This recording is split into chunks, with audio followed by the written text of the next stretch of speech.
aid into Lahaina. They've been taking private boats and they've been trying to sail around the island to get aid in that way, because there is growing criticism about the speed and the scale of the humanitarian response there in Lahaina. And everyone you speak to here knows someone who is impacted or are impacted themselves, and they're traumatized. You really get the sense that they're not even able to process what's happened to them or grieve or mourn their loved ones because they've lost everything. And they're looking for that humanitarian aid in terms of food, shelter, clean drinking water here as well. And when I was down at this harbour, I met a young man called Blake, a Lahaina resident, who has simply lost everything. Take a listen to what he told me. So I wasn't able to grab my truck. I wasn't able to grab anything out of my house. I was busy running up and down the block telling everybody it's time to go because I saw the smoke coming and I knew the wind was strong enough that it was most likely going to take out the town. The hardest thing about that for the owners of the houses, luckily I'm a renter, but the owners of the houses, they don't want to accept their house is going to burn down. So it's hard for those people to get out of their house. I mean, Lahaina is a small town, everybody's so strong, the community is the strongest I've ever seen in a town. So it's almost impossible to get somebody to bail their house and tell them that their house is going to burn down. This hat was the only thing that made it a mine.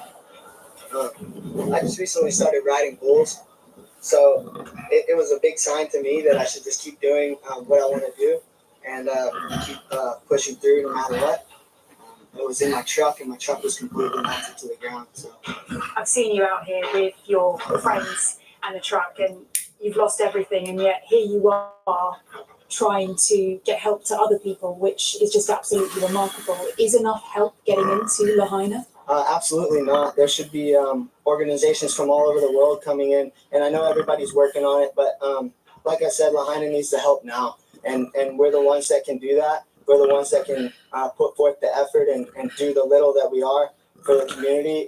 We try and take as much gas and food and water as we can every day, and big thank you to all the Hawaiian guys that get us through the cops, because without them, we wouldn't be able to get to Lahaina. Hawaii is strong, Maui is strong, and we're going to stay Maui strong. Around you there looks absolutely beautiful, although we can tell it's quite windy. Of course, it was a hurricane which contributed to these fires. What are conditions now meaning for the recovery? Well, of course, Hawaii is a collection of islands, remote islands, and the weather is very variable here. And that's one of the challenges for authorities as well. As you say, Tide, winds have been picking up throughout the day. There are always concerns from authorities that the blazes could once again be flared and flames could be fanned because of those high winds. We had a moment of some brief respite when we had some rain earlier this afternoon. And as welcome as that was, other people I was speaking to said that heavy rains could also be a concern for the community of Lahaina, just because those recovery efforts are underway. And if they did see flooding in that area, essentially what they're worried about is human remains being washed away before people can identify them. So that could also present another serious and heartbreaking challenge here. Okay, Pamela Humphrey on Maui, thank you very much for that. Well, the TV personality Oprah Winfrey has been living part-time on the island for more than 15 years. She's in Maui now, offering support to those affected by the fires. They're still just grateful to have each other. So it's really, you know, the Aloha spirit is about community and about family. And we've seen this here in ways that, you know, most people never get to imagine what that really looks like. But as we've been hearing, there's desperate need for aid on Maui, and some locals are asking, what's taking so long? Here's our North America correspondent, John Sudworth. Vital supplies being loaded onto a boat that would normally be taking tourists whale watching. They're now making multiple daily trips into the disaster zone with a growing sense of frustration. We were all kind of wondering, why was there no help sent from Oahu? Pearl Harbor is a 20-minute flight away, right? Why are the limited resources of police on this island left alone? Right? Where is the support for them? You know, why are we taking supplies on a boat instead of a helicopter? Right? So we do this because we have to. An hour into the journey, and the devastation along the shoreline comes into view. We can quite clearly see the town of Lahaina now, and what you can make out is the blackened landscape above the town where the grass was burning. And what happened with a hurricane blowing away off to the south. The pressure brought the wind over the top of the island, picking up speed on the way down the mountainside and then picking up sparks from that fire and bringing them directly into the town. It didn't stand a chance. Inside, there's little left but the remnants of shattered lives and livelihoods. A stark reminder of the deep humanitarian need here. As the aid is brought ashore, many of those helping out have also been affected by the fire. Myself, I was fighting for my life with my 4-year-old boy in my hands in the water for 8 hours. So it was a point that in my head I was thinking, that's it, but my boy is going to survive. This footage shows the terror faced by those like Sergio forced to take shelter in the water that night. Scenes that once again prompt that same question. But we wondering where's the help, or when we want to get the help from the outside. We're waiting for it and we need it really bad.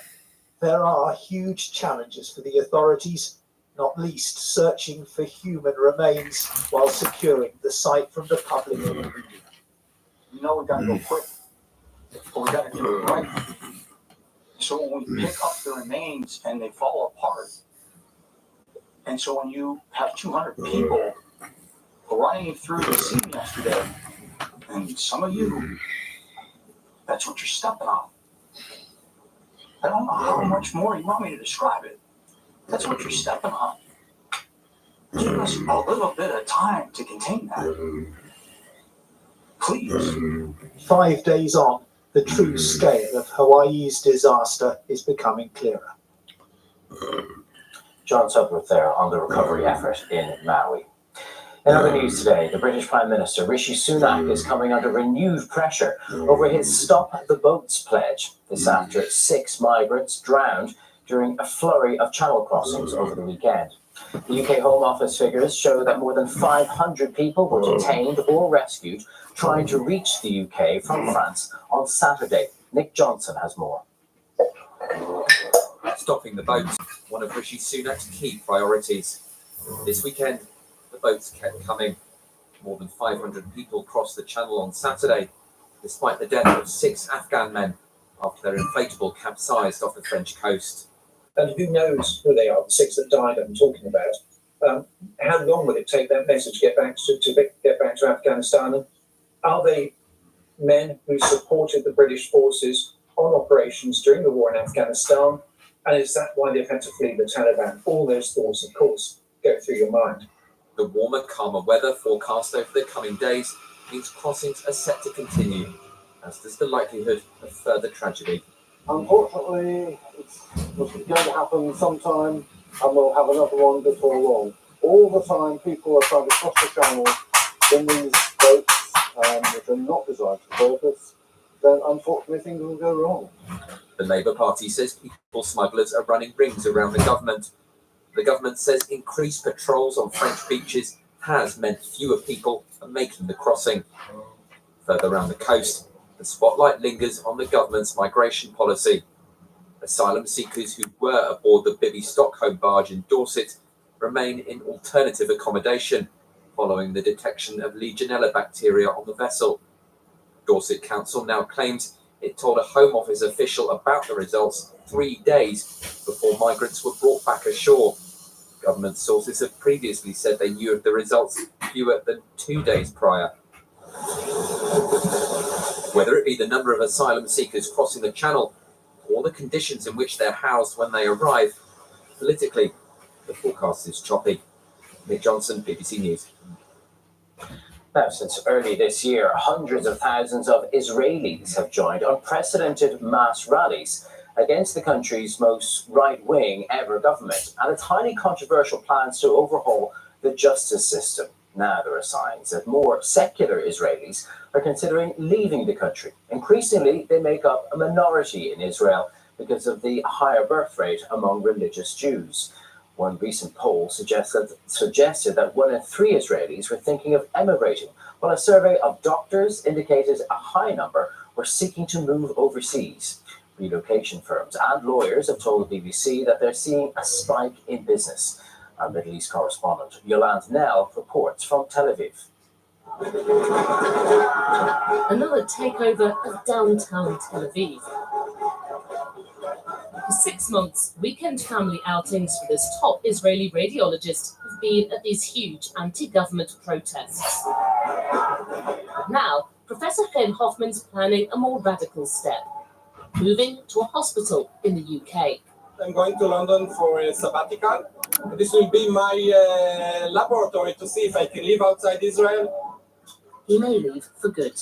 In the long term, if the situation will be so bad, it's worsening every day, we will find a place to live outside Israel. We all have European passports. And others also think of emigrating, as hardline ministers push through highly controversial laws that would weaken oversight of the government by the courts. Unfortunately, many of my friends check the options in other countries. I will not raise my kids in a country which is not democratic. What do we want? People are coming out on the streets week after week to protest the dramatic changes that are being made to Israel's justice system.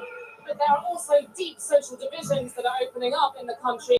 People are worried about the future direction that Israel's taking. Israel's current governing coalition relies on ultra-Orthodox Jews and religious ultra-nationalists, who represent fast-growing parts of the population. As liberal, secular Israelis become a smaller minority, they fear the courts will no longer be able to protect their rights. Experts warn if it happens, an exodus could be devastating. Then the truly talented people who carry on their shoulders the innovation and the economic development that this country is so dependent on, when they decide they've had enough, then we could see a collapse, an economic collapse. This is the main square. I visit Professor Hoffman at the Israeli hospital where he currently works as a fetal neuroradiologist. He says, like him, many medics now consider heading overseas. Even now we have a shortage of doctors. So if even 5% will not come back, it will be a disaster. Back at the big protests in Tel Aviv, the fight for the government to change track goes on at full volume. But another challenge is also building, with more Israelis quietly planning an exit. Yolande Nell, BBC News, Tel Aviv. Around the world and across the UK, this is BBC News. Now, 2 people have been injured, been treated for serious injuries after a car left the road in Pembrokeshire and crashed into a campsite. 9 people in total were injured. A baby was sleeping in one of the tents, which was crushed, but she escaped unharmed. The UK government is considering putting messages inside cigarette packets, encouraging smokers to quit. Warnings have been printed on the outside of boxes for 50 years, but now ministers will consult on plans to go further. The volunteer mountain rescue team, which helps those who get into trouble on Ir Withfa, also known as Snowdon, North Wales, say they've seen a dramatic rise in call-outs this year. Members of Clanberis Mountain Rescue have warned that the situation could become unsustainable if the number of emergencies they have to deal with continues to rise. And NHS England is poised to announce significant changes to cancer waiting time targets, which have been routinely missed in recent years. It's thought performance standards will be reduced to 3. You're live with BBC News.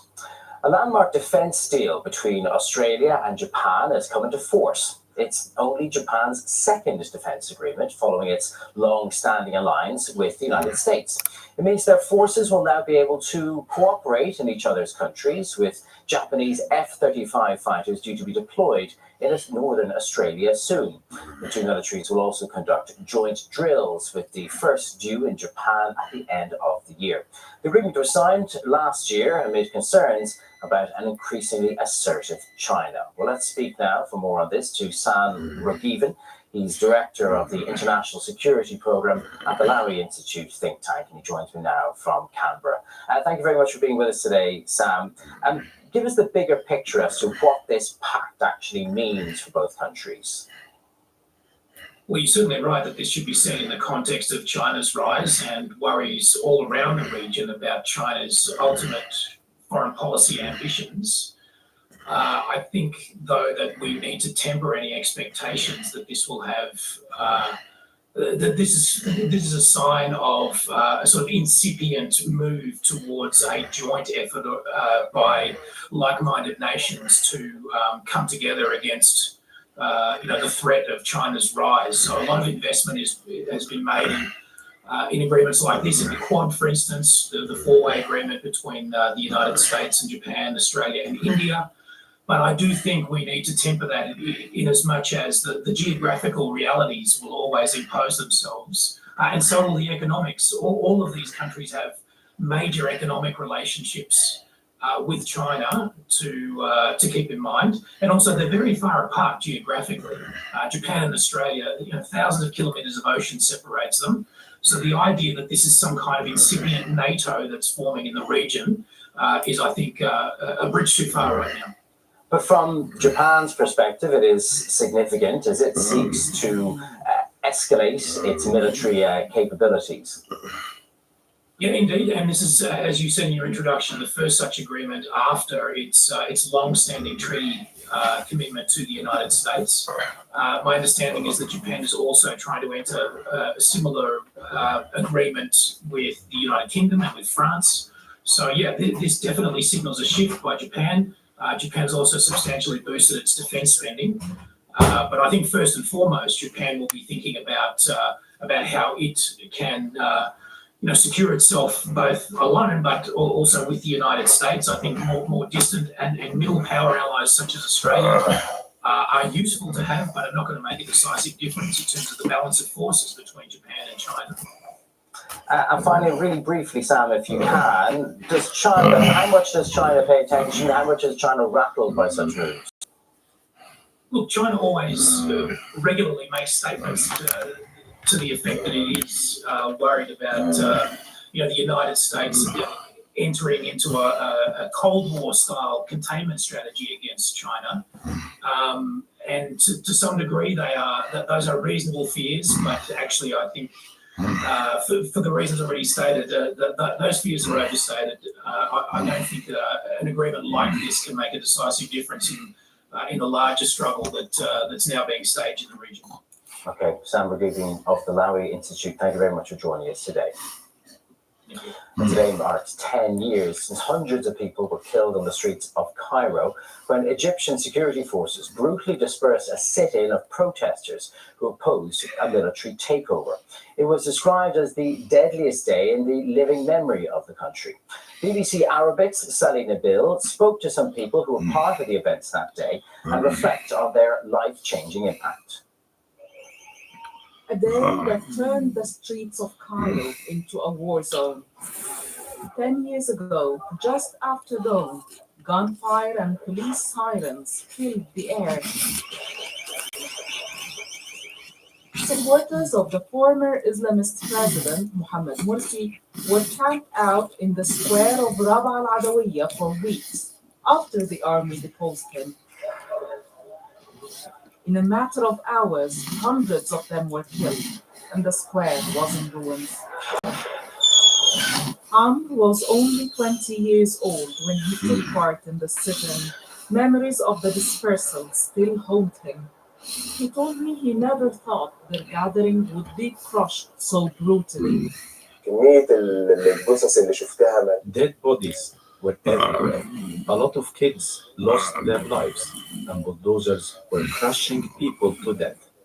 I saw snipers shooting a queue of people who were raising their hands in surrender and leaving the sit-in.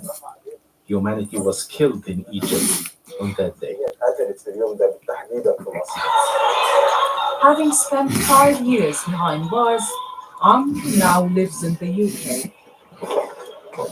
He was among many protesters and members of the Muslim Brotherhood who either ended up in jail or exile. The authorities claimed those occupying the area had an arsenal of weapons, something the Muslim Brotherhood denied. Life in Egypt has changed for good since this day. Politics has come under the full control of the military-backed president, Abdel Fattah el-Sisi. 10 years on, there are wounds that are still open and people who find it really difficult to get over their traumas. Wafaa tries to find solace in spending time with her grandchildren. Her son Mustafa, a police officer, took part in the dispersal but was fatally shot 2 days later as violence gripped Cairo. For 3 years he was in a coma, with Wafaa by his side. Bereaved mothers came to visit me in the hospital and told me we are in a better position than you. At least the fate of our sons has been decided. They called him the living martyr. This dark chapter is not over yet. No one from the security services was held accountable for the bloodshed, and divisions still run deep, setting many Egyptians apart. Saili Nabil, BBC News, Cairo. Well, we leave you now with some heartwarming pictures from Singapore, where zookeepers held a birthday celebration for the first panda cub born in the state. Here is Lili receiving some special treats, making a mess of them. Mandai Zoo say he's now ready for the next stage of his life and will soon leave his family, I should say, to live independently. Stay with us here on BBC News. I'll be back with the business headlines in a few moments' time. Bye-bye.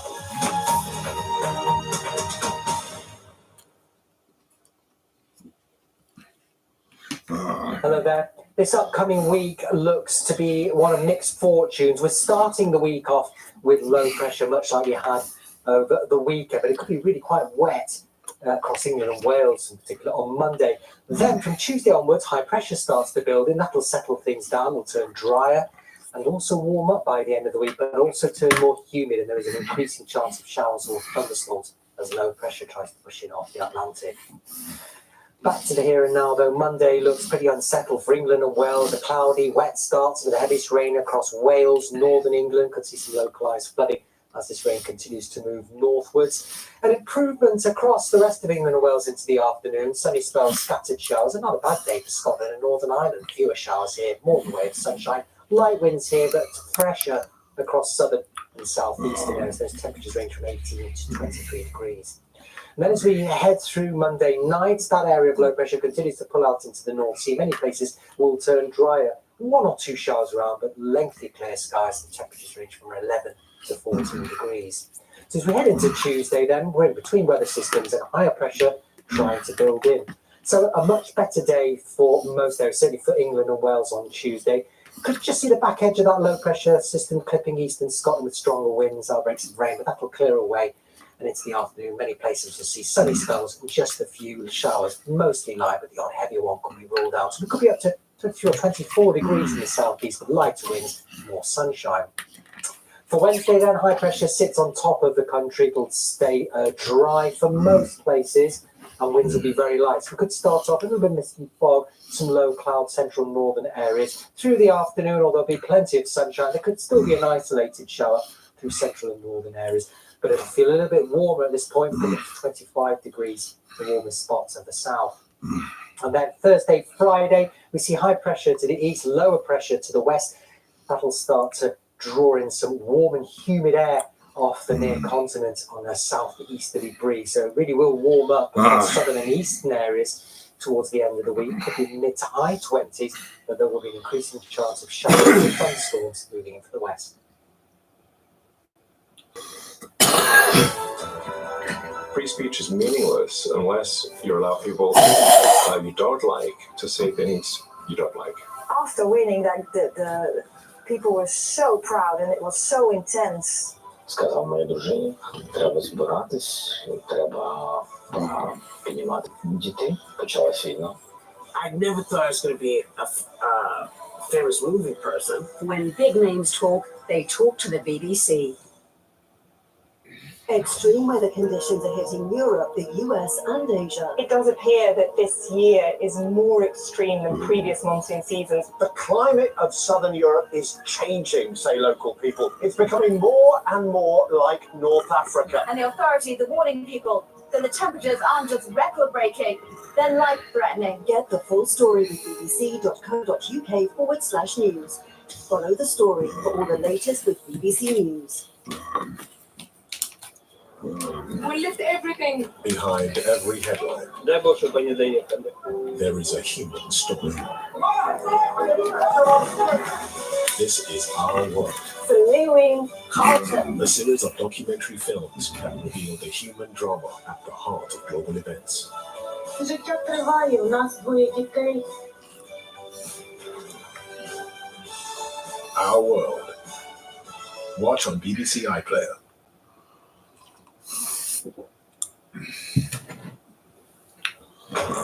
Live from London, this is BBC News. Gas workers in Australia will vote today on whether to strike, threatening a surge in prices in Europe. We're at the semi-final stage of the Women's World Cup, and with viewing figures growing sharply, we'll check the score on the financial side of the women's game. And revving up Asia's electric dreams, how a Taiwanese firm plans to shake up the world of two-wheel transport with a cheaper, greener alternative to polluting motorbikes.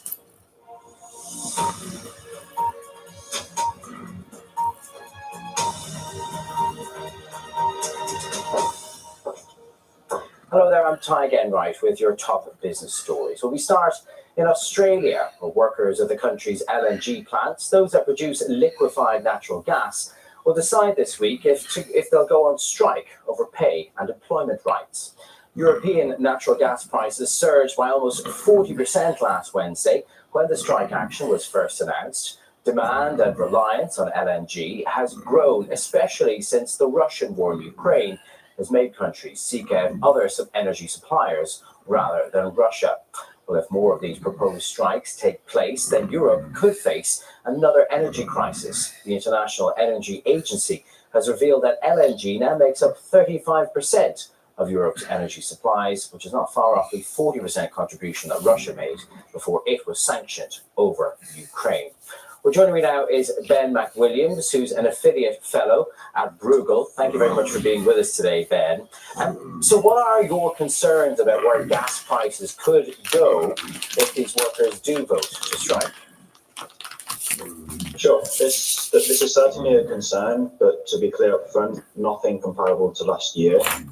The position that we're in is that, as you mentioned, as Russian pipeline supplies have been cut over the last 12 months, the EU and UK have become more dependent on liquefied natural gas.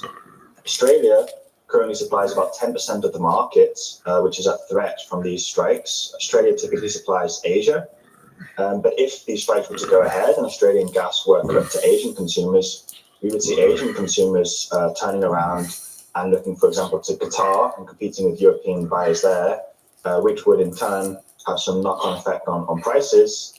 As you said last week, 40% increase from around 30 to 36 euros, and just still nothing like the close to 200 euros we saw last winter. Have you been following the progress of the negotiations to avert this strike, and what's your expectation about what actually could happen this week? Well, the unions have an agreement where they are allowed to take industrial action. It remains to be seen whether they will use this option. A second thing to point out is that traders, last week, you mentioned a 40% price increase. That was all in the month ahead futures. So in September prices, we didn't see the December, January, February prices shift the way gas is priced. We didn't see the long-term prices shift upwards. And that tells me that traders who have typically the best information, they're expecting, if any action, it will be short-term. And by the winter, the supply will be back online. How much, if at all, I wonder, is Europe's newfound reliance on LNG being considered or part of the debate in this standoff between these Australian workers and their employers? Yeah, I'm sure especially for the suppliers of gas, it will be on the agenda. I mean, they've historically had agreements with Asian consumers, and anytime you take industrial action, it is going to have impact on downstream consumers and on Australian exports. This is $1 billion industry for the Aussies. But I think that the EU here it is very exposed. The EU is buying a lot of LNG on spot contracts. We have long-term contracts with Russian gas, but the frantic nature in which the EU needed to move into this market means that the gas it buys is typically priced flexibly, and that's why these small actions are passed through so quickly into the EU market price. And we know there has been an effort made to boost LNG production, or certainly infrastructure here in Europe since the Russian invasion of Ukraine. How quickly has that come on stream? I mean, are there alternative producers who could fill the gap left by an Australian work stoppage?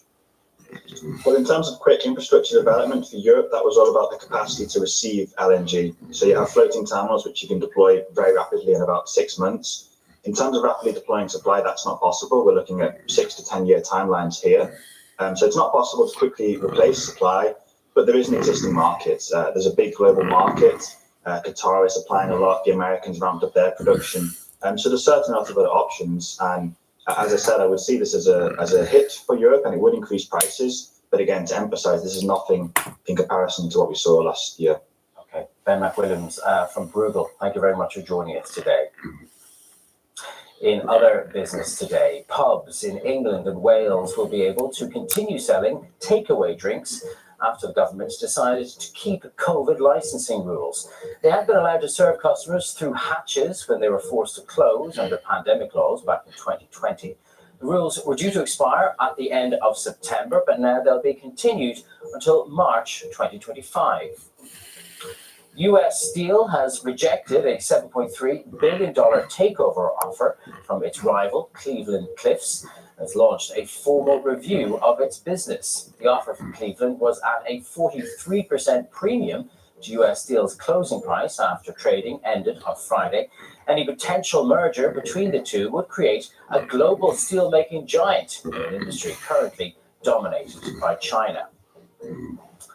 And Meta's chief executive, Mark Zuckerberg, has claimed that his tech industry rival, Elon Musk, isn't serious when he talked about them staging a cage fight. He said it's time to move on. The billionaires agreed to the bout in June, commanding huge attention. This as Zuckerberg was launching his new microblogging site, Threads, which is a rival to Elon Musk's X, the site formerly known as Twitter. Zuckerberg posted on Threads that he'd offered Musk a real date, but that the rival entrepreneur had just made excuses. Now, here in the UK, more rail strikes were announced for late August last week. The RMT union wants better pay and conditions for its 20,000 members who will stop work on the 26th of August and the 2nd of September. That is more evidence of the pressures on the government and the Bank of England as it seeks to rein in inflation. It's not been falling as sharply as other countries. In June, the figure was 7.9%. And we're going to get the latest update on Wednesday when inflation for the UK in July is published. Well, Chris Beecham is the chief market analyst at IG and joins us now.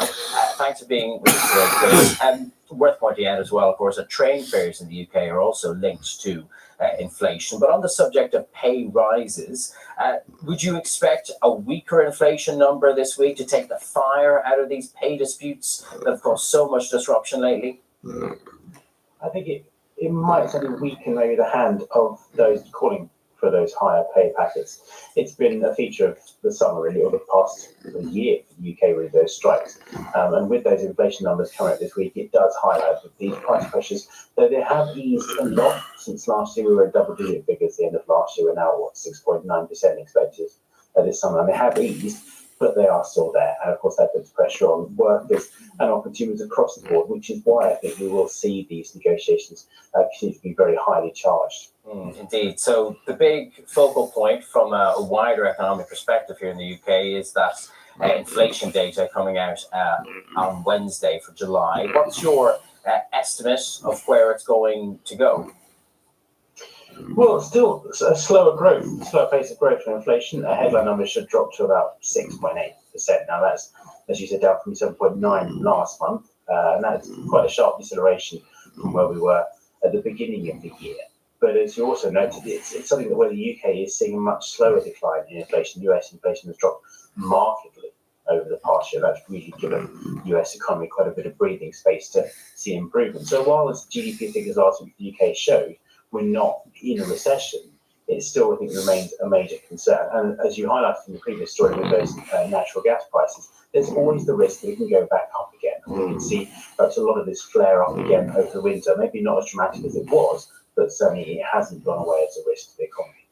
The Bank of England at one point in this inflationary crisis did get some flack when it encouraged people not to seek pay rises. What do you think the evidence says, though, about the contribution that pay rises make to the overall inflation picture? Because there are mixed views on it.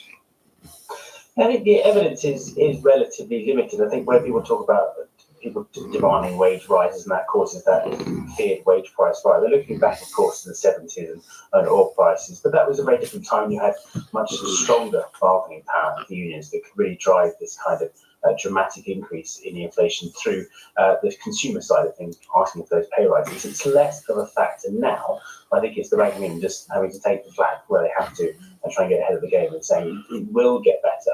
But if everyone starts demanding pay rises at the same time, it just puts that further pressure on the economy. Okay, Chris Beecham from IG, thank you for that.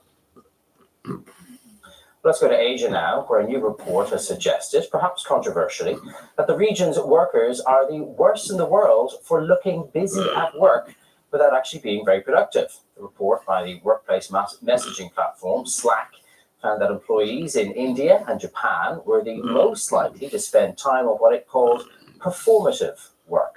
Well, let's cross now to Singapore, where our Asia business reporter Katie Silver joins us. Katie, what do you make of this report? Are most of the people in your office there just trying to look busy? Well, Tad, I can't speak for them. For myself, I know my little secret in terms of looking busy is to walk with purpose, and I certainly just walked with purpose into this studio, so perhaps that's one of us this morning. But what they did is they looked at the data of about 18,000 workers, both in terms of how they were using Slack and surveyed them, and they used this up to the executive level. They looked at all types of workers. They used this data with a research firm, and as you said, they were looking at performative work, and that is whether or not, for example, meetings are used to present achievements, which is seen as something performative, or whether they were used to make decisions or address issues. Now, as you mentioned, India, Japan, they were the worst performers, as well as Singapore, which came in at number 3. The UK, where you are, it was better than the global average. It scored about 30%. The global average was about 32%. And the best countries were the US and South Korea. Now, if you ask the all-important question, why, it actually comes down to employers rather than employees, and really how they measure productivity. That's according to Slack. So they say, for example, it's whether or not employers measure productivity as activity, that is, for example, how many emails are sent or how many meetings are attended, or outcomes. And the problem here is it means that for many employees, it can be a huge amount of wasted effort. And the reason really that employers are perhaps looking at this is that they're easier, more measurable things to measure. Now, Singapore was the worst when it came to this. Almost half of the respondents felt that their work was impacted by spending too much time on the likes of meetings and emails. And to give you an idea, here in Singapore, the average or standard working week of a national company rather than a multinational company is about 44 hours a week, rather than in the UK, 40 hours a week, with the idea really that you work a half day on Saturday. So that was something that was perhaps contributing to the idea of presenteeism and attending work and emails and showing your face. The other thing that employees as well complained about in the survey was the concept of having to keep their statuses online. Employees really wishing that their value could be measured somewhat differently. Katie Silver, thank you for your efforts today. Around the world and across the UK, this is BBC News. Bringing you different stories from across the UK. This was the moment a casually discarded vape nearly destroyed a bin lorry in Bursleden. So this is our vape and battery bins that we've got here. Single-use vapes can already be disposed of at this recycling site near Romsey, but the County Council thinks the problem needs to be tackled at source. We and other local authorities are asking the government to ban them. It's far better if you use the reusable vapes. They're better for the environment and they're much safer. Sites like this are regularly used to get rid of bulky waste, but people are unlikely to make the trip here just to drop a single vape. while, like batteries generally, many supermarkets offer recycling facilities, even that's too much for many of us. For now, the message is that disposable vapes and the batteries they contain shouldn't go in the bin, not even the recycling one. Instead, should be taken to a specific recycling point. For more stories from across the UK, head to the BBC News website.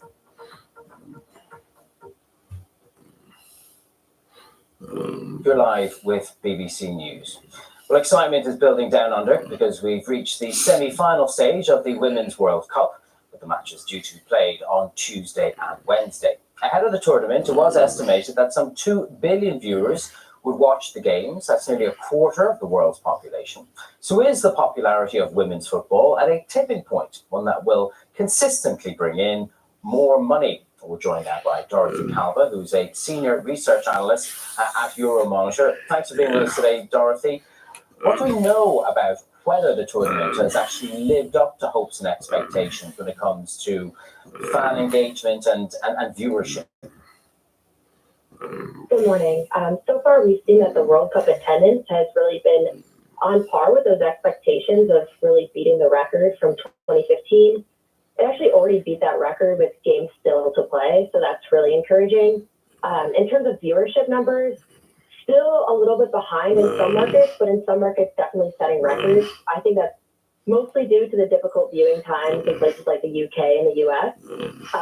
But it'll be exciting to see as the World Cup continues to move around us and those viewing times get a little bit easier where we progress from here. One of the complaints that people involved in the women's sport have is that it's not been as supported financially by sponsors and by broadcasters. We know there's been a push to try and address that, but I wonder what evidence do you see of more money pouring in? Well, I think the name of the game here is really consistency. We're starting to see teams sign big name sponsorship deals for multiple years instead of just for a season. And we're seeing that the impact of that is really growing professionalization within the game. A lot of women's teams now have access to the type of facilities, uniforms, equipment that men's teams have. That's really having a huge impact on the performance of leagues around the world. I mean, in the UK alone, the Women's Super League didn't become professional until 2018, but our Euromonitor data is showing that since that point, attendance has grown 729%. So the impact there is just astronomical. But there does remain a yawning gap in terms of popularity and the finances between the women's game and the men's game. I mean, how would you describe that gap? And I wonder, do you think it can ever actually be closed? Right. I don't want to overstate the state of the women's game at this point. There's definitely a long way to go to make sure the women's game is on the same playing field as men's. But like I said, the investment we have seen has had a pretty quick impact. Some of the teams that are in the semifinals now, like I said, have only had professional leagues in their countries for the last 5 years, Spain and the UK included in those. So we're seeing that level of investment really has a return on investment, not only in terms of getting your money back for where you're investing, but sponsors are really seeing that relationship with the consumer grow at a way faster rate than if they were pairing up with men's teams. For one, the buy-in to sponsor a women's team is usually lower than men's. And on the other hand, you're also gaining a relationship with a very digitally engaged consumer that doesn't always exist on the men's side, just based on the historical nature of not offering certain games on broadcast channels. The relationship online has grown a lot. So brands are really seeing that return on investment on the digital side. And I think because of that, brands are getting more and more excited about investing and really seeing the impact of their investment within the span of a couple of years. You mentioned earlier the importance of consistency. And once this World Cup is over, what would you like to see happen to keep this momentum behind women's football between now and the next World Cup? Yeah, I think there's a couple things. One thing that can really help is unbundling sponsorship deals across teams. For example, if you have one sponsor sponsoring Manchester United women's and men's, that's not really going to have the same level of investment directly into the women's game that a sponsorship with just the women's team might have. So that's one. Two, I think that as investment is coming in, as it's consistent, not just in a World Cup year, not just in a Euros year, but in off years as well in the domestic league, that quality of play is going to just continue to increase with investment. I think we've seen that in this World Cup with a bunch of smaller teams actually having huge success in this World Cup. It's the first time that a team from all 6 confederations has actually won a game, which is really exciting. So I think just looking at that sort of consistent level of investment and investing directly into the women's game rather than just football as a whole is really important. Okay. Dorothy Calva from Euromonitor, thank you very much for joining us with your thoughts today.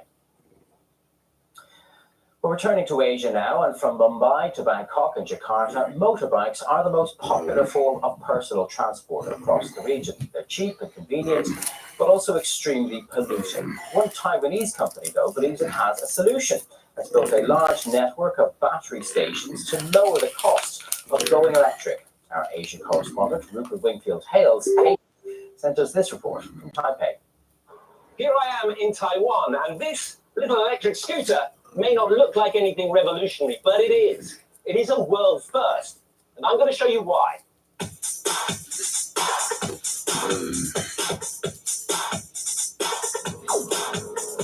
There are 14 million motor scooters here in Taiwan, and they are very noisy and very dirty. So how do you get people to switch from their dirty petrol scooters to a clean electric one like this? Well, they have to be just as cheap and just as reliable. There's no infrastructure for it to convert electric. And then the moment came and said, well, what about battery not included? What if we are able to actually sell the vehicle without the battery, reducing the cost of that vehicle by 30-40%? So this is the really clever and unique thing about this system. When you buy one of these bikes, it doesn't have any battery in it, and that makes it cheap. Instead, you subscribe to the company's batteries, and when it gets low, you just come to a charging station like this one and switch it out for a fresh one.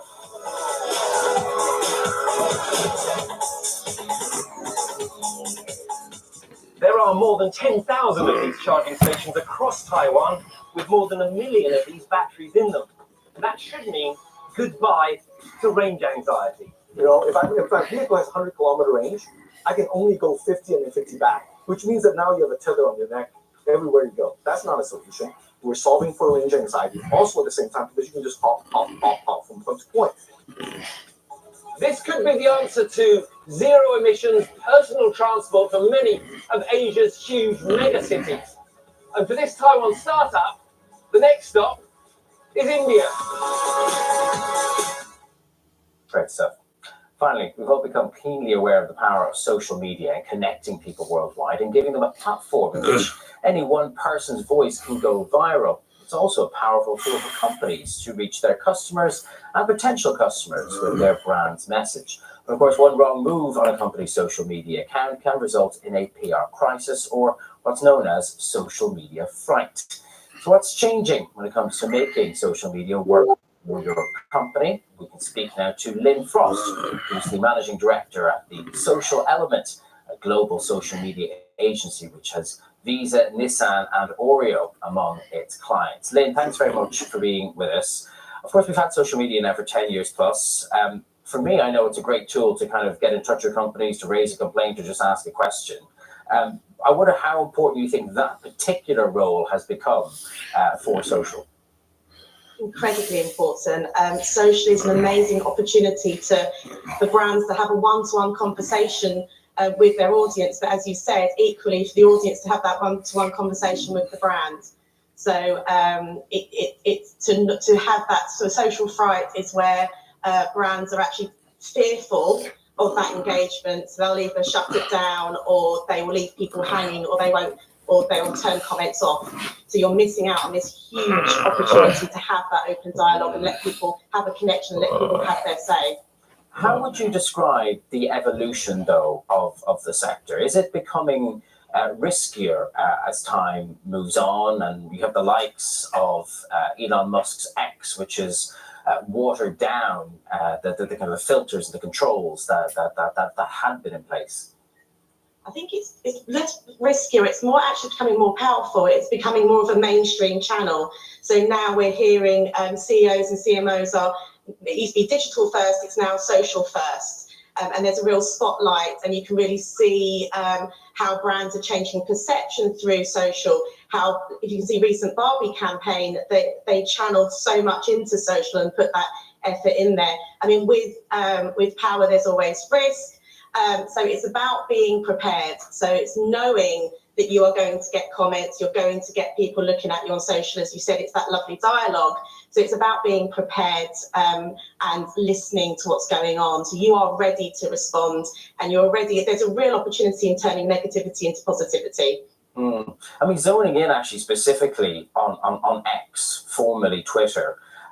We've seen in recent days some brands not quite quitting, but downsizing their presence, the Australian Broadcasting Corporation among them. Are any of your clients concerned about the way in which it's going?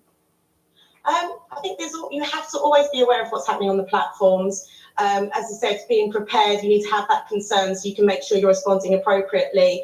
We always say to our clients, be where your audience is. If your audience is still on there, be there. You don't actually have to do anything, but you do need to know what's going on. So make sure you have incredibly expert team. Make sure you are listening and you are responding appropriately. So it's about looking at the emerging platforms. The early adopters of Threads are reaping the rewards of being there. And actually, it's test and learn. Don't be frightened to we call it lurking, when you go in and you listen to what's going on, know who you are as a brand, so you know what your point of view is and what the conversations you want to have. Don't feel pressured to jump onto something that isn't right for you. Really briefly, Lynn, who's doing it well? Oh, lots of people are doing it well. I mean, you have to talk about the McDonald's Grimace shake. The main thing with social is it's a great platform to have fun and to entertain. And we need that in our lives. We need entertainment. So if you've got people actually using your product and creating their own content and having fun with it, that's the ultimate thing. So they really nailed that for us. Lynn Frost, there we'll have to leave it. Thank you for joining us today. Stay with us here on BBC News. Breakfast is up in a few moments' time for viewers in the UK, and I'll be back with your top stories for viewers in the rest of the world.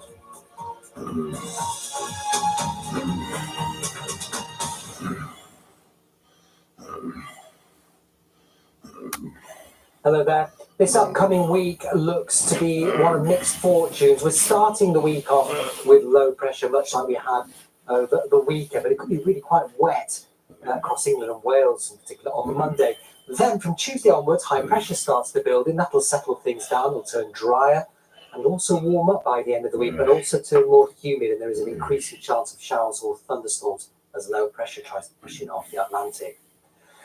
Back to the here and now, though. Monday looks pretty unsettled for England and Wales. A cloudy, wet start, some of the heaviest rain across Wales, northern England. See some localised flooding as this rain continues to move northwards.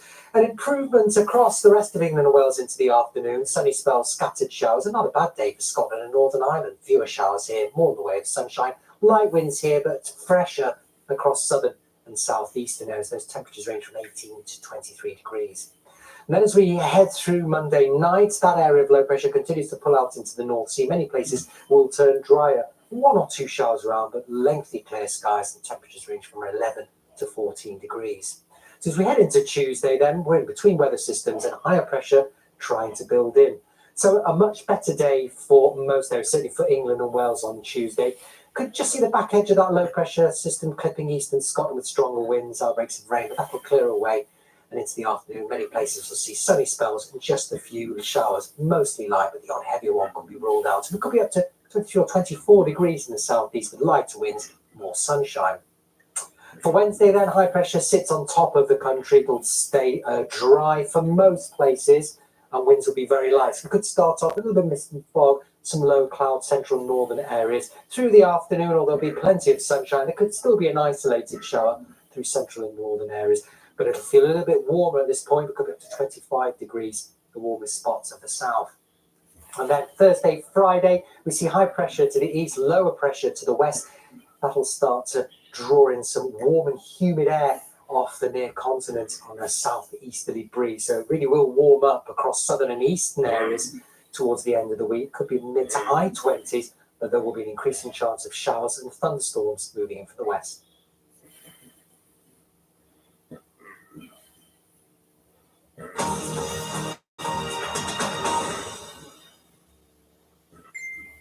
You've been seen to? Yeah, yes, we've got an appointment. Parker's Electricals, 4 o'clock. Yeah, good luck with it.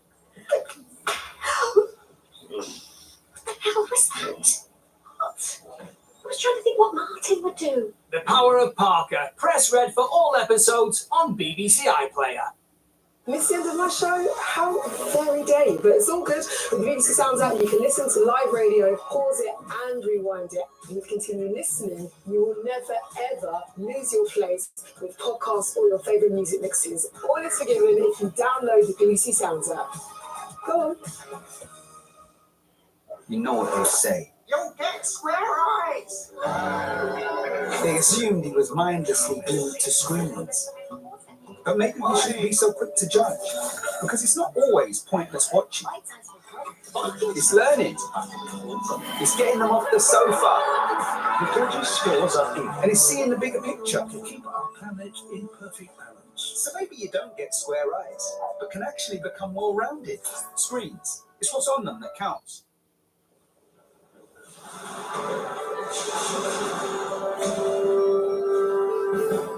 Good morning. Now on BBC One, the time is 6 o'clock, and this is breakfast.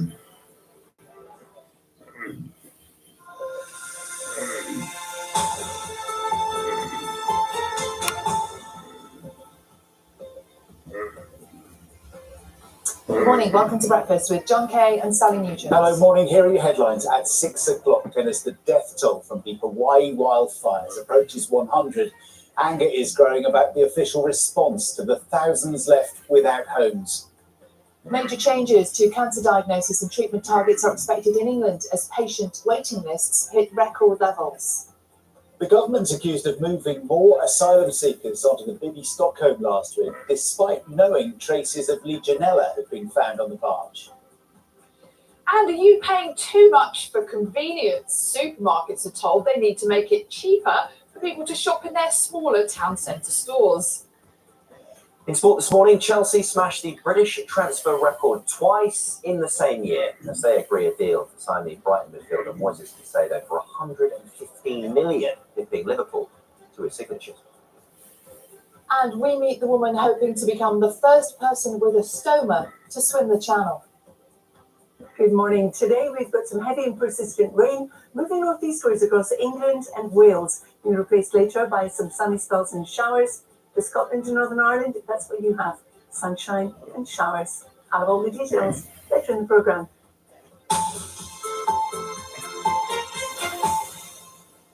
It is Monday, the 14th of August. Officials in Hawaii say they expect the number of casualties to rise significantly as a result of the wildfires there. 93 people are known to have died, with hundreds more still missing in Maui. And questions are now being asked about whether early warning systems were used or if they malfunctioned. The state's Attorney General is conducting a comprehensive review. From the scene, here's our correspondent, Sophie Long. The fire left more than a city devastated and charred black buildings behind. Existential questions hover above the emptiness. How can you rebuild from this? What will exist here in the future? A now churchless congregation gathers at a coffee shop to share their pain. One of the police officers sent me pictures.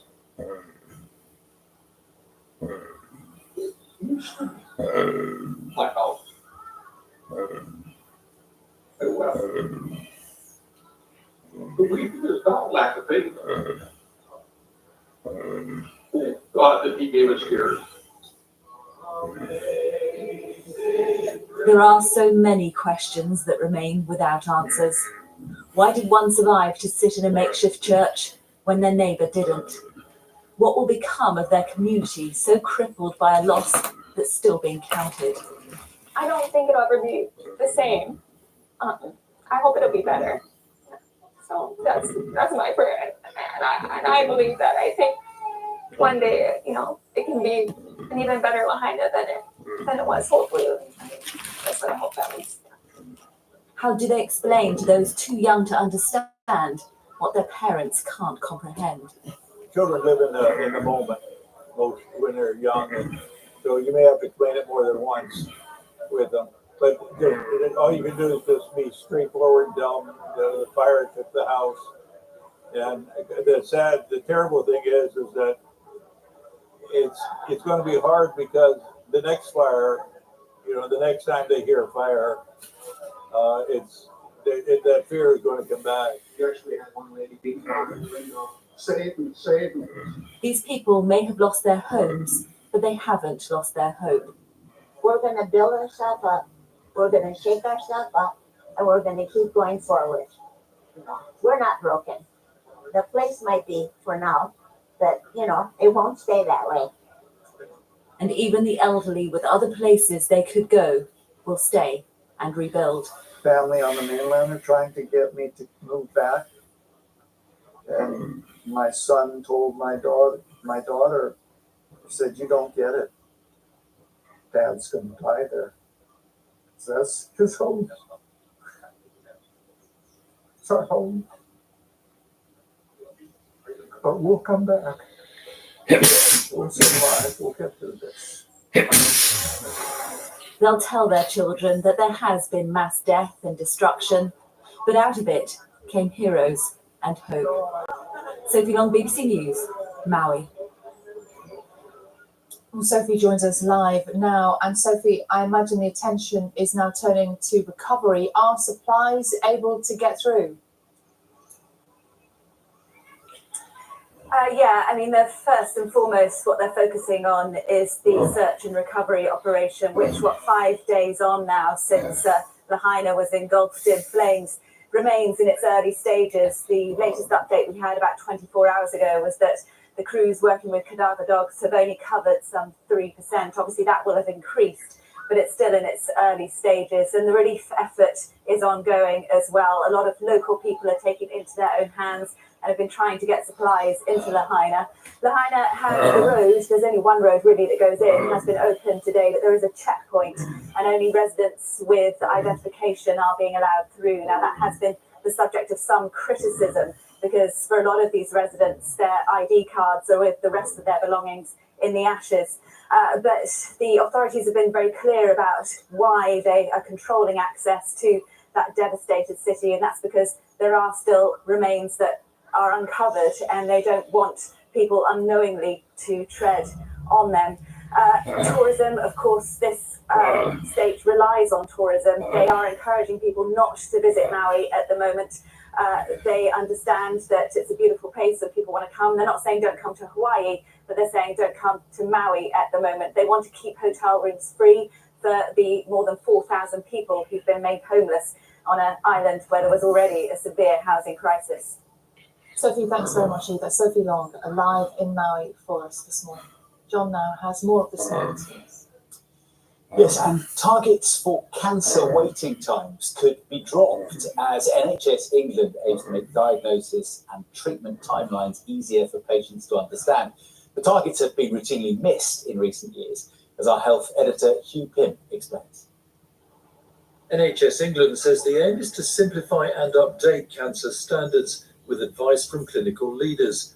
Most cancer targets have been missed for some time. A consultation exercise was started last year, and the outcome is set to be published imminently, subject to final approval by ministers.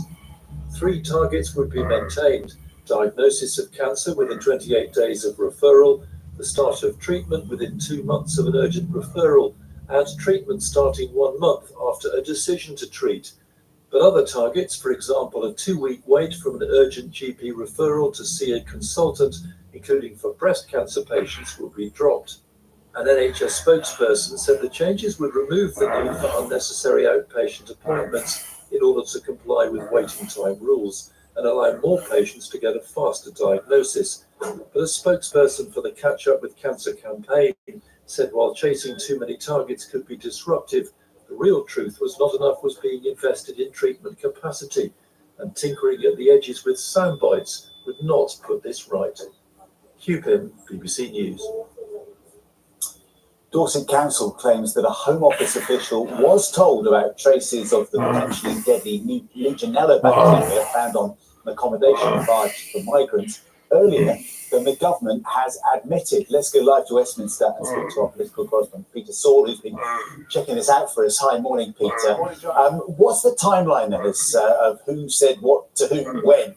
Yeah, it's quite complex, to be honest. I mean, the Bibi Stockholm has become pretty emblematic of the government's struggles in housing the tens of thousands of people up and down the country who are waiting for their asylum claim to be processed. Ultimately, this barge will house, so says the Home Office, up to 500 men, but it is still sitting empty. Now, a few people were moved on Monday of last week. On that same day, Dorset Council told the contractors responsible for managing the vessel of the presence of Legionella in the water system.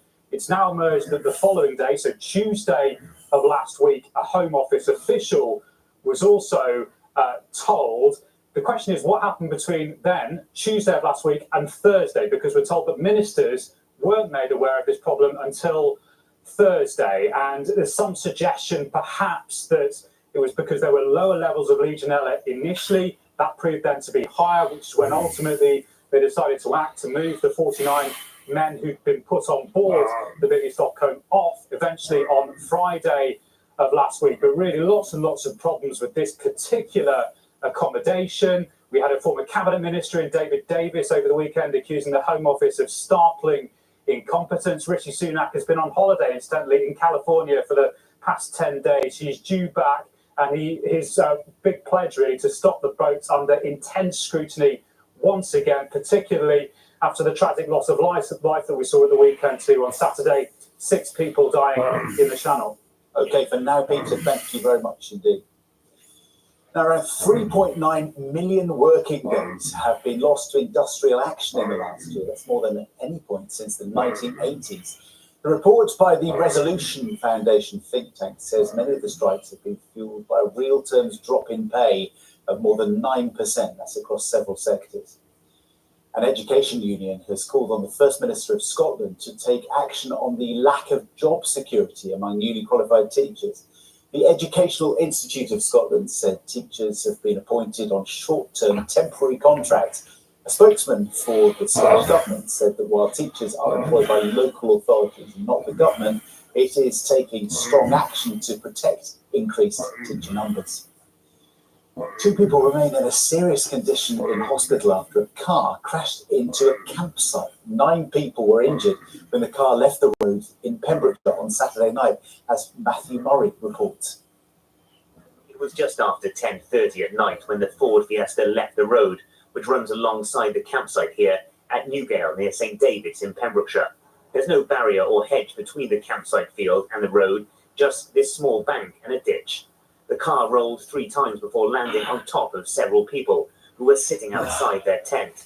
The owner of the campsite, Mike Harris, told me the car also rolled over a tent where a baby was sleeping, but the child was protected by his cot. There was carnage, there were people bewildered, people in shock, people who didn't know what was going on, and there were people who were injured, screaming and asking for help. The immediate concern for everybody was what happened to the baby, and when they went into the tent, the cot was there and had managed to protect the baby from any injuries, which is another miracle to be fair.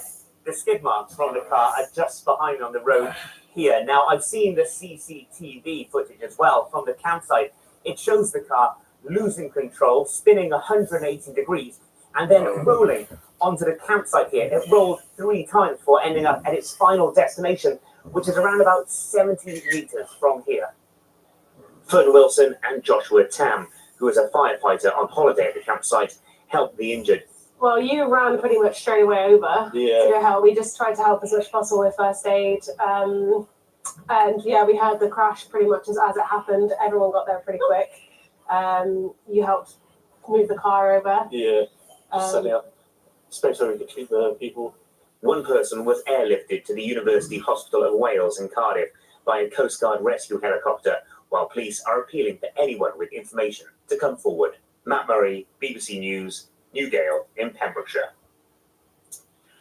The volunteer mountain rescue team that helps people who get into trouble on Irwyth Fawr, also known as Snowdon in North Wales, say they've seen a dramatic rise in call-outs this year. Members of the Llanberis Mountain Rescue have warned that the situation could become unsustainable if the number of emergencies they have to deal with continues to rise.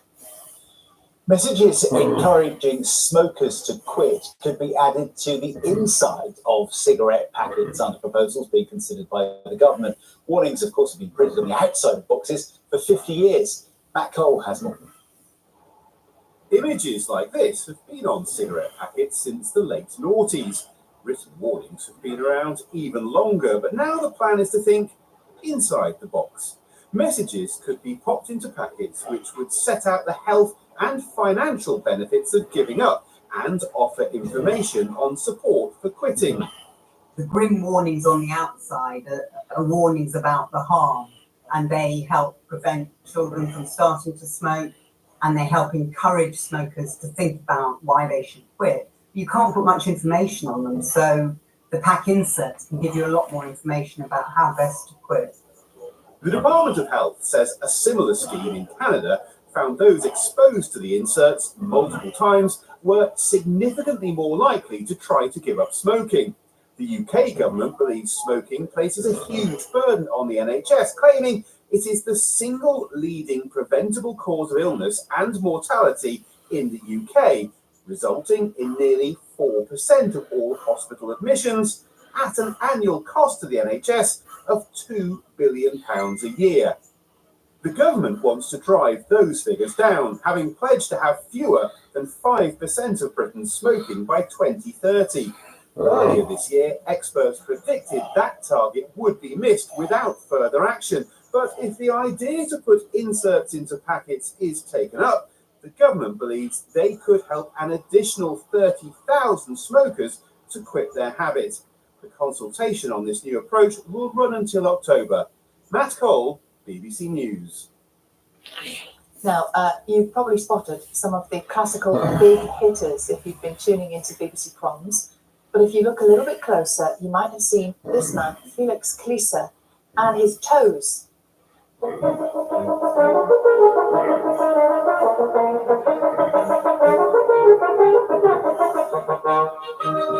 a remarkable story, isn't it? Felix was born without arms and so he plays the French horn with his left foot instead. He's performed all over the world and he made his debut at the Proms last night with Mozart's Sunny Concerto No. 4.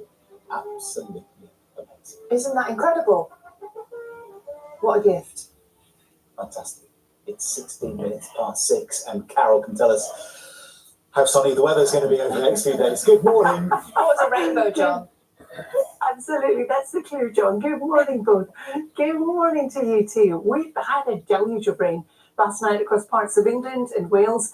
Parts of Wales actually had in excess of 1.5 inches of rain, so that kind of tells its own story. We've got low pressure moving across us today, so it's an unsettled start to the week. But then high pressure starts to build in, so it turns a bit drier and sunnier, and especially towards the end of the week, it's going to warm up. But that doesn't mean it's going to be bone dry, because we could well see some rain and also some thunderstorms. Today, what we've got is this area of low pressure is moving northwards and eastwards, taking its rain with it.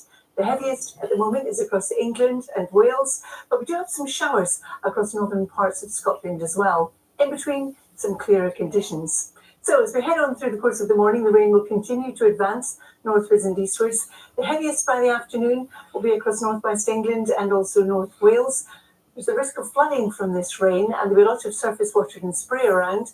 Behind it is a return to bright spell sunshine and showers.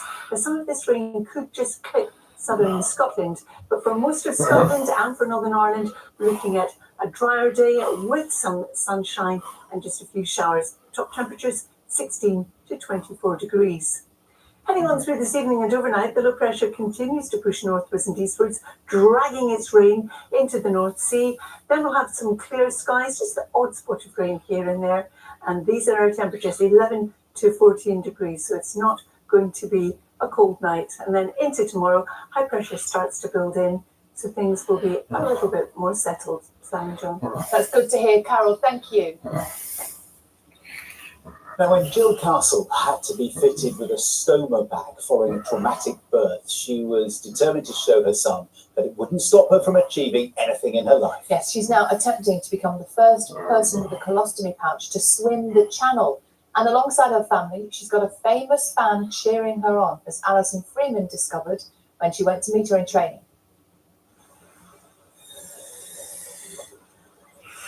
Jill is unstoppable.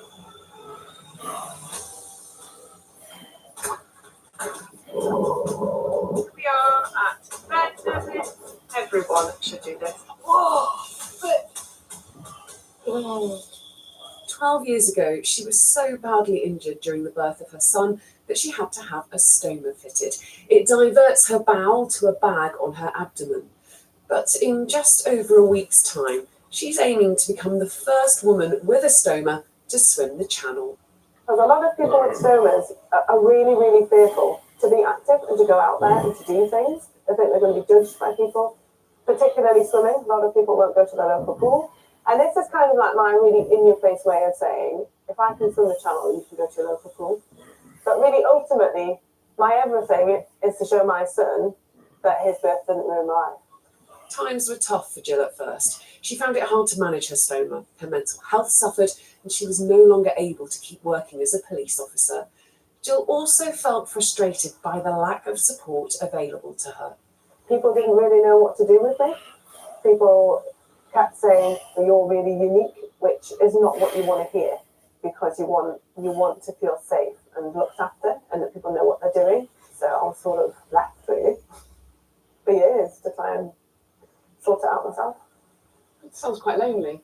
Yeah, it was really lonely. Yeah, it was really lonely. And the problem is when you have a baby and things go a bit wrong with your body, for a lot of people, there's a lot of shame about that. Now, me personally, I've never had any shame about what happened to me, because at the end of the day, it's not my fault. But nobody talks about the fact that things go wrong. So when I did come out in public, I was flooded with contact from other mums saying, wow, I'm so pleased that somebody is actually speaking out. And I guess this is why I do what I do. Jill's efforts to raise awareness and understanding of people fitted with stomas has led to a friendship with the artist Tracy Emin. She had one fitted after surgery for bladder cancer. When I found out I had to have the urostomy stoma, I said, no, I don't want it. My husband, no, I'm not having it. Anything like that. He said, well, there is one other option. I went, right, I'll take it. I don't know what it is, I'll take it. I'll have that. He said, you won't like it? I said, I don't care. He said, it's there. And I said, where is it? You know what? I'll take the bag. Yeah. The fact that you swim 8-8-mile swims and all this kind of thing, it's a major inspiration for anybody that has a stoma or anybody that has a disability. And so I would just already congratulate you on that. And whether you do that bloody swim or not, you will still get 100% of the money that I'm going to sponsor you with. So there you go. I don't even know what to say. Also cheering Jill on are her parents, who'll be watching her progress from their home in Northumberland via a tracker. They're obviously proud of her achievements. I must admit at the beginning, I really didn't understand what was happening either, and I don't think Julian did. And to overcome that really through her own strength of will and determination is amazing. But it was devastating. I should definitely sit up all night to watch, see what happens, you know. We sat up all night to watch the moon landing. So yes, I did. Par with the moon landing. So the moon landing was, once they landed, first step on the moon, and I went straight to bed. I said, that's it, history has been made. So when Jill puts her feet on the French soil, that'll be a moment of history for you as well. Yes, definitely, definitely. When I spoke to your mum and dad a moment ago, your dad said it was as important as man stepping foot on the moon. Are you feeling the pressure a little bit here? I do, but really the channel now isn't as important as the journey that I've already been on and taken other people on with me. You know, I've already shown people that you can swim for 6 hours in the sea with a stoma.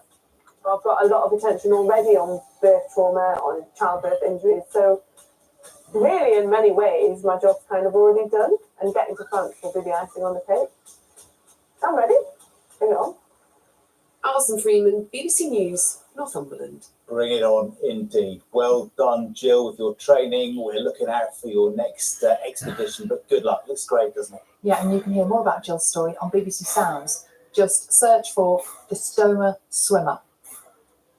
Right, 23 minutes past 6 Monday morning. Let's have a look at the front pages of the papers, shall we? The Times says, Gunfire and clashes involving migrants desperate to get to Britain broke out in a camp in Dunkirk just hours before a small boat sank on Friday in the Channel, killing 6 people. That has come from witnesses at the time saying that chaos spread through a camp on Friday as migrants prepared to board boats laid on by smuggling gangs.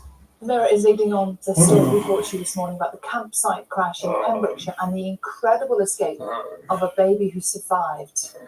Elsewhere, the Eye is reporting that a surprise rise in inflation is set to hit next month. Been coming down, hasn't it, a little bit? But it says this could add hundreds of millions to the state pension pot for next year. And our worst nightmare, get it? That's the Sun's headline. The paper reporting that should England captain Harry Kane's 4th child be born in Munich, following the strikers' move there, of course, the as yet unborn infant would be able to play for Germany. That's looking ahead. That's a lot of planning. That's a lot of pressure on the poor child. Exactly. Also, this is lovely. This is one of thousands of letters written by George Harrison's mother, Louise, which she sent to Beatles fans in the early days of the Fab Four's success. Yes, this is in a few of the papers this morning. So Janet Gray is the lady who she wrote to. She was wishing Janet luck in her exams. Now, in other letters, she's a little bit more direct, saying that she was really ashamed that she was a female after watching Screaming Girls at one of the band's concerts. And she does give out some rather firm, but I would say fair advice. Yeah, George's mum did not approve of the kind of Beatlemania she was seeing. She said in one of these letters to a fan, nobody with any sense would pay and queue for a ticket just to stand on a seat and scream. She doesn't understand it at all. I'm really ashamed I was female. I think we're making her sound a little bit harsh, but I like this. She says, now, Janet, I hope you'll try and remember that your mum is your best friend, even if you don't always see eye to eye. And she goes on to say, I'm really sorry, Janet, I have to go and do the shopping now, so I'll write to you again soon. Times have also got other famous mums, Gary Barlow's mum, Kylian Mbappe's mum, who's his agent apparently, yes, who've also written to fans in a no-holds-barred kind of way. Lovely.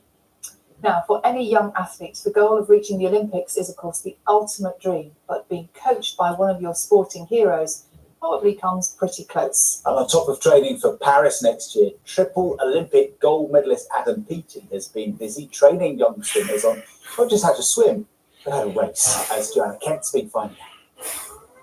Head down, arms. All I'm caring about is in-sweep here. He's always been my hero. Although I'm not a breaststroker, it's still great to meet him and get some tips. Slow. In-sweep. Working with Adam, it's really motivational because you're getting taught by an Olympic athlete. For these young swimmers, it's a dream come true, getting coaching from a triple Olympic champion and world record holder. These kids have huge potential. I was exactly there 20 years ago. I'm an old boy now, 28 years old, but I'm trying to send as much knowledge down to that grassroots as possible. Encouragement. I love doing it, and it's great for the sport to grow. All right, let's get back in. Adam and his team set up these training camps with the aim of inspiring youngsters not just to swim, but to win. And they've been getting some top tips. Only focus on your race and just be in a positive mindset and think that you can win. Stay calm, don't overthink it or anything like that. I've learned that quite well. To get more up out of the water, to really push forward to get to the water in a fast time.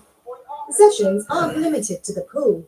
There's also a focus on fitness training and the psychology which goes into achieving success. All these kids aren't going to make it to the Olympics. It's just impossible when you've only got 30 athletes who can possibly make it. But we can also give them skills that they're going to use for the rest of their life and look back with fond memories of joy in the sport. He set up the race clinics with his training partner, and they know what it takes to spot talent. We always see some people, and myself now, we literally look at each other from across the poolside and we'll give each other the point of that special. What's your biggest dream? Yes! To be great! Come on! That's awesome! But it's not just about who's the fastest swimmer, it's about what characteristics we help them develop to be the best people they can be. And there was also a chance to feel Olympic success. With a touch of the medals, many here dream of one day winning. After these clinics, Adam too will focus on his training as he aims to make Olympic history in Paris next year. Joe Kent, BBC News. I imagine he's a great trainer. Imagine having his swimming coach. He's got a great mindset, very positive. Good for him making the time. Yeah, So because busy. he's busy. It is 28 minutes past 6. That means it's time to get the news, the travel and the weather where you're waking up this morning.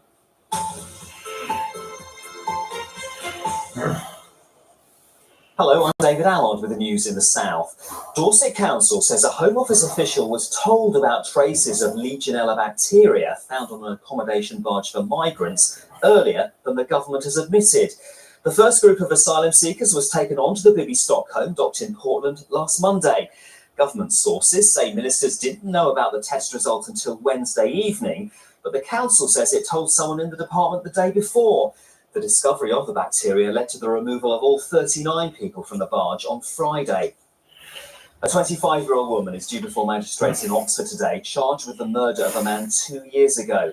The body of 30-year-old Jorge Javier Martin Carreno was found in the River Charwell in July 2021. Scarlett Blake of Crotch Crescent, who was previously known as Alice Wang, was charged on Saturday night. Dramatic footage has been released by Sussex Police after a car thief led officers on a high-speed chase over more than 150 miles. Mohammed Ahmed stole a taxi from outside the South Terminal at Gatwick Airport. He then made it onto the M25 and then the M42. He was eventually stopped and arrested in Walsall in the West Midlands. This was truly shocking and selfish behaviour by this driver. He clearly had no intention of stopping for the police, no intention of looking out for other people's safety. It's actually been really lucky that nobody was hurt from that long trip from Gatwick all the way up to Walsall on the motorway network. So I think this is just an example of someone who had no care whatsoever for his own safety, the safety of others, or for the law. A former sailor from Portsmouth, who was believed to be the last Royal Navy veteran from Dunkirk, has died aged 102. According to the veterans charity Project 71, Lawrence Churcher, filmed here in 2020, died at a care home in Fareham. He was awarded the Legion d'Honneur for his role in the evacuation. Let's get the weather now with Dan. Hello, good morning. A mild but rather cloudy and damp start for most today. The overnight rain continues its journey northwards and eastwards. Perhaps some brightness this morning for more southeastern parts of the region, but generally a lot of cloud around, some further showers, maybe the odd sharp one. But later in the afternoon, we'll start to see some clearance from the west, brightening up with some evening sunny spells. Temperatures up a little on the weekend's numbers, 20, 21 Celsius. Still quite breezy or windy for the Isle of Wight and towards the coast. And becoming dry overnight, bar one or two isolated showers and clear spells. So cooler night than last night, temperatures down towards 10 or 11 Celsius. And tomorrow, more sunshine around generally, but there will be a few showers developing as well. And temperatures feeling a little warmer with lighter winds up to around 23 Celsius. Have a good day. A few problems on the roads to tell you about this morning, starting in Southampton, where Portswood Road is closed in both directions. That's due to a serious accident between Lodge Road and Highfield Lane. At Tame in Oxfordshire, the High Street and Priest End, they're closed in both directions due to an earlier building fire. That is it from us. We're back in half an hour's time now. It's back to John and Sally. Bye for now.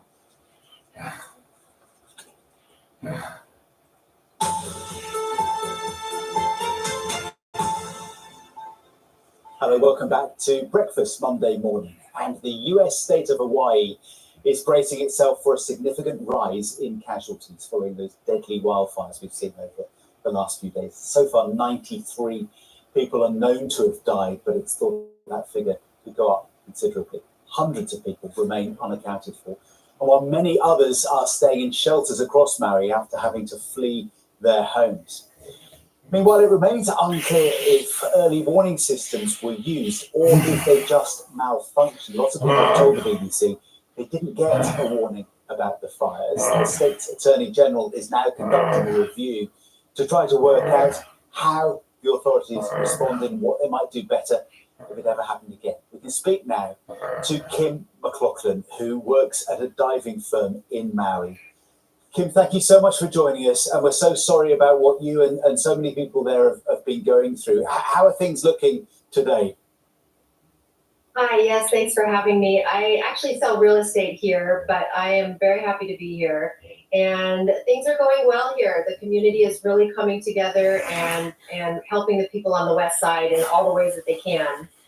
When we see the pictures, though, of what has happened in the last few days, the challenge of clearing up and moving forward must be immense for all of you.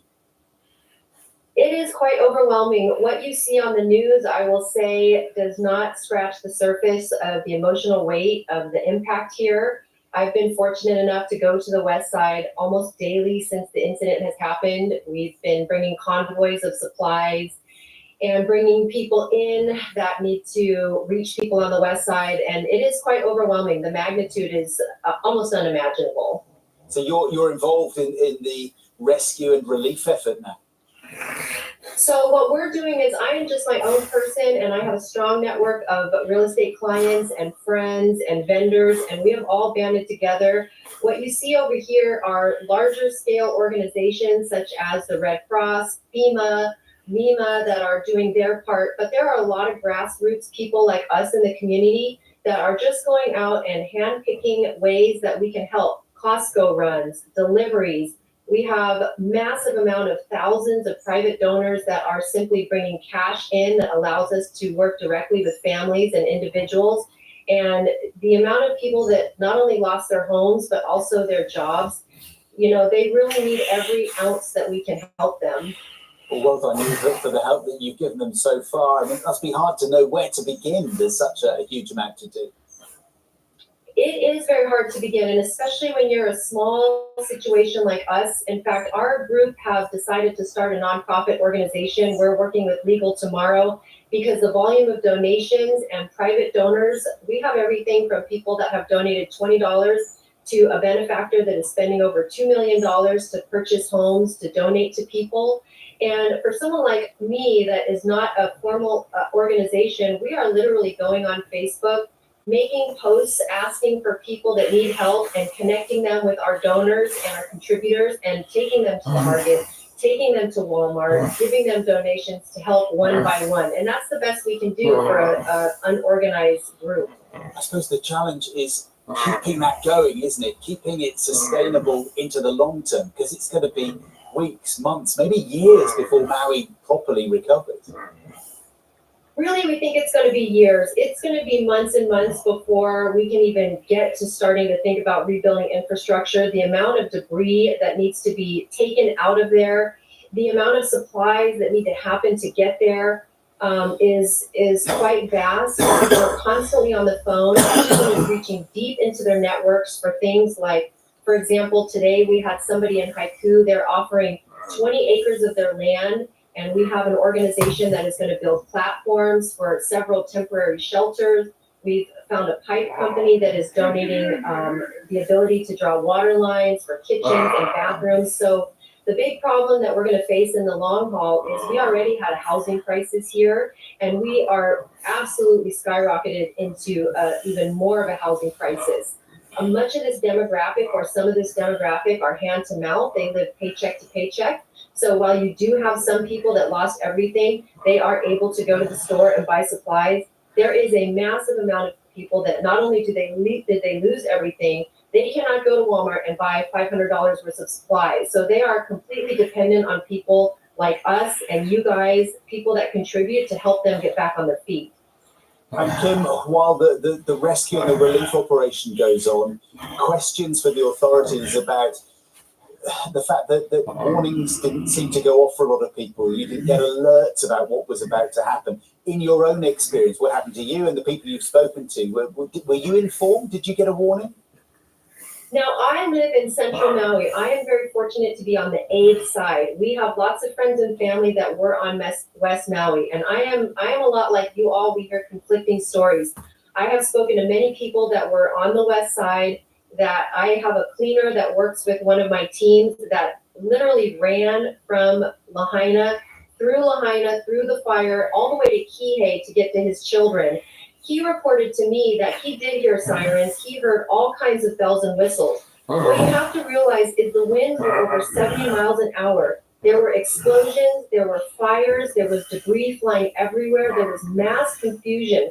So while some people are reporting, and they could be correct, that they did not hear some sirens or some emergency alerts, there are a lot of people that do say that they did hear it. It was just so much chaos. It didn't even register that that's what was happening because it happened so fast. Okay, look, Kim McLaughlin, thank you so much for explaining that. We wish you well with the work you're doing. Thank you for joining us on the BBC this morning. Thank you so much. It is 6:38. John is here with this morning's sport and a really confusing weekend for football fans who were waiting to see where certain players were going to end up. This is it, isn't it? And I guess despite the fact that the season has started, we've got 2.5 weeks left of the transfer window. So no sooner has Harry Kane, of course, toddled off to Germany to join Bayern Munich. It's the transfer of this guy which is getting the attention at the moment, Moises Caicedo, who was subject to a number of bids from Liverpool. Looked like he was going to Merseyside. We know that Chelsea have been interested for a long time, and it's Chelsea that is going to pitch up at. A lot of money, John. Huge money. Yeah. Breaking the British transfer record, Chelsea, for the second time in a year, which is astonishing. £115 million he's going for, which is crazy, isn't it, when you consider the sums of money involved? Yes, not for the first time, Chelsea bringing the money to the table. Breaking the British transfer record again, agreeing that deal to sign Moises Caicedo in what has been one of the other big transfer sagas of the summer, after he looked to be heading to Liverpool, who'd agreed a deal of £111 million, but the player's preference was a move to Chelsea. And so they exceeded that offer, and in doing so, break the transfer record they set back in January when they signed Enzo Fernandez for £107 million. So what then awaits him? Well, as fate would have it, both Chelsea and Liverpool both met yesterday, with the latter scoring first through Luis Diaz, but Chelsea equalised through Axel Disasi. And 1-1 it stayed in what was manager Mauricio Pochettino's first match in charge of Chelsea. We feel pleased and we feel, in the same time disappointed, because I think that we wanted to win and we deserve to win. But that is only the beginning, and I also like the performance of the player. I'm very, very pleased with the staff after nearly 6 weeks working all together. Well, the other transfer saga, of course, involved Harry Kane. Tottenham beginning life without their star striker as they finished 2-2 with Brentford. Spurs were losing until they grabbed an equaliser before half-time from Emerson Royal. And talking of new managers, this is the first competitive game for their new boss, Ange Postecoglou. Well, he, of course, left at Celtic in the summer, and his successor, Brendan Rodgers, now has 2 wins out of 2 in the Scottish Premiership after he made a return to his former club. They're top at the moment after beating Aberdeen 3-1, Matt O'Reilly's late goal sealing it. Now to golf. It was a dramatic final day at the Women's Open as it became the latest sporting event to be targeted by protesters. England's Charlie Hull had just played a shot onto the 17th green when protesters with flares got onto the course at Walton Heath in Surrey. The protests appear to be aimed at the tournament sponsors, the insurance company AIG. Police then making 5 arrests after this incident. Of course, protesters having targeted a number of sporting events, including the Open of Royal Liverpool, the Ashes we saw, Wimbledon, and Snooker's World Championship in Sheffield as well. Well, after those protesters were removed, America's Lilia Vu went on to finish 6 shots clear of Hull to play in the final women's major of the year. And the curtain came down yesterday on the World Cycling Championships, and what an 11 days it has proved to be for Great Britain. Beth Shriver winning gold on the final day as she led from the start in the BMX final in Glasgow, taking home another world title. That was their 23rd gold of the championships as they finished top of the medal table. A lot of things behind the scenes that people don't see. We've been working very hard, and yeah, very grateful for everyone's support. And yeah, this home crowd was just insane. So it topped it all off. I was dreaming about it, you daydream about it, but like to actually do it, it makes it feel a bit surreal, to be honest. But yeah, I'm gonna lap it all up, enjoy this moment while it lasts, and just I'll remember this forever now. So yeah, amazing. Yeah, 24 golds as well in the para events, which bodes well, doesn't it, ahead of the Olympics and Paralympics next summer. And we're going to be speaking to some of those successful cyclists this morning on breakfast to relive all of those highs once again. Yeah, really looking forward to that. Great. John, thanks very much indeed. We'll see you again in a bit. Hopefully they're not cycling in because it's pretty wet and windy out there, Manchester. It's not brilliant out there, is it? This morning. No, I imagine they're so tough they'll cycle in any weather. Hard as nails. Yeah, Right, it's coming up to 6:45. We all know things tend to be a bit more expensive at neighbourhood convenience stores rather than at big supermarkets. But why does that have to be the case? It's complicated. Emma is here with us this morning, and there is a call, isn't Emma, to make the corner shop, the smaller shop, a little bit more affordable. Yeah, if you're going to those smaller shops, you just might not realise how much it all adds up. It's quite easy to pop in on the way home, isn't it? But those big increases in food prices over the last year or so, and the rate at which our shopping bills have been going up, have been having a real impact for lots of households, haven't they? How to afford and budget that weekly shop. And for people who can't get to the big out-of-town stores and use the smaller shops, well, they generally pay a higher price for the convenience. So take a look at these numbers. A weekly shop at a smaller Tesco Express is estimated to be about £800 more on average a year than doing your shopping at a large Tesco Extra. And we've already seen changes in people's shopping habits to cope with the higher prices. The popularity of cheaper supermarket own brands has increased in the last 12 months. So now the consumer group Which are asking 4 major supermarkets to make this fairer for consumers and to stock more affordable budget items in their convenience stores as a matter of urgency. Morrison's have already committed to introducing 40 of its Saver products in its 500 smaller stores at the same price as in its supermarkets, while the UK's leading retailer Tesco say they intend to help customers dependent on their smaller stores by replacing branded items, 2,000 Express stores with cheaper items. For example, own brand penne pasta, look at this one, it'll be stocked now costing 85p. That's half the price of the £1.70 customers would otherwise pay for branded pasta in Express stores. But here's what Which say. Look, if Tesco stocked its even cheaper budget pasta at just 41p, along with lots of its other budget range items, then prices in its Express stores would be reduced even further. In this case, nearly half the price again. Now, food inflation does seem to have peaked. It has been falling in recent months, but at nearly 15% in June, it is still very high. And of course, the decrease doesn't mean prices are coming down. They're just rising slightly less fast. Now, however, the 4 main supermarkets are competing for customers fiercely again on price. They say to ease the cost of living. So budget retailer Aldi, for example, is lowering the cost of dozens of household products, including butter, fruit and vegetables. But it remains to be seen if or when we'll really start to see prices fall again across the board. Now, there's lots more information about the cost of living crisis, lots of helpful bits and pieces on the Tackling It Together section of the BBC News website. We'll be talking about the cost of things a lot again this week because we get the latest inflation figures on Wednesday.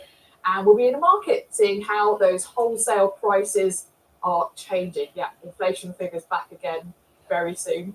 Oh, look forward to that one. Thanks very much. It's just after 7:15. Carol's keeping her eye on some numbers as well on her weather map to tell us what the temperatures are doing. Should we find out? Dare we? Yeah, shall we go on, Carol? You tell us. Well, they're going up as we go through this week, particularly towards the end of the week. Good morning, everyone. But today, if you live in England or Wales, it's been a wet night and it's a wet start to the day. Slowly today, that rain will push northwards and eastwards, lingering across northern England and also northwest Wales in particular. And then as it does clear away, we're looking at sunshine and showers to the south of it. But for Scotland and Northern Ireland, you're also going to have sunshine and showers today. The showers will be few and far between. Now, this is the low pressure bringing all the heavy rain, and we've seen a real deluge across parts of Wales and southwest England through the course of the night. You can see the taking from this radar picture, but we still got some showers across parts of northern Scotland and 1 or 2 just flirting with the coast of Northern Ireland. So the rain continuing to migrate northwards. Behind it, variable amounts of cloud, some sunny spells and a few showers. This rain, heavy and potentially thundery, could lead to some localised flooding. There'll be a lot of surface water and spray on the roads as well. Scotland and Northern Ireland hanging on to the drier conditions. Temperatures around about 16 in the north to 24 as we push further south. It's through this evening and overnight. Eventually, the low pressure bringing this rain drags it off into the North Sea. Behind it, some clear skies, just a few showers, not much wind around, and temperatures 11 to about 14 degrees. So not a particularly cold night, for example. Tomorrow then, the low pressure continues to drift towards Scandinavia, and we've got high pressure building across us, so things will be more settled tomorrow. Yes, there'll still be one or two scattered showers. Many of us will avoid them altogether, and we'll see a bit more sunshine. It's going to feel warmer too across northern England after all the rain that we're going to see today. The temperature's 15 to about 22 or 23 degrees. Heading on through the rest of the week then, Tuesday into Wednesday, high pressure really does build across us. We're in between two areas of low pressure as well, and we'll start off on a misty note, especially across central and northern areas. One or two showers, most of us missing them, most of us getting away with a dry day and a sunny day, and temperatures a little bit higher, could reach 24, 25 somewhere in the south. So for the latter part of the week, again, we're squeezed in between two areas of low pressure, and we start to draw in some warmer air from the near continent, as represented by the colours here. You can see the yellows and also the oranges on the chart. So as we head on through the course of Thursday, with the high pressure to the east and the low pressure to the west, the breeze coming up from the south, a lot of dry conditions. That will change on Friday as we start to see more rain sweeping in from the southwest. That too's pushing northeastwards, and it won't clear the far northeast of Scotland until Saturday late on in the day. Sal and John. Carol, keep watching, because there are going to be some people who might be quite happy about all of that and about some rain. Yeah, indeed, because the washout July might not have been great for our summer holidays, but apparently it came at just the right time for wine producers in England. Perfect, in fact. The mixed weather we've had this summer means 2023 is promising to be a great year for grape crops. And Steve Humphrey is at a vineyard in Chichester for us this morning, getting an early sample. Steve, morning. Good morning, John and Sally. Yes, isn't it marvellous? An early morning walk in an English vineyard in Rolling. And as you say, vineyards right across the country are expecting a bumper crop of grapes this year. That's all because of the topsy-turvy weather we've had. Now, the English wine industry has been gradually expanding over recent years. There are now 943 vineyards right across the country. 5 years ago, they were producing something around 5 million bottles of wine a year. That went up to around about 12 million bottles a year last year, expected to rise even faster. And also, exports of English wine are doing well. So why is it that the weather has been good for grapes? Now, the man who established this vineyard here at Tynward near Chichester is Ad Tucker, and he can tell us, if he joins me over here, by the bunches of grapes, why it is that these chaps are doing really well at the moment. As you can see, they look really good. So Ad, tell us, the weather, it's been good for grapes. We started off very cold spring. Then we had a very warm June, what is good for flowering, and dry. And we had rainfall in July, which swells the berries. So we have 6 weeks to run, so it's looking good. What do you need now? We need good weather, we need sun, warmth, so they can ripen, and hopefully ready for harvest in the end of September. When will you know if you've got a good quality product from these grapes? You can say now that the quality is good. We have no diseases, so minimum amount of sprays. So the sugar content should be good, and so it's all overall looking very, very promising. Super. Thank you very much indeed. So they're producing all sorts of wines here at Tynward. With me is Jodie, who's in charge of wine sales. Mustn't fall over. You're holding one of your bottles of wine. What's that? What are you producing?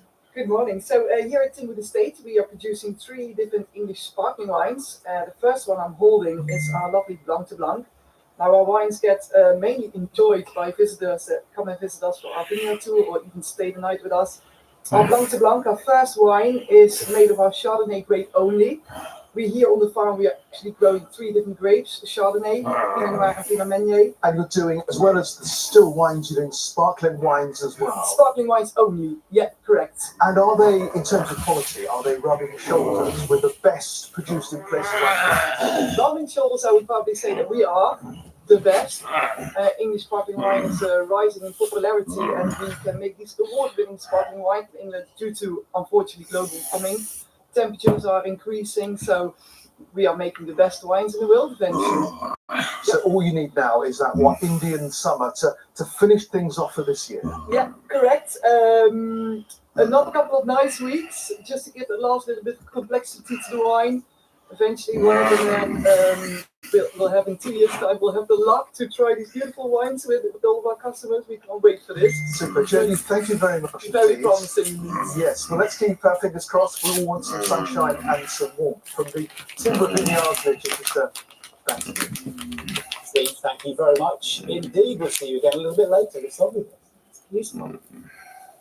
Now, every year in England, fires that are started deliberately cost nearly £1 billion, but getting a conviction can be difficult. Well, in Essex, help is at hand from Fizz. Fizz is a fire detection dog who quite literally has a nose to see criminality. Yes, bad things. Yeah. Now her handler says more like her are needed. Richard Daniel has been to meet her. Fizz is no ordinary dog. Thousands of hours of training have made her one of the top fire detectives in the country. Her secret weapon? Her nose. She can detect fuels used to start fires in the minutest of quantities, less than 50 parts per million. When you put a facial wipe there, you're going to put one pinhead size now of diesel.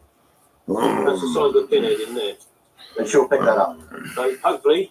Her handler at Essex Fire and Rescue Service is Graham Curry.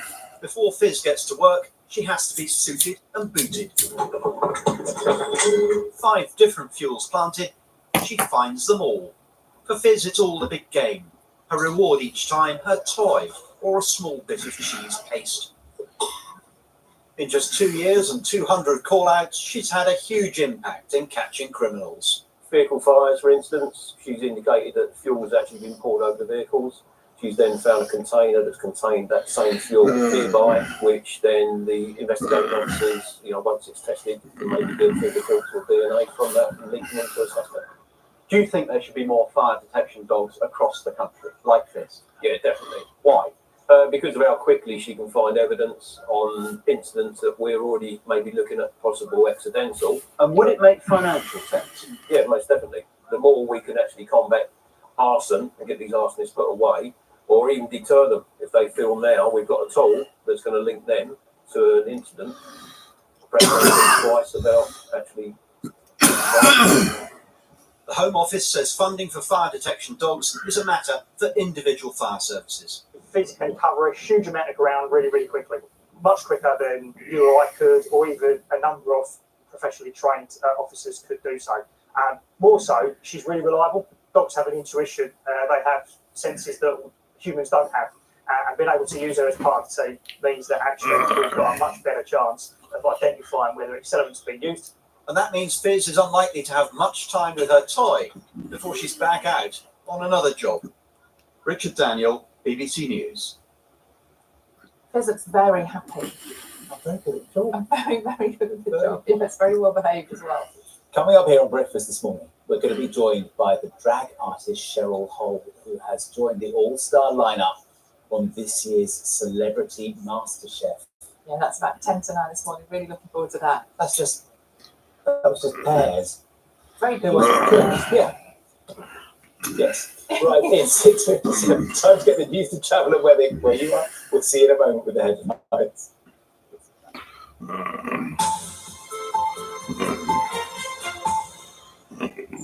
Hello, I'm David Allard with the news here in the South. Dorset Council says a Home Office official was told about traces of Legionella bacteria on the accommodation barge for migrants earlier than the government has admitted. The first group of asylum seekers was taken onto the Bibby Stockholm in Portland last Monday.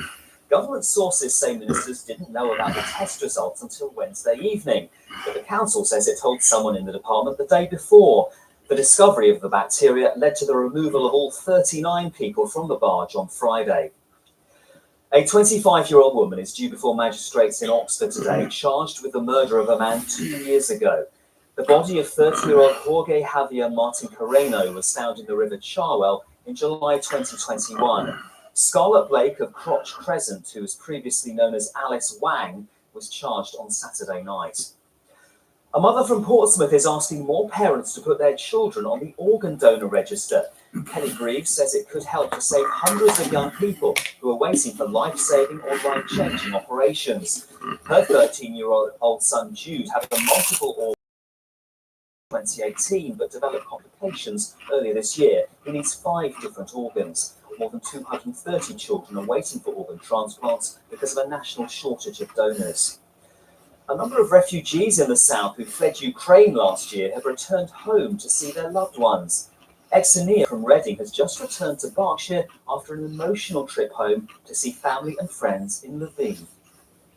When you feel that you can touch this that you lost, just even for a little bit, for the few days, it's really exciting. You cannot imagine this moment till it actually happens. You just see your family and you start to cry. Dan's got your weather forecast this morning. Hello, good morning. A mild but rather cloudy and damp start for most today. The overnight rain continues its journey northwards and eastwards. Perhaps some brightness this morning for more southeastern parts of the region, but generally a lot of cloud around, some further showers, maybe the odd sharp one. But later in the afternoon, we'll start to see some clearance from the west, brightening up into the evening, sunny spells. Temperatures up a little on the weekend's numbers, 20, 21 Celsius. Still quite breezy or windy for the Isle of Wight and towards the coast. And becoming dry overnight, bar 1 or 2 isolated showers and clear spells. So cooler night than last night, temperatures down towards 10 or 11 Celsius. And tomorrow, more sunshine around generally, but there will be a few showers developing as well.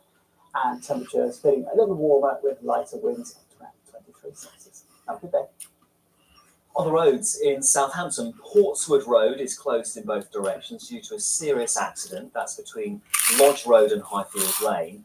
At Tame in Oxfordshire, the High Street and Priest End are closed in both directions. That's due to an earlier building fire. And in Hampshire, the A326 is partially blocked in both directions. That's due to a fallen tree between the Netley Marsh roundabout and the Morrisons roundabout. That is it from us for now. We're back with another update in half an hour. Whatever you're doing, have a good day. Bye-bye.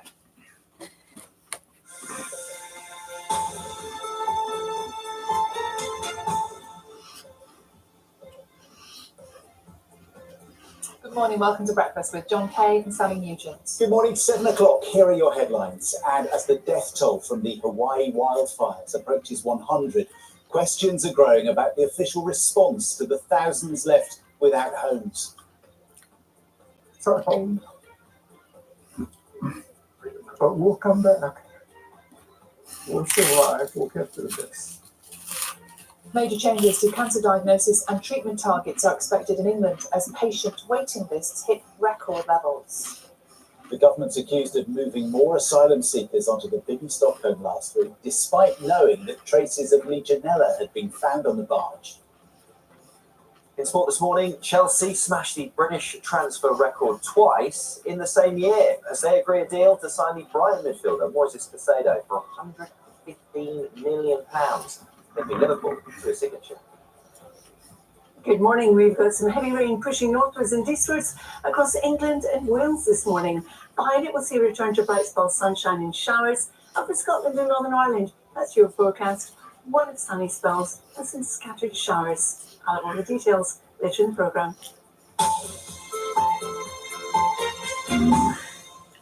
Good morning, it is Monday, it's the 14th of August, and officials in Hawaii say they expect the number of casualties to rise significantly as a result of the wildfires there.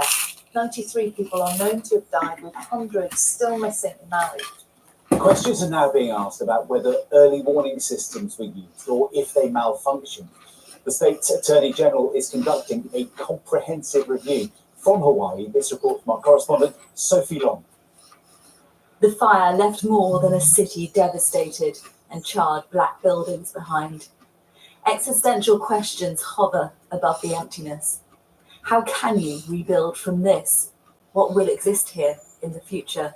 A now churchless congregation gathers at a coffee shop to share their pain. One of the police officers sent me pictures.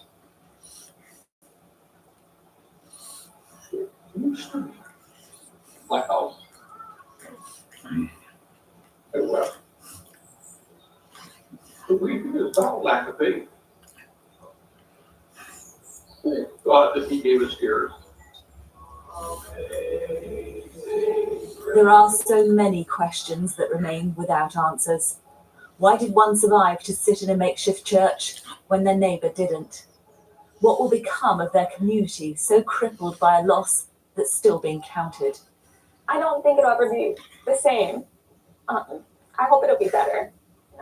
So that's my prayer, and I believe that. I think one day, it can be an even better Lahaina than it was. Hopefully, that's what I hope at least. Yeah. How do they explain to those too young to understand what their parents can't comprehend? Children live in the moment most when they're young, and so you may have to bring it more than once with them.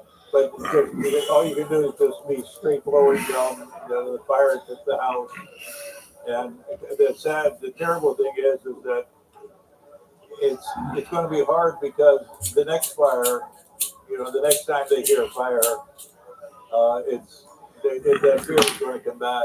We actually had one lady beating on her, save. These people may have lost their homes, but they haven't lost their hope. We're going to build ourselves up. We're going to shake ourselves up, and we're going to keep going forward. We're not broken. The place might be for now, but it won't stay that way. And even the elderly with other places they could go will stay and rebuild. Family on the mainland are trying to get me to move back, and my son told my daughter said, "You don't get it. Dad's going to die there." So that's his home. It's our home. But we'll come back. We'll survive. We'll get through this. They'll tell their children that there has been mass death and destruction, but out of it came heroes and hope. Sophie Long, BBC News, Maui. Well, a little earlier in the programme, we spoke to Sophie about the recovery efforts.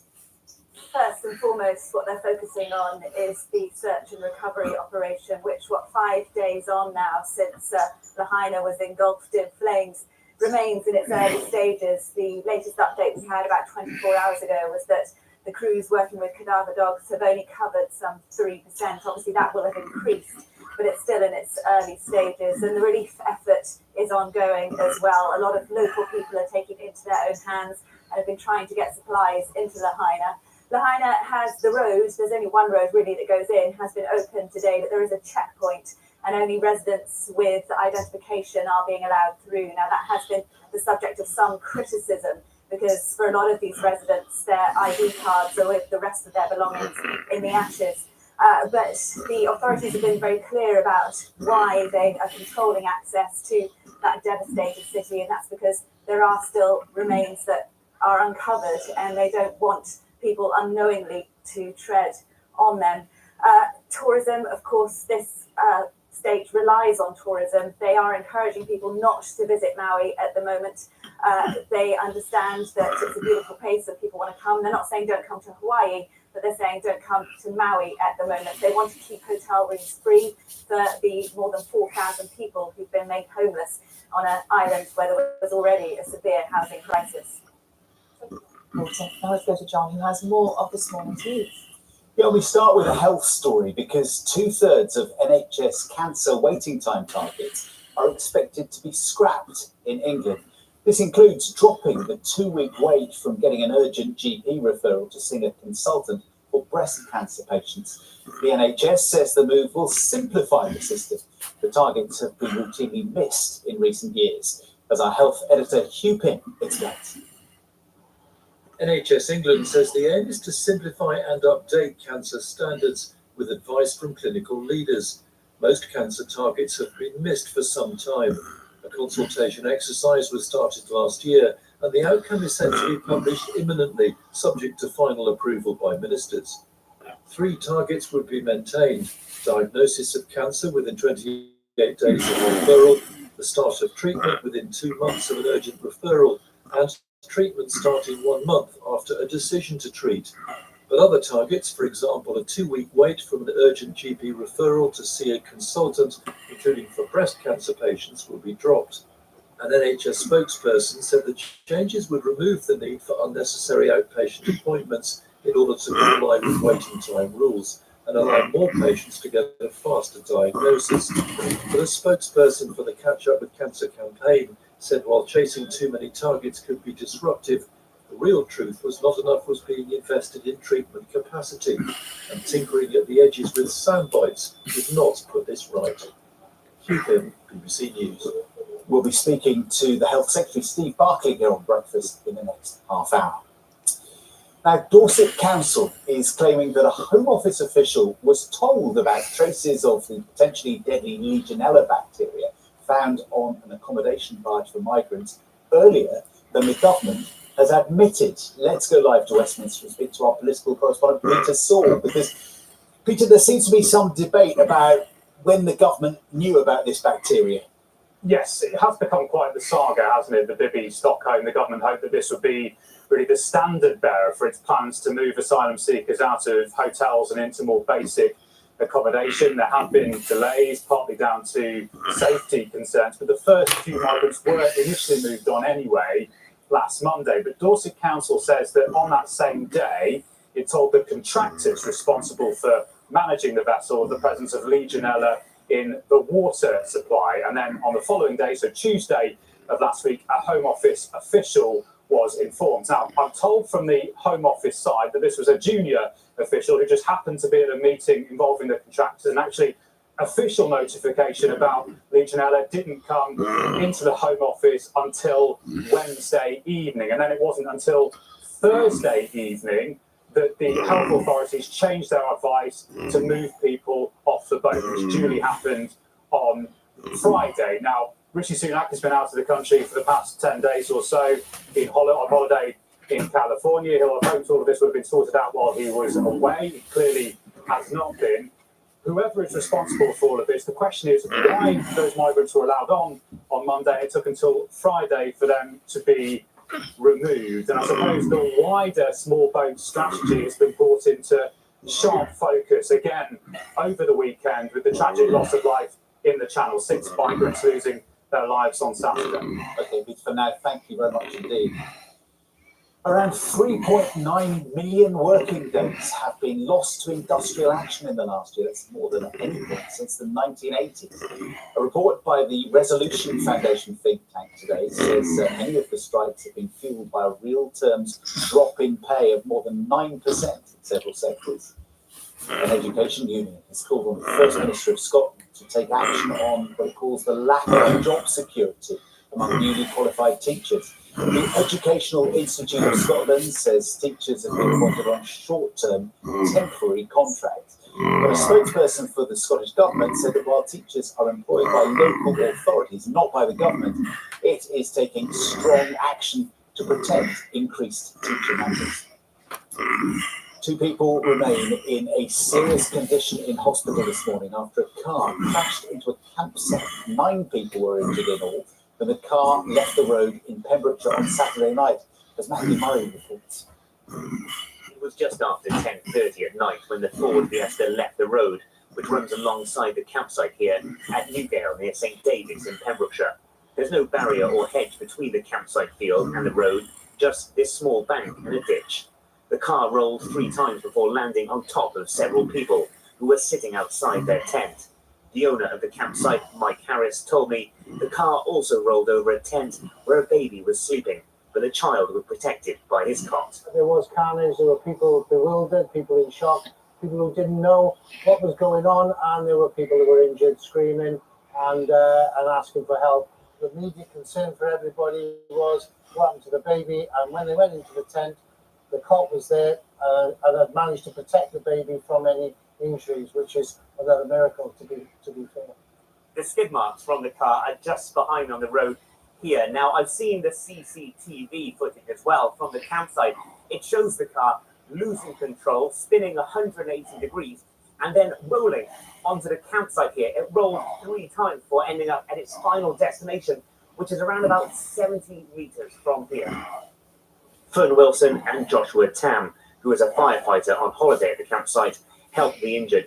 Well, you ran pretty much straight away over Yeah. to go help. We just tried to help as much as possible with first aid.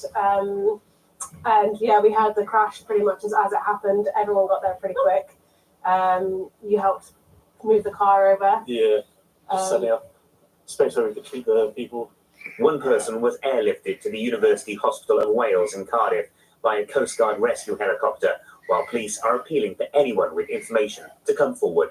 Matt Murray, BBC News, Newgale in Pembrokeshire. It's going to be a very big week for England's Lionesses. They're just 2 wins away from being crowned world champions in the Women's World Cup. But of course, to get to the final, England have first got to beat the hosts, Australia, on Wednesday. Our sports editor, Dan Rowan, is in Sydney for us. And they've really got home advantage as far as the crowds are concerned, haven't they, Dan? That's right, morning. Yeah, huge sense of excitement and anticipation building here in Australia at this groundbreaking Women's World Cup. It's already breaking all kinds of records. More tickets have been sold here than for any other World Cup before it.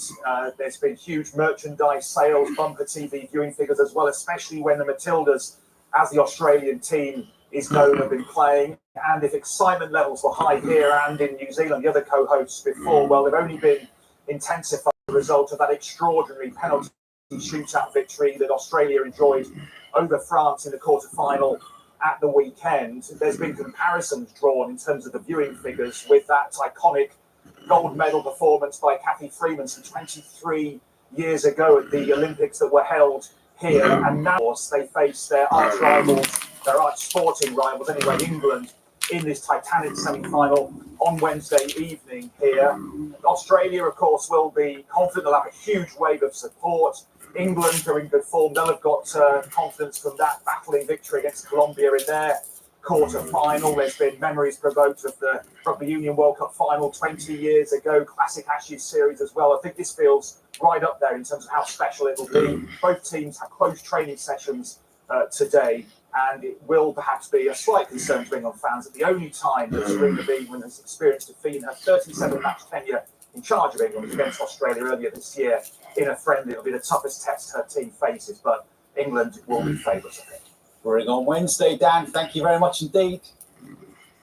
Now, letters written by George Harrison's mother responding to fan mail for the Beatles are going to go on sale this month. We've really enjoyed these, haven't they? These letters from George's mum. From a collection of 25 that Louise Harrison wrote to a teenager, Janet Gray, where she pulled no punches.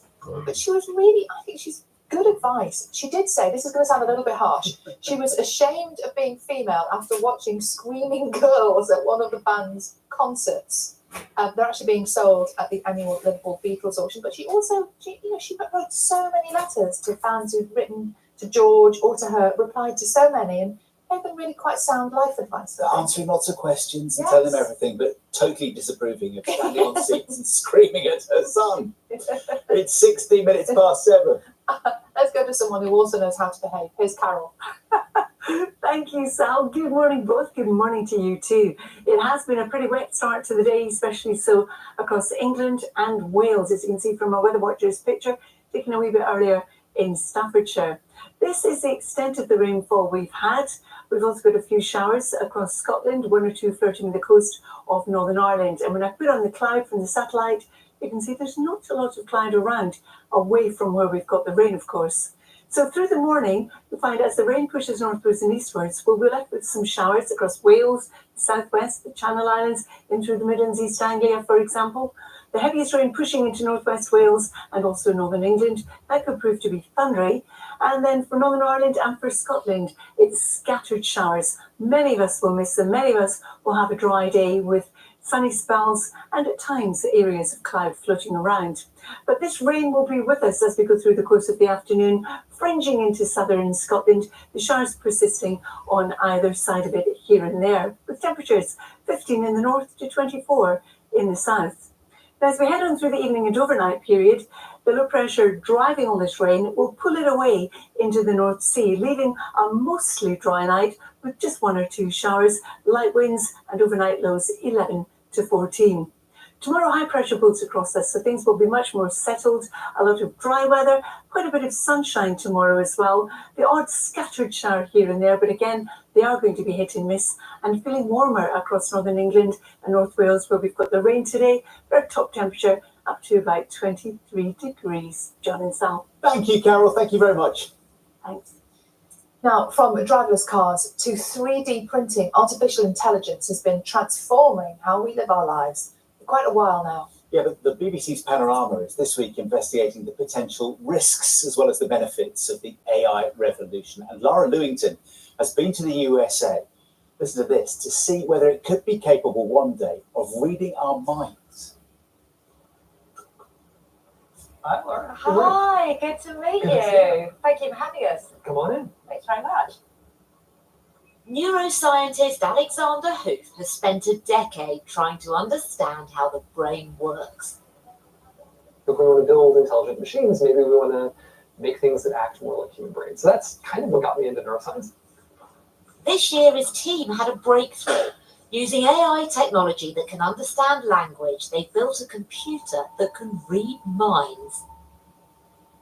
We scan people's brains with an fMRI scanner while they just listen to stories. So we track how their brains respond while they're listening to hours and hours of stories. The team has trained the AI on their own brains. As they listen to stories inside the scanner, the computer watches what happens. What sort of brain activity are you looking for? We're looking for brain activity that's related to specific ideas or specific words that appear in the stories. So, for example, whenever you hear somebody talk about parking a car, there are certain patterns of activity in the brain that will be present that reliably correspond to that kind of idea. And we're trying to build up that mapping from this very large data set. The computer looks for patterns in the vast amounts of data from the scanner. With enough training, it can translate brain activity into words. So the lead scientist is listening to a story for us.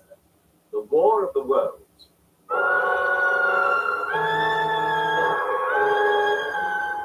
Martians in the pit turned the heat ray. The deep throbbing sun, the silver pencil of light, full of light.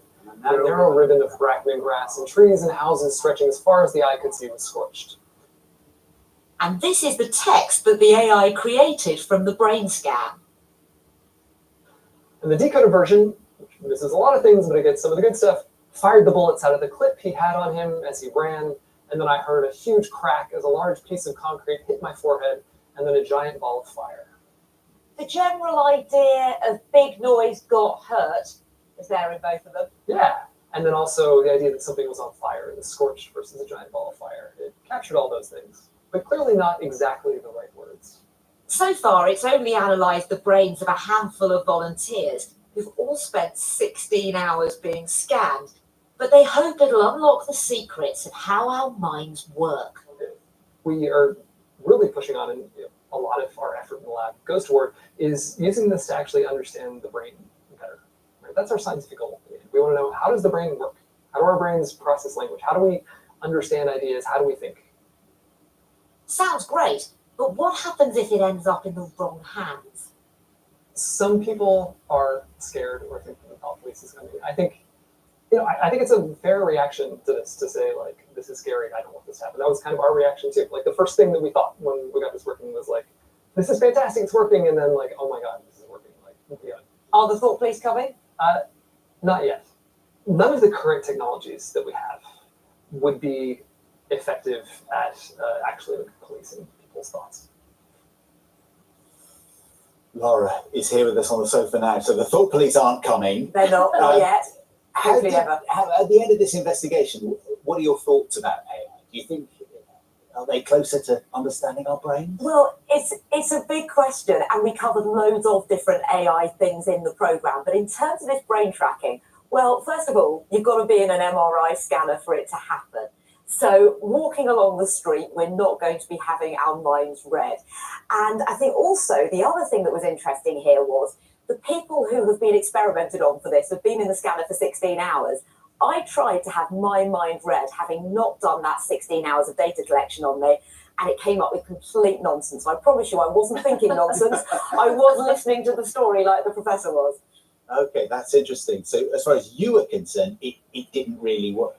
It works if it's been trained on the person's brain, but all of our brains work differently. And it's looking at the blood flow, it's looking at the process someone's brain is going through when they're listening to a particular word. So that can then be reverse engineered, that they will listen to something, the MRI scanner will track their brain activity, and then it will write the words. It's using GPT-1, which is an earlier iteration of ChatGPT.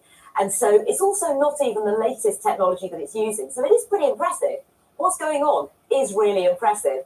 It's just, it's not there yet on something that would be plausible to use on the go, say. But if you did manage to get wearable devices eventually with much higher resolution, then maybe for people who have any sort of medical condition that means that they can't speak, it could prove a really useful technology.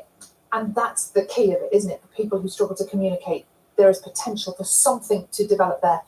But how long might we have to wait for that to happen?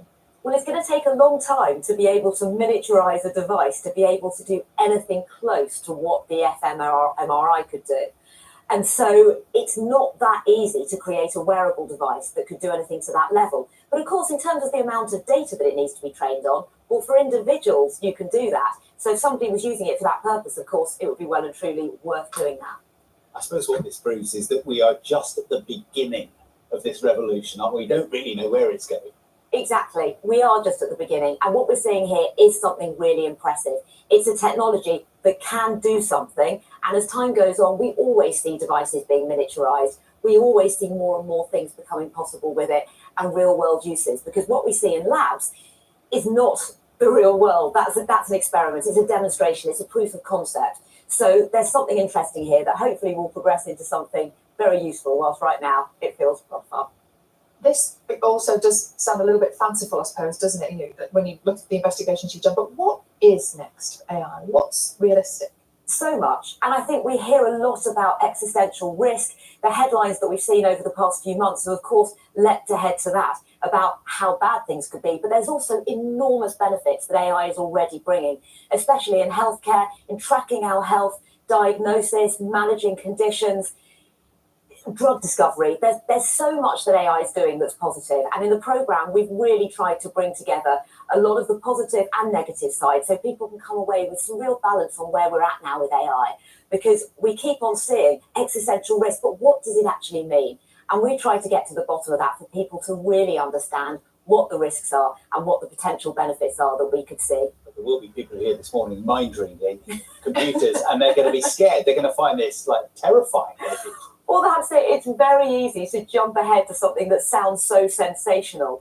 And of course, there are problems with AI systems right now. There's big problems of bias, disinformation.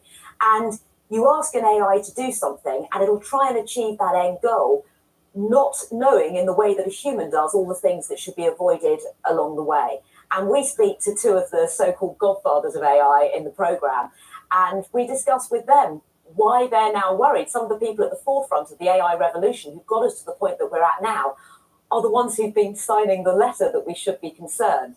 So we're trying to create some balance here on what the reality is, what is existential risk, what should we be worried about, what should we be excited about, because there's enormous possibility. Clara, it's great to talk to you. And you can watch the Panorama programme, Beyond Human, Artificial Intelligence and Us. It's on BBC iPlayer now and on BBC One at 8 o'clock. Brutal. That is how former Sports Minister Tracy Crouch described her journey to the summit of Mount Kilimanjaro. The MP, who was diagnosed with breast cancer in 2020 and is now free of the disease, took on the charity challenge with 6 other women, as Louisa Pilbeam reports. 6,000 metres above sea level with rugged terrain and restricted oxygen. Mount Kilimanjaro requires intense training to tackle the mountain. Around a third of those who try fail. But this group of 7 mums have faced bigger mountains, each having to battle breast cancer in their lives in different ways. And they weren't leaving Tanzania until they'd conquered every step of this challenge with the same grit. One of those was Tracy Crouch, former UK Sports Minister, who was treated for breast cancer 2 years ago. The group of 7 returned home and said their experience was no walk in the park. It was pretty brutal, to be honest with you. I've overcome many challenges, both personally and professionally in my life, but this was by far the hardest thing I have ever had to endure. And I'm really proud of myself for having faced that challenge and overcome it. But they put in the work, from the mud of the English countryside to high altitude training in the gym. These women left behind their families at Gatwick and headed to Africa, pushed on by each other and their aim to raise £150,000 for Breast Cancer Kent, a charity which helped them, all to buy new equipment that speeds up breast cancer diagnosis. It's called Faxitron. So essentially it allows us to expedite the turnaround time for breast cancer patients. The most difficult part of breast cancer in the breast cancer journey really is waiting for results. And if we can change that and if we can expedite this, that would benefit ladies across Kent significantly. This was the moment they reached the summit 8 days later. We are around 148,000, which is absolutely mind-blowing. And we were hoping to get 150,000, so we're so close. And the generosity of people has been unbelievable. I think it's because it's a cause that touches so many people. And this wasn't just about raising money, it was about proving to themselves they could achieve the near impossible and feeling on top of the world. Louisa Pilbeam, BBC News. Huge congratulations to all of those women who, an incredible feat. What a challenge. Yeah. They've got incredible feet. Right, it's coming to 7:30. Let's get the news, the travel and weather from breakfast teams around the UK. See you in a second.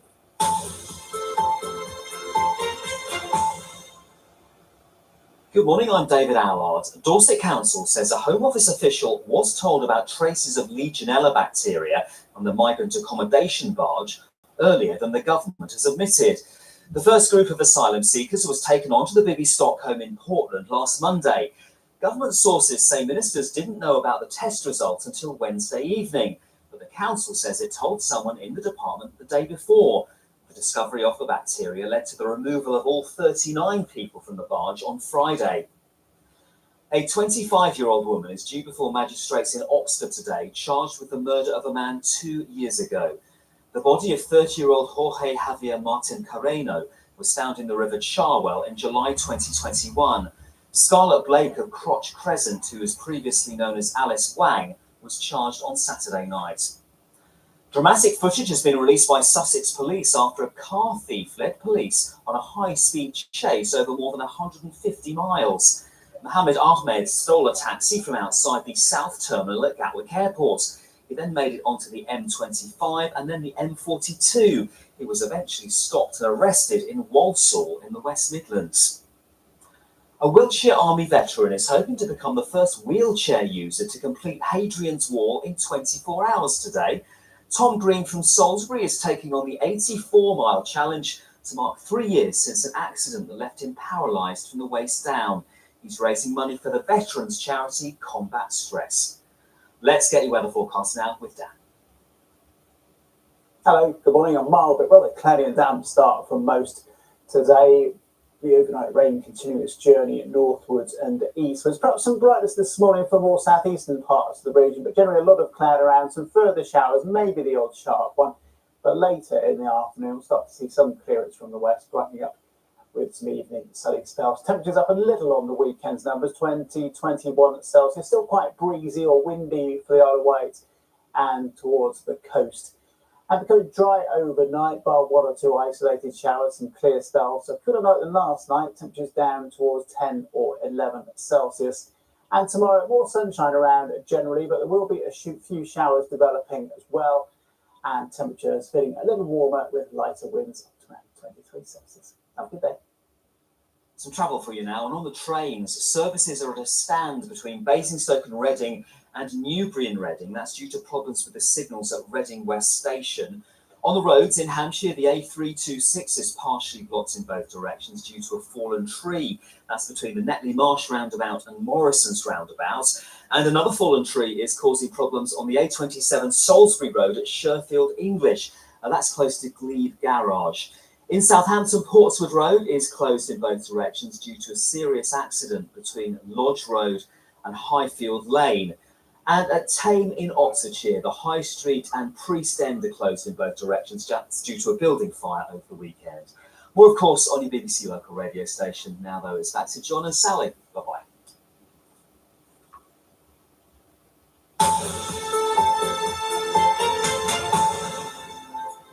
Hello, this is Breakfast with John Kay and Sally Nugent. Just after 7:30 on Monday morning. Thank you for joining Breakfast. A little bit later, we're going to have Shirley Ballas here reflecting on her extraordinary events in the sky. Yes. But first, an important health story is NHS England are poised to announce significant changes to cancer waiting time targets, which have been routinely missed in recent years. It comes as the waiting list for hospital treatment has now topped 7.5 million people in England for the very first time. We're joined now by the Health Secretary, Steve Barclay. Morning to you, Mr. Barclay. So, good morning. We're hearing, aren't we, this morning that targets for cancer patients in England being repeatedly missed. We're hearing in the papers yesterday that you're planning to remove some of these targets. How is that going to help patients going to their GP?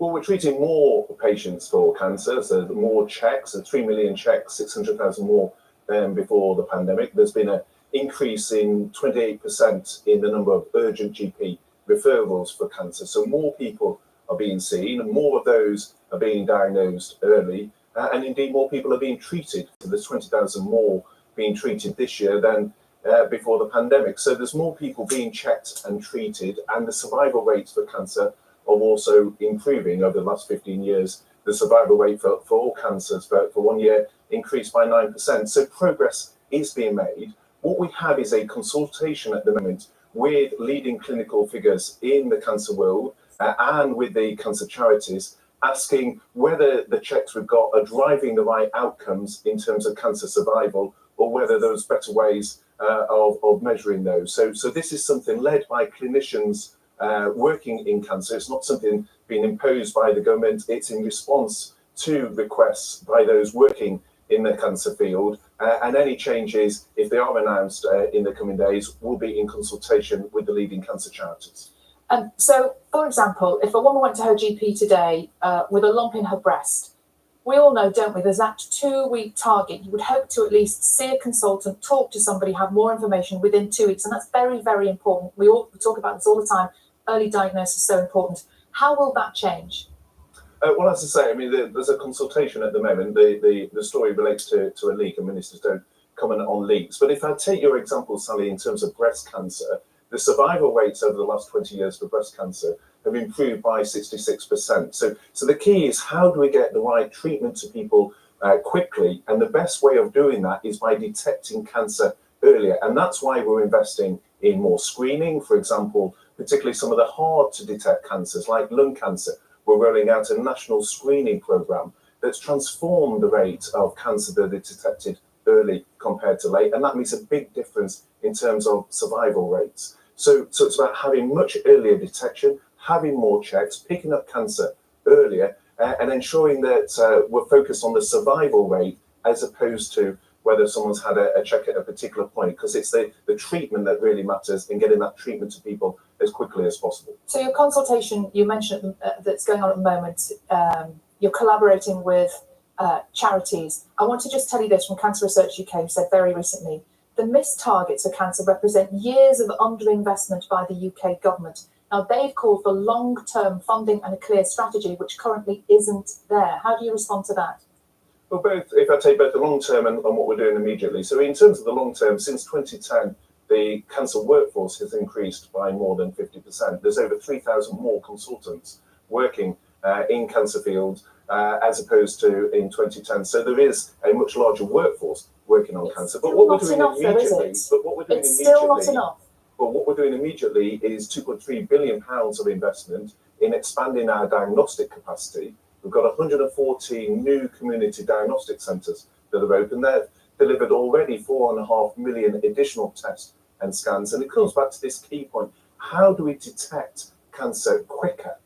Because if we can detect it quicker through our screening program, through our diagnostic program, that enables the survival rates to be significantly improved. So we've got 114 of our community diagnostic centres now open. We've got a commitment to open 160 around the country, and that is something we're absolutely committed to, and that is making a real difference. And for example, I was in Lewes last week at the Brighton football ground in the community, very accessible, using the carport there so people can quickly come in and have their tests and scans. It's that sort of investment in the community that is enabling people to get their treatment very quickly, and we've got significant investment, £2.3 billion going in as part of that programme. I know some very senior oncologists would disagree with you, but I'm going to move on to junior doctor strikes at the moment, because that is obviously something that lots of people are very concerned about. Junior doctors on their 5th strike now. What is happening there? What are you going to do to talk to them? Are you going to talk to them? Are you going to talk to the BMA this week? Well, we've accepted in full the recommendations of the independent pay review body, and what that means for a junior doctor starting in hospital this summer, they will receive a pay rise of 10.3%. The average for junior doctors as a whole is 8.8%. So we've got to balance getting inflation down, the wider pressure for many of your listeners in terms of cost of living, with also our investment in the NHS. And 8.8% is the recommendation that the independent peer review body process made. We've accepted that in full. And we've reached a deal with over 1 million NHS staff through the Agenda for Change, which covers nurses, paramedics, cleaners, porters. So we have been talking to NHS Staff Council and to the trade unions. We've reached a deal covering more than 1 million NHS staff. And in terms of junior doctors specifically, we've accepted in full the pay review body recommendations, and that means an average 8.8% pay rise for junior doctors. How frustrated are you by all of this? Well, it's usually because what really matters is patients waiting for treatment and our commitment to getting waiting times down. We're making big progress on the longest waits. In England, we've virtually eliminated waits of over 18 months, whereas in Wales, for example, there's over 70,000 patients waiting more than 18 months. In fact, many of your listeners will be surprised to learn that there's 4 times as many patients waiting over a year for treatment in Wales compared to in England, and that's despite Keir Starmer saying that Wales is the blueprint. Can I please just stop you there for a moment, because the figures are actually collated in a different way, so that's not particularly relevant. And we also know that long waiting times are falling every month in Wales. They've actually more than halved in the last year. No, people waiting more than 18 months in Wales, there's over 70,000 there. There's over 30,000 waiting more than 2 years. They have more referrals in their statistics than England does, so they're not really comparable figures, are they? Well, yes, they are, and I think people can see for themselves. But one of the things, in fact, Sally, that I've written to the Welsh and Scottish Government is to have much more transparency so that data on performance across the UK can be better compared by you, by viewers and others. So it is important we have more comparison between the performance of the NHS in Wales and that in England. There are areas where it is recorded differently, such as on ambulance response times. But in terms of long-term waits, it is the fact that in Wales, you're 4 times more likely to wait over a year for treatment compared to England. That is a stark difference. The longest waits over 2 years have been virtually eliminated in England, as have those of over 18 months, whereas in Wales, it's over 30,000 and over 70,000 waiting either 2 years and 18 months. That is a stark difference between Wales and England. In Scotland, there's over 20,000 patients waiting more than 18 months. And of course, this is with much smaller populations than that in England. So there is a marked difference in performance, but I absolutely accept in England, there's much more we need to do. That's why we're investing in the diagnostic centres. We've got 43 new and expanded surgical hubs to boost our treatment as well. We're looking at utilisation of theatre time, how we can increase that. We're looking at better use of day surgery as well. So there's a range of things we're doing to bring those times down. It is working in terms of the longest waits, but we recognise on the overall number of people waiting, we've got more work to do, and that's what we're focused on. I'm going to move you on because I appreciate we are a little bit short of time. One of the Prime Minister's key pledges was, of course, to reduce hospital waiting times. The other was, of course, to tackle the issue of small boats crossing the Channel. You're not doing particularly well on either of those things at the moment, are you?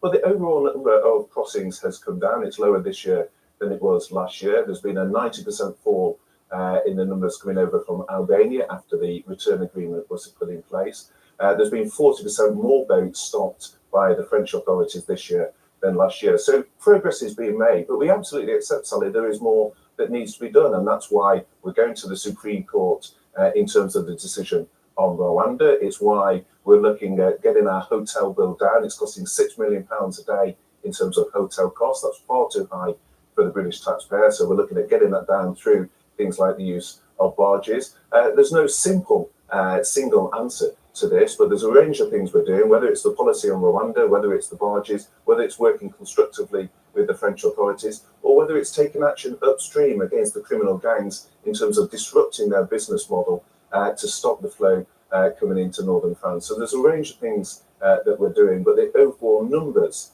coming across this year are lower than last year. And if you look at the Albanians as an example, you can see significant progress as a result of the returns agreement we've got.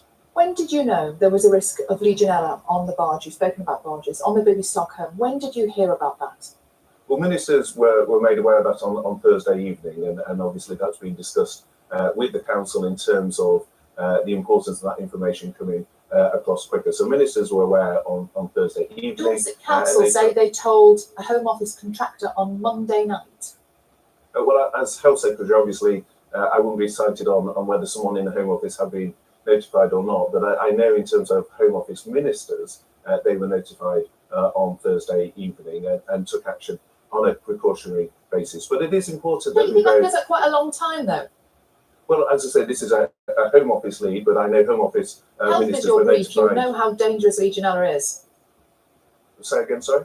I'm saying health is your brief. You would know how dangerous Legionella is and how important it is to act urgently in that situation. If the Home Office contractor knew on Monday night, do you think it's too long for then a minister to hear on Thursday?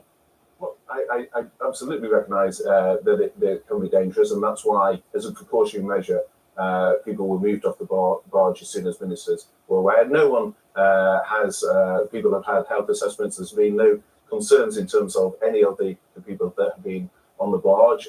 Checks have been followed up on that. But the steps were taken as a precautionary basis. It's right, therefore, that we have the checks. Those were done at the end of July. I know ministers in the Home Office were notified on Thursday evening and took precautionary measures as a result. There's a report in the papers today, I know what you're going to say about it, it's a leaked report that suggests a government memo has said that the migrant crisis is going to last another 5 years. If that's the case, how can Rishi Sunak possibly campaign on Stop the Boats during the next general election campaign?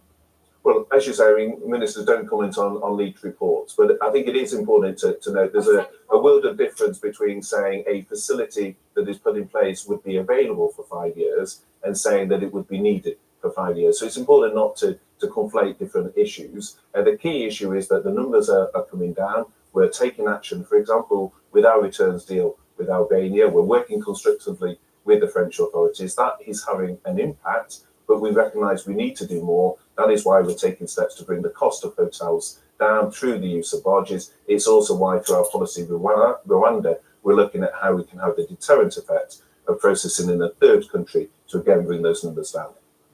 Steve Barclay, thank you very much.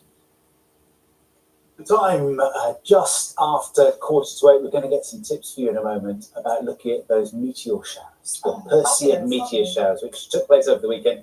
Wasn't great weather, a bit cloudy in places, but tonight... Was it a little bit clear at times? Yeah, tonight could be better still. So we'll speak to an astrophysicist about what we need to do. Get our telescopes ready for that tonight. No sleep then.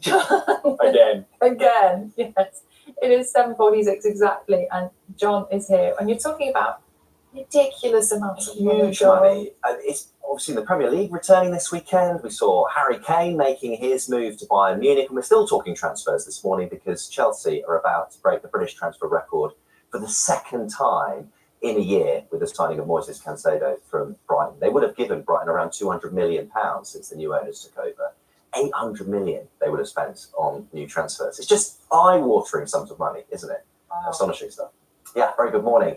Yes, it is yet another huge deal, isn't it, for Chelsea? Another deal in excess of £100 million from Chelsea for a player. And it is another British transfer record at £115 million for Moises Caicedo.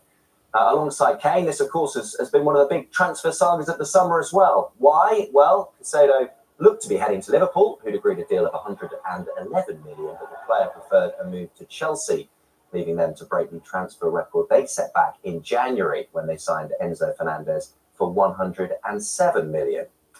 So what awaits him? Well, as fate would have it, both Chelsea and Liverpool were playing each other yesterday in a 1-1 draw. Luis Diaz there scoring first for the Reds. Chelsea equalising, though, through Axel Disasi. And whilst Caicedo didn't fancy a move to Liverpool, Jurgen Klopp still happy with what he saw from his side.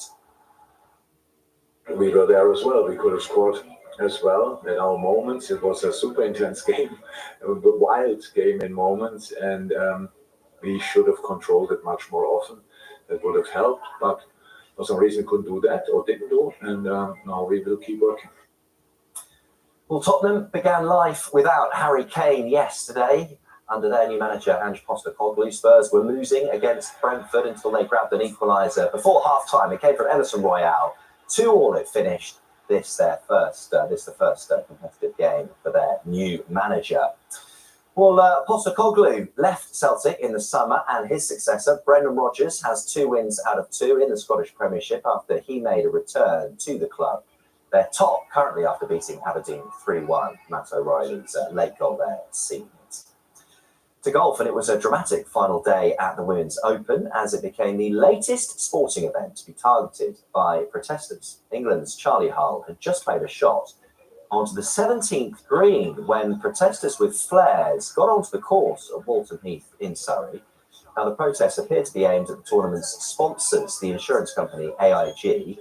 Police made 5 arrests. It's not the first time, of course. Protesters have been targeting a number of sporting events of late, including the Open at Royal Liverpool, the Ashes at Lord's, Wimbledon, and Snooker's World Championship in Sheffield as well. Well, after they were removed, America's Lilia Vu went on to finish 6 shots clear of Hull to claim the final women's major of the year. And the curtain came down yesterday on the World Cycling Championships, and what an 11 days it proved for Great Britain. Beth Shriver won gold on the final day as she led from start to finish in the BMX final in Glasgow, taking home another world title. That was their 23rd gold of the championships as they finished top of the table. A lot goes on behind the scenes that people don't see.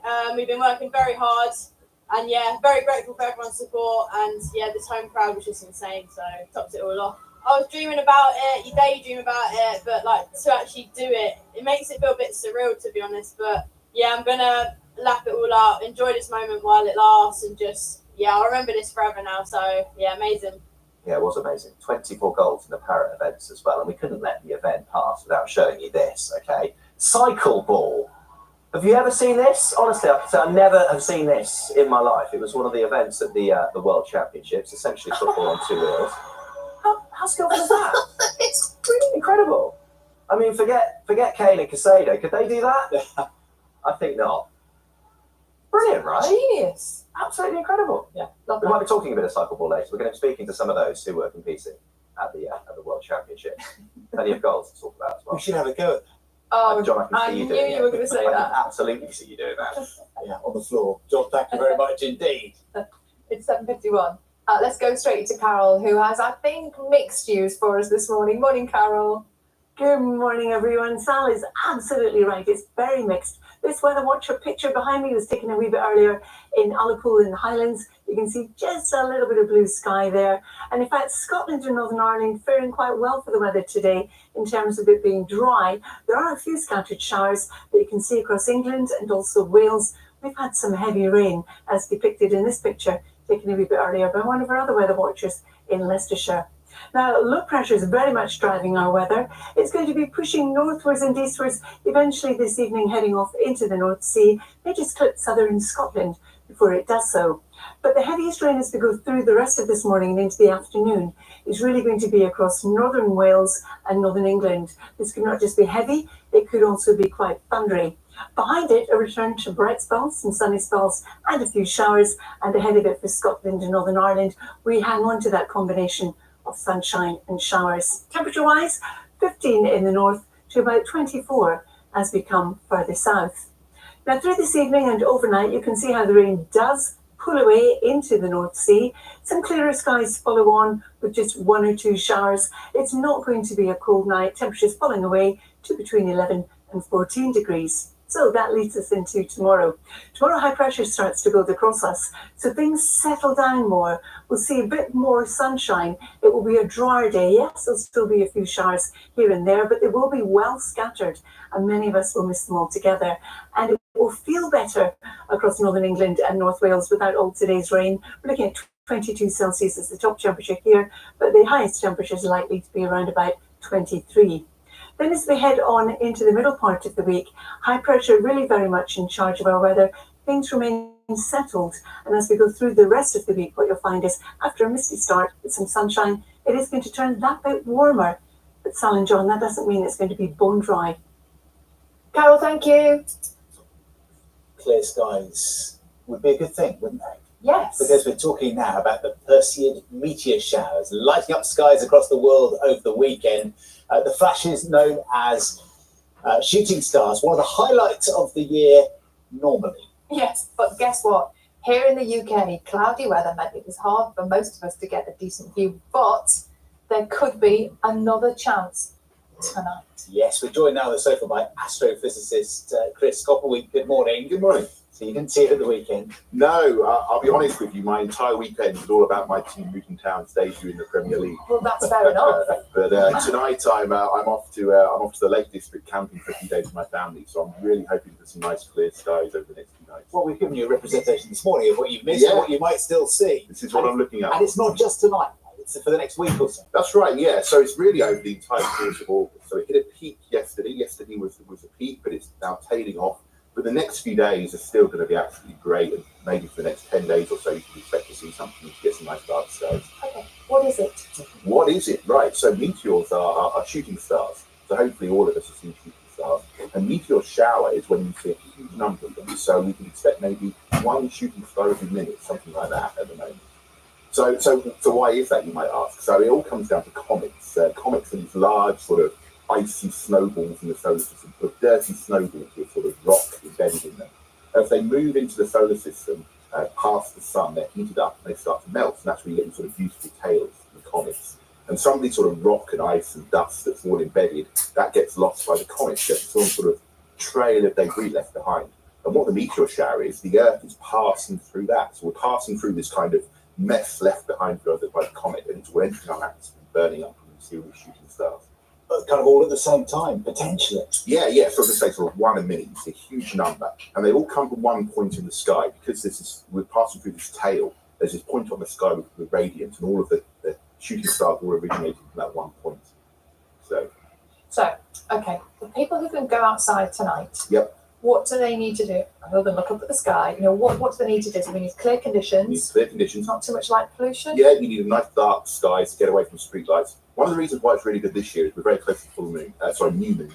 In 2 days' time, it's new moon. So we've got a nice dark sky to get somewhere. The best thing to do, I mean, you'll see them all over the sky, but the best thing to do is to look for this radiant point where they're all coming from. And that's going to be in the northeast, just after sunset. So the reason why these are called the Perseids is because that point is in the constellation Perseus. So if you know your astronomy, you might recognize that. If not, what you want to do, you want to look to the northeast, and there's a sort of W in the sky, and that's the constellation Cassiopeia, and they'll be coming right from that point. If you can hold on until just before dawn, if you're an early riser, it'll be even better, and that W, that point, will be right overhead, so it'll be sort of coming down. Oh, John, that's going to be quite good for us tomorrow morning. That's us tomorrow morning on the way into work. And for you in the Lake District, you could be in the perfect place, couldn't you? Nice dark skies. Yeah. Well, I'm sure the kids will be getting me up early, so yeah, I'll be up looking for them. If the clouds are gone, I'll be there. And we said it's one of the highlights of the year for stargazers. What is it about it that's so special that you love? Well, I mean, everyone likes to see it. I mean, for me, what I really like about it is it really gives you this idea of the Earth moving through space. We're all on spaceship Earth, traveling around the sun. We're passing through these sort of regions. And it's something that everyone can get involved in. I mean, astronomy is the oldest science because, since we were first humans, we've looked up at the sky and thought, wow, what's it all about? And it's something we can all participate in. You don't need to be a professional scientist. You don't even need to be an amateur with a telescope. All you need is your eyes. you can look and sort of, be part That's of going to be the. my next question. You don't need any equipment at all. Absolutely Would not. it help if you had like a basic telescope? No, a telescope is no good really for a shooting star because they move so quickly. So for this particular type of astronomy, the eye is the absolute best tool you have at your disposal. We've seen some amazing pictures. Some of it sort of done over time lapse stuff that's been gathered all over the world. But I mean, can you catch it on your phone? Can you get a decent shot? If you're lucky, yes, it is possible. What you probably want to do, if you have the right camera, is to get a long exposure. So you'd be looking at the star for a very long time. You have your camera, maybe your camera phone on a tripod. You get a nice long exposure, and then if you have to get a streak during that exposure, you would capture it on the film. Trying to sort of capture it goes, because it's gone in a second, is much, much harder. Chris, thank you very much indeed. My pleasure. And you've got a win for Luton Town as well.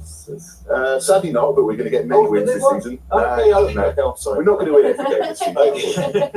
I missed that. You missed the stars. Thank you very much indeed for coming in. Lovely to have you. Have fun in the lakes. Thank you. Yeah. It's time now for the news, the travel and weather, where you are. We'll see you in just a moment.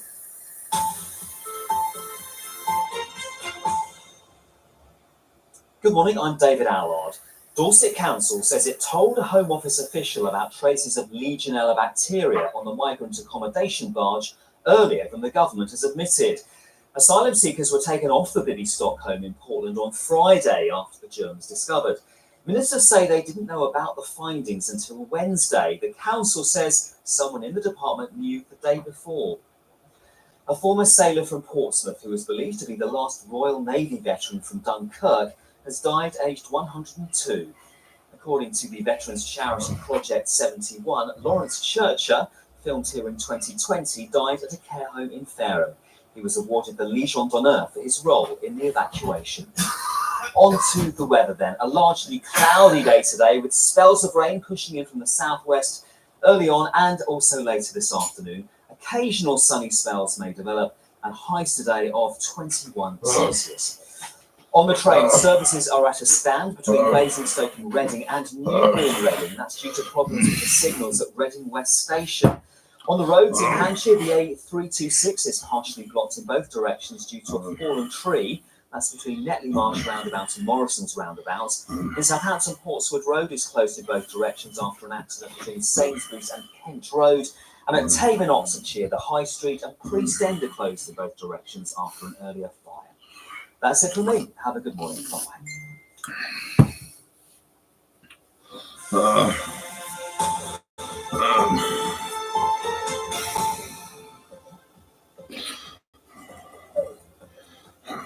Good morning. Welcome to breakfast with John Kay and Sally Nugent. Good morning, 8 o'clock. Here are your headlines. And as the death toll from the Hawaii wildfires approaches 100, anger is growing there about the official response to the thousands left without homes.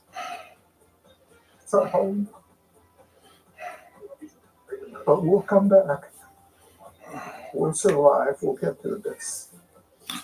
The government defends its treatment of asylum seekers on the Bibby Stockholm after questions are raised about when ministers knew about the presence of Legionella on the barge. Major changes to cancer diagnosis and treatment targets are expected in England as patient waiting lists hit record levels. And are you paying too much for convenience? Supermarkets are told they need to make it cheaper for people to shop in their smaller town centre stores. And after a golden World Cycling Championships, which saw GB top the medal table, we'll be reliving some of the most successful moments with three members of the team at 8:30 here on Breakfast with a squad well placed at the Olympics and Paralympic Games next year. And she has pushed herself to new heights. We'll catch up with Strictly Shirley Ballas, who's completed 3 challenges to raise money in memory of her brother. Good morning. For Scotland and Northern Ireland today, it's a mixture of sunshine and scattered showers. For England and for Wales, the heavy rain pushing northwards and eastwards, and on the southern side of it, we'll see a return to bright spells, sunshine and showers. I'll have all the details later in the programme. Good morning, it's Monday, it's the 14th of August. Officials in Hawaii say they expect the number of casualties to rise significantly as a result of the wildfires there. 93 people are known to have died, with hundreds still missing in Maui. Questions are now being asked about whether early warning systems were used or if they malfunctioned. The state's Attorney General is conducting a comprehensive review. Here's the latest from Hawaii, our correspondent Sophie Long. The fire left more than a city devastated and charred black buildings behind. Existential questions hover above the emptiness. How can you rebuild from this? What will exist here in the future? A now churchless congregation gathers at a coffee shop to share their pain. One of the police officers sent me pictures. It used to be my house. I wept. So we did not lack of faith. God that He gave us tears. There are so many questions that remain without answers. Why did one survive to sit in a makeshift church when their neighbour didn't? What will become of their community so crippled by a loss that's still being counted? I don't think it'll ever be the same. I hope it'll be better. So that's my prayer, and I believe that. I think one day, it can be an even better Lahaina than it was. Hopefully, that's what I hope at least. Yeah. How do they explain to those too young to understand what their parents can't comprehend? Children live in the moment most when they're young, and so you may have to explain it more than once with them. But just, all you can do is just be straightforward and tell them, the fire took the house. And the terrible thing is that it's going to be hard because the next fire, the next time they hear a fire, that fear is going to come back. We actually had one lady beating on her window, save me, save me. These people may have lost their homes, but they haven't lost their hope. We're going to build ourselves up. We're going to shake ourselves up, and we're going to keep going forward. We're not broken. The place might be for now, but, it won't stay that way. And even the elderly with other places they could go will stay and rebuild. Family on the mainland are trying to get me to move back. And my son told my daughter, he said, "You don't get it. Dad's going to die there." So that's his home. It's our home. But we'll come back. We'll survive. We'll get through this. They'll tell their children that there has been mass death and destruction, but out of it came heroes and hope. Sophie Long, BBC News, Maui. And just a little earlier, we spoke to Sophie here on the programme about the recovery efforts, and we can talk to her again now. Morning to you, Sophie. What's the latest that you can tell us? I know one of the most important things at the moment is the desperate sense of recovery and trying to get supplies in. Yeah, there's so much for them to do. It is now 5 days since that inferno. And in the days since, we've heard harrowing tales from survivors of their escape. But the emphasis now is on the search and recovery effort. And despite the fact 5 days have passed, the authorities are saying it's still in its early stages. The death toll currently stands at 93, but the governor of Hawaii, Josh Green, has been very clear about the fact that sadly that is expected to climb. Now, the road to Lahaina has been reopened today. It's been opened and closed and opened again, but only to card-carrying residents. And there is some frustration with that because a lot of people who are desperate to get back to see their homes for themselves have said that their ID cards are with the rest of their belongings in the ashes. Now, there is a great emphasis also on helping and providing shelter for more than 4,000 people who've been made homeless by this tragedy on an island where there was already a severe housing shortage. Now, the governor, Josh Green, has said that they're encouraging tourists not to come to Maui at this time. Tourism, of course, is a massive part of the economy here. They're not saying don't come to Hawaii, they're saying visit our other islands. And one reason for that is they want to keep hotel rooms free for some of those people who need shelter. They're keeping 500 hotel rooms free for them and another 500 for federal emergency workers who are coming to Maui to help with the relief effort. Sophie, thanks very much indeed. That's Sophie Long live in Maui for us this morning. Now let's get more of this morning's news with John. Yes, and let's start with the latest on the Bibby Stockholm barge, because the government has defended its treatment of asylum seekers after questions were raised over the weekend about when ministers knew about the presence of Legionella on the barge. Our political correspondent Peter Saul has been looking into this for us in Westminster this morning. And Peter, the crucial thing seems to be when the Home Office realised that this bug was on the boat. Yeah, lots of different agencies involved in all this. I'll try to take you through the timeline. So last Monday, Dorset Council informed the contractor responsible for managing the Bibby Stockholm about the presence of Legionella in the water system. That was the same day that the first few asylum seekers were moved on board. Now, the following day, so Tuesday of last week, the council says it informed the Home Office about the Legionella. Now, I've heard from Home Office sources that actually this was a junior official who just happened to be on a call involving the contractor, and so that message wasn't passed up the chain, and actually formal notification wasn't made to a more senior Home Office official until Wednesday. But in the past hour or so, we've been speaking to the Health Secretary for England, Steve Barclay, here on Breakfast. Here's what he had to say. I absolutely recognise that it can be dangerous, and that's why, as a precautionary measure, people were moved off the barge as soon as ministers were aware. No one people have had health assessments. There's been no concerns in terms of any of the people that have been on the barge. Checks have been followed up on that. But the steps were taken as a precautionary basis. It's right, therefore, that we have the checks. Those were done at the end of July, and the ministers in the Home Office were notified on Thursday evening and took precautionary measures as a result.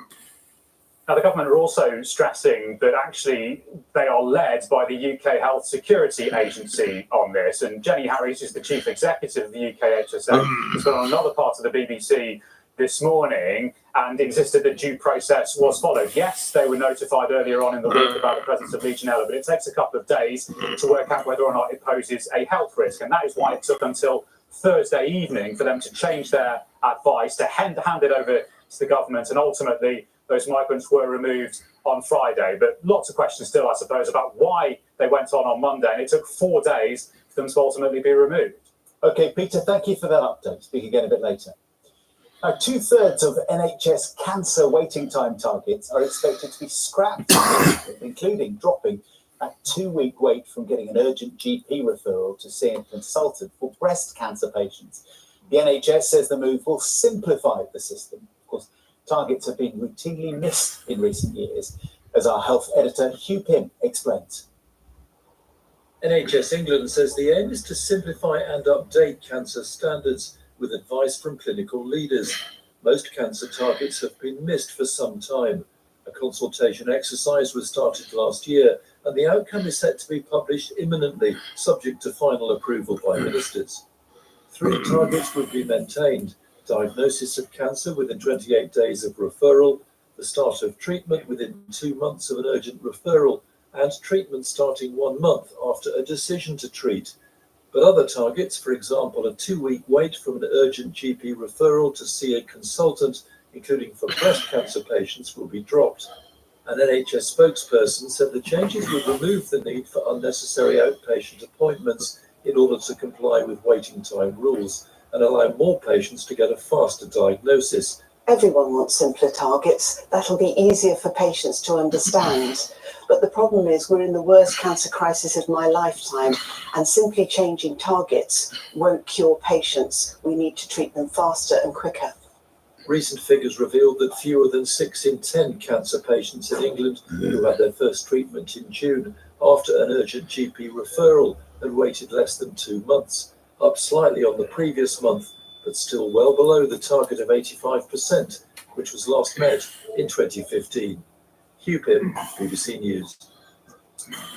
Nearly 4 million working days have been lost to industrial action in the last year, more than at any point since the 1980s. A report this morning from the Resolution Foundation think tank says many of the strikes have been fueled by a real-time drop in pay in more than 9% in several sectors. The government is considering putting messages inside cigarette packets to encourage smokers to quit. Warnings have, of course, been printed on the outside of boxes for 50 years, but now ministers are going to consult on plans to go further by placing inserts that would contain positive messages to encourage people to quit and to signpost them to advice and support. Now, you have probably spotted some of the classical big hitters if you've been tuning into BBC Proms.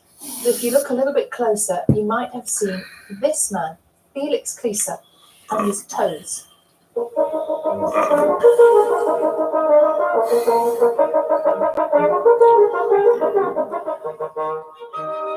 Just amazing, isn't it? Felix was born without arms, and so he plays the French horn with his left foot instead. He's performed all over the world over the years, but he made his debut at the Proms last night. That is Mozart's Sunny Concerto No. 4. Isn't that incredible? It's amazing what is possible, isn't it? Sunny Concerto No. 4. Yes. Sunny Concerto of the weather, Carol. Any sunshine morning. Good morning, both. Good morning to you too. Yes is the answer to that, John. It's sunny this morning, for example, in Belfast, and thanks to all our weather watchers for sending in your pictures again this morning. We do enjoy them very much. Now, we do have some rain, though, in other parts of the country. We've got rain moving northwards and eastwards across parts of England and Wales. A few scattered showers across Scotland. Maybe one or two scattered showers just flirting with the north coast of Northern Ireland as we go through the morning. But behind this heavy and persistent rain, we'll find a return to bright spell sunshine and a few showers. But the rain will be fairly persistent across North Wales and Northern England, and potentially thundery as well. Could just swing into southern Scotland before later it does clear away. Temperatures 15 in the north to about 24 in the south. So we will see that rain move towards the North Sea and clear through the course of this evening and overnight. Then clear skies follow on behind. There'll be one or two showers. It's not going to be a cold night. Temperatures falling away between 11 and 14 degrees. So tomorrow, with high pressure building across us, things settle down. There'll be a lot of dry weather around, areas of cloud at times, one or two showers. Many of us will miss the showers though, and temperature-wise, well, it's going to be warmer today across North Wales and Northern England without all that rain, looking at 19 to 22 degrees, but the top temperature is likely to be somewhere in the southeast at 23. Beyond that, for Wednesday, well, we start off on a misty note, but with high pressure right across us, it's going to be fairly dry. Again, just the chance of one or two showers, but if anything, temperatures are slowly starting to rise, a bit of highs of 24 or 25 degrees. Sal and John. Not too bad at all. Thank you, Carol. Thanks. Now, less than a week ago, Strictly Judge Shirley Ballas was sitting on this very sofa to tell us about an epic skiathlon challenge she had set for herself to raise money for the suicide prevention charity CALM. Yeah, Shirley ditched the dance floor and faced her fear of heights, taking on three things. There's a zip line, a wing walk, and then a parachute jump, a skydive in memory of her brother David, who took his own life 20 years ago. She's going to be here in a moment to tell us how she got on, but just have a look at what she did.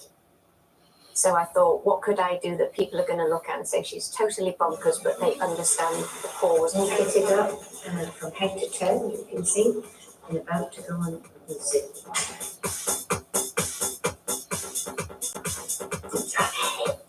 Yes, I don't ever remember being this nervous. I've got pictures of my brother close to my chest here, and I'm doing this for all of you out there who've ever lost a loved one.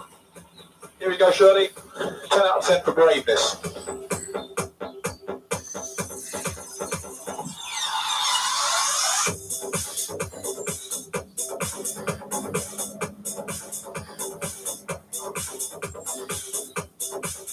Two down, one more challenge to go.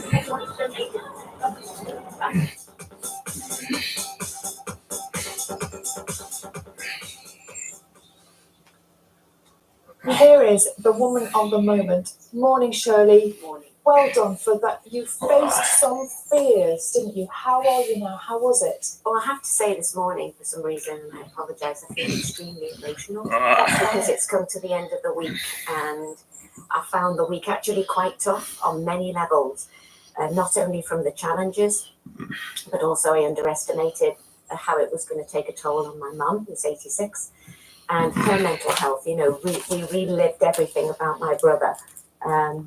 From the last, you know, we tend to put it in boxes, and people think when you've lost a loved one and it's 20 years ago, you're not going to feel, but it never goes away. It will always be her baby, you know. So it was difficult from that front, and plus jumping out of an aeroplane. I mean, heavens forbid, I can't even believe that I've done that, you know. And you are actually afraid of heights, am I right? I'm terrified of heights. Yeah. It was, you know, I had to, the first one, the zip line, I just thought, stay focused, Blackpool final. Yes. You're going to try to win that championship. I zoned out. You know, I didn't want to appear weak, you know, so. You were so cool in this. I felt pretty. So that's where you were mentally. Mentally in a world championship place. I was in my mind here, just focused on the job to be done, but my hands were shaking. And being inside that little suit and having to push my legs back as well, you know, I have a bad back, so I was a bit nervous about how it was going to land. Put your hands out, Shirley, make sure you grab the pole. Dropping from that, there was a red bed under me, and then the red bed dropped, and then I just had to go down that zip wire. Even that was terrifying. It just got gradually more difficult as the week went on. Because then you did the wing walk, which you just saw. I mean, the idea of that. I mean, would you like to be strapped to the plane? Getting up on the plane was difficult. It was a 1942 plane. No. They had a whole special way to get up on the plane. And it was just difficult get in that seat. And I kept saying to the young man, are you sure I'm strapped in? Because I just couldn't fathom in my own mind. But, you know, I did it for CALM, Campaign Against Living Miserably. I wanted to do it for my brother and for everybody who's lost a loved one out there. But I'm telling you, terrifying at 63.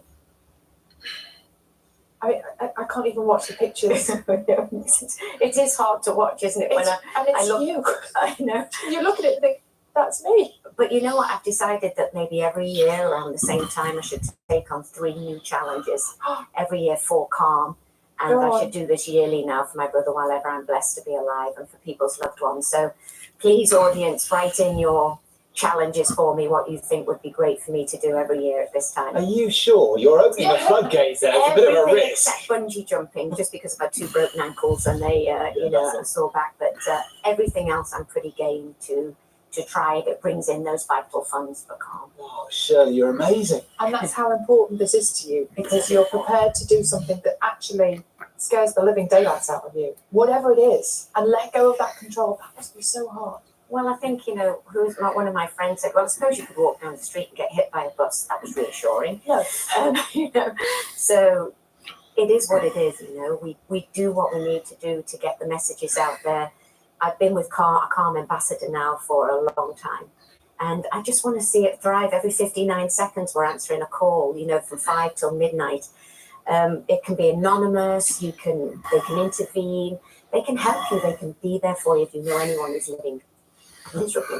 And your brother was in your heart. Photo of him in your pocket right through these challenges. I had him right here, you know. I put my sports bra on. I had him right there by my heart. I wrote his name on my hands, and I think it, you know, just going up there. I think being amongst the clouds, you know, yeah, it was very difficult. You felt it. I felt like he was with me, particularly on the zip line. And I think if I'd have had CALM 20 years ago, I think he would have been cheering me on, because that's the kind of brother he was. You know, he was the one that said, "Hey, you can do this, go for it," you know. So I know he'd be extremely proud, for sure. I think we're all proud, but your family are going to be particularly proud. And you mentioned your mum, Audrey. I mean, and how. Well, I hope she's going to watch it, you know, because I said to her before I left, I said, you know, make sure that you switch on, but because it's been such a tough week for her as well, you know, I hope she's proud. Do you think she might be watching this morning? She misses sometimes. She forgets to put the telly on, or I forget to tell her the right channel. So. Okay. Well, do you know what? Got a bit of a surprise for you. You've not seen her since you did the challenges, have you? I haven't seen her since I did the last challenge, no. Okay. No. We've got somebody here to see. Or did she send me a message? Oh no, look behind you. Oh my gosh, what are you doing here? Oh my look, oh my god. Too surprising. We do. Come on, Audrey. Welcome. I want to know first of all, Welcome. So how lovely are to you? meet you. Amazing to meet you. Should we give Shirley just a moment to... Oh my god, you look fantastic. What happened? Where's the magic wand? She made a What do you think of this daughter of yours and everything she's done in the last few days? It's amazing, isn't it? Very nerve-wracking for me. I am sure. Yeah. How proud are you? Yeah, very proud. I couldn't do it. Yeah. Not sure many of us could do it. It's lovely. It's a bit It's difficult. all for a good cause, you know. Very good. It was a difficult week though, wasn't it? It's an emotional week, I think, reliving everything. I think on behalf of my mum and I, we wouldn't want any family to go through the same thing that we've gone through. Like I said, we compartmentalise a little bit over here, but when you do challenges like this, it brings everything to the forefront. You know, my brother's been very much present in our house this week, and I think we've both been emotional, haven't we? Audrey, how have you managed this week? I know Shirley's been busy. How have you been this week? Well, it brings us all back, you know, because it's constantly talking about it and what, you know. So it's when you go to bed at night and you're trying to sleep and it all. Yes. It's the last thing in your head at night, yes. Yeah. But I suppose what the brilliant thing that Shirley's done is she's made us all talk about these challenges, hasn't she? The challenges of that she did, but the challenges of mental health and suicide and that kind of thing. And awareness is key. So she's done a brilliant thing.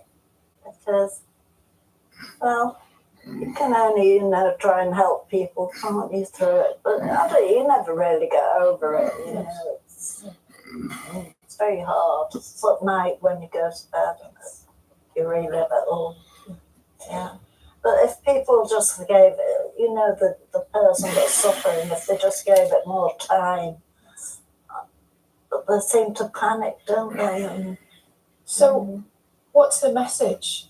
You know, what do you say to someone who's in that panic? Well, that's it. Everybody's different, aren't they? There's different situations, you know. So you just have to go along with it. I think it's time, really. And when they give you this medication and stuff, they've really got to be monitored. Yes. You know, which David wasn't. Shirley, what would you say for, you know, someone watching this morning? I would say that to anybody out there who's living miserably, to anybody who's contemplating suicide, the Calm Helpline can help you.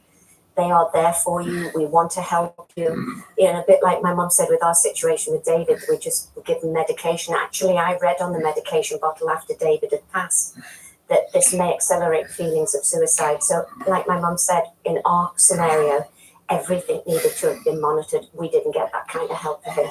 If I'd have had Calm 20 years ago, I think the big brother would be sitting right here with us. And he would be that guy that would be there for us, wasn't he? He was our everything, wasn't he? Yeah. He would be very proud of you, I'm sure. He would. Yeah. And I still can't believe it. I can't believe we managed to keep her up. Nothing gets past me. Apart from your mum. Lovely. Audrey, thank you so much for coming in and joining us this morning and being here for Shirley. And you know, she's inviting everybody to get in touch to set up more challenges for next year. I forgot to tell you that. I thought we'd make it a yearly event. Don't be looking at me. No, I won't. It's lovely to see you. Thank you both so much for coming in, Shirley. Welcome. Fantastic. It is 26 minutes past 8. That means it's time to get the news, the travel and the weather where you are.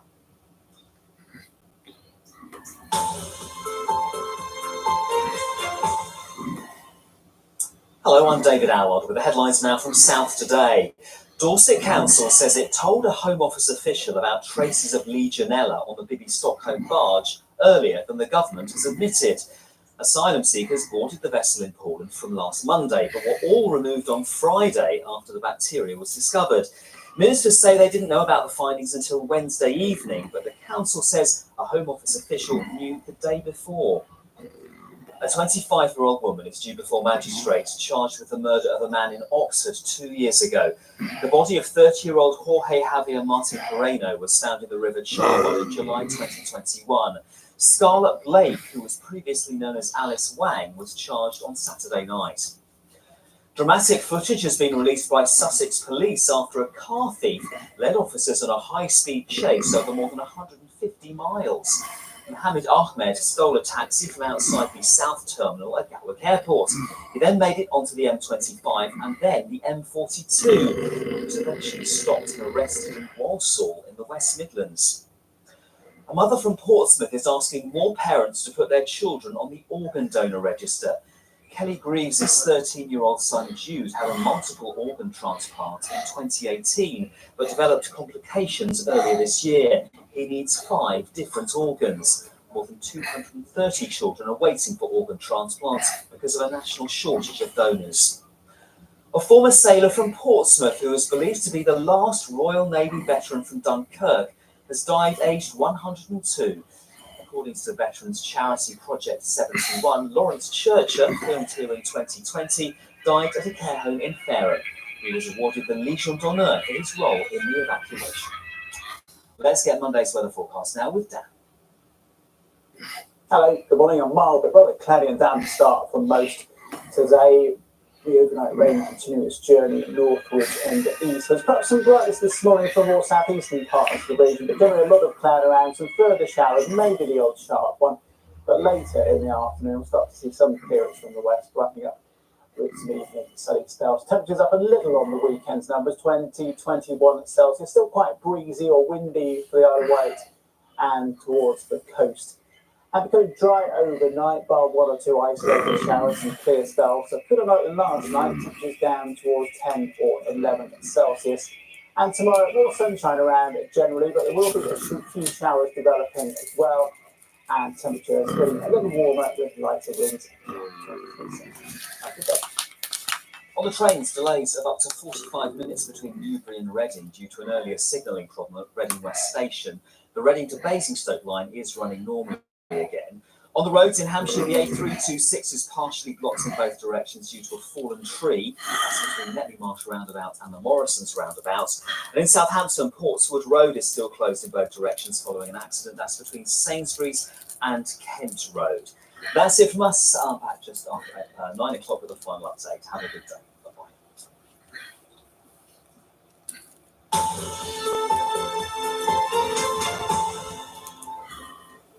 Good morning, this is Breakfast with John Kay and Sally Nugent.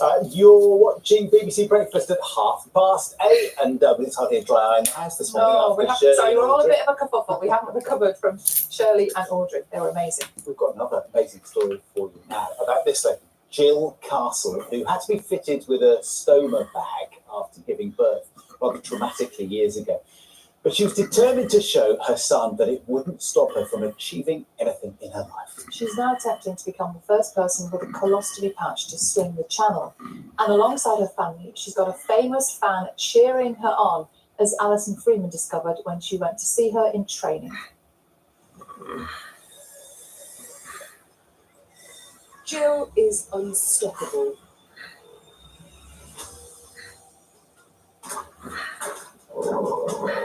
We are at Red Devil. Everyone should do this. Whoa! Flip! 12 years ago, she was so badly injured during the birth of her son that she had to have a stoma fitted. It diverts her bowel to a bag on her abdomen. But in just over a week's time, she's aiming to become the first woman with a stoma to swim the channel. Because a lot of people with stomas are really, really fearful to be active and to go out there and to do things. They think they're going to be judged by people, particularly swimming. A lot of people won't go to their local pool. And this is kind of like my really in-your-face way of saying, if I can swim the channel, you can go to your local pool. But really, ultimately, my everything is to show my son that his birth didn't ruin life. Times were tough for Jill at first. She found it hard to manage her stoma. Her mental health suffered, and she was no longer able to keep working as a police officer. Jill also felt frustrated by the lack of support available to her. People didn't really know what to do with me. People kept saying, well, you're really unique, which is not what you want to hear, because you want to feel safe and looked after and that people know what they're doing. So I was sort of left really for years to try and sort it out myself. It sounds quite lonely. Yeah, it was really lonely. Yeah, it was really lonely. And the problem is when you have a baby and things go a bit wrong with your body, for a lot of people, there's a lot of shame about that. Now, me personally, I've never had any shame about what happened to me, because at the end of the day, it's not my fault. But nobody talks about the fact that things go wrong. So when I did come out in public, I was flooded with contact from other mums saying, wow, I'm so pleased that somebody's actually speaking out. And I guess this is why I do what I do. Jill's efforts to raise awareness and understanding of people fitted with stomas has led to a friendship with the artist Tracy Emin. She had one fitted after surgery for bladder cancer.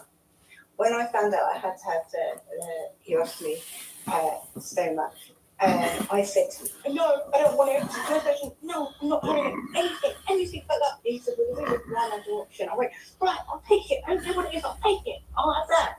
He said, you won't like it? I said, I don't care. He said, it's death. And I said, you know what? I'll take the back. Yeah. The fact that you see him do 8 mile swims and all this kind of thing, it's a major inspiration for anybody that has a stoma or anybody that has a disability. And so I would just already congratulate you on that. And whether you do that bloody swim or not, you will still get 100% of the money that I'm going to sponsor you with. So there you go. I don't even know what to say. Also cheering Jill on are her parents, who'll be watching her progress from their home in Northumberland via a tracker. They're obviously proud of her achievements. I must admit at the beginning, I really didn't understand what was happening either, and I don't think Julian did. And to overcome that really through her own strength of will and determination is amazing. But it was devastating. I should definitely sit up all night to watch, see what happens, you know. We sat up all night to watch the moon landing. So it Oh, was yes, par, they did. par with the moon landing. So the moon landing was, once they landed, first step on the moon, and I went straight to bed. I said, that's it, history has been made. So when Jill puts her feet on French soil, that'll be a moment of history for you as well. Yes, definitely, definitely. When I spoke to your mum and dad a moment ago, your dad said it was as important as man stepping foot on the moon. Are you feeling the pressure a little bit here? I do, but really the channel now isn't as important as the journey that I've already been on and taken other people on with me. You know, I've already shown people that you can swim for 6 hours in the sea with a stoma. I've got a lot of attention already on birth trauma, on childbirth injuries. So really, in many ways, my job's kind of already done, and getting to France will be the icing on the cake. I'm ready. Bring it on. Alison Freeman, BBC News, Northumberland. Oh, well done, Jill. And you can see and hear more about Jill's story online, including on BBC Sounds. There's a podcast version of that report from Alison. If you look up Stoma Swimmer on BBC Sounds. Just coming up to 8:36, John is here with the sport, and it's all about the numbers this morning, John, isn't it? It is indeed, yes, huge numbers, and Chelsea specifically, because they have broken the British transfer record once again, and it is an eye-watering sum, £115 million, the new British transfer record for Moises Caicedo. Now, of course, he makes the move from Brighton alongside Kane. This, of course, has been one of the big transfer sagas of the summer. Why? Well, Caicedo looked to be heading to Liverpool, who'd agreed a deal of £111 million. The player preferred to move to Chelsea in London instead, leaving them to break the transfer record once again. Of course, they set that back in January when they signed Enzo Fernandez for £107 million. So what then awaits him at his new club? Well, as fate would have it, both Chelsea and Liverpool played yesterday, and they played out a 1-1 draw. Luis Diaz scoring first there for the Reds. Chelsea equalising, though, through Axel Disasi. And whilst Caicedo didn't fancy a move to Liverpool, Jurgen Klopp was still happy with what he saw from his sides. We feel pleased and we feel, in the same time disappointed, because I think that We wanted to win, and we deserve to win. But that is only the beginning, and I am so pleased with the performance of the player. I'm very, very pleased with the staff after nearly 6 weeks working all together. Well, Tottenham began life without Harry Kane yesterday and were losing against Brentford until they grabbed the equaliser before half-time from Emerson Royale. 2-2 it finished. This the first competitive game for new Spurs boss Ange Postecoglou. You can look at it two ways. It's either an impediment to you or it's an opportunity. And there's, as you said, Barry was such a massive figure in this football club for such a long time, and he will continue to be, whether he's present in the building or not. But from our perspective, we wanted to make sure today that we went out there and gave our supporters some belief and hope in the team we're going to be, and I thought they did that today. Well, Postecoglou left Celtic in the summer, and his successor Brendan Rodgers has 2 wins out of 2 in the Scottish Premiership after he made a return to the club. They're top after beating Aberdeen 3-1. Matt O'Reilly's late goal sealing it. Well, the final game of the opening weekend sees Manchester United take on Wolves tonight at Old Trafford. United will be without a new summer signing of their own, Rasmus Højlund, who's been nursing a back problem ever since he joined the club and is not yet able to feature. We had a very good pre-season. Our fitness levels are very good. We are on really good levels. And I think also our performance levels during the pre-seasons were I would say on a high level.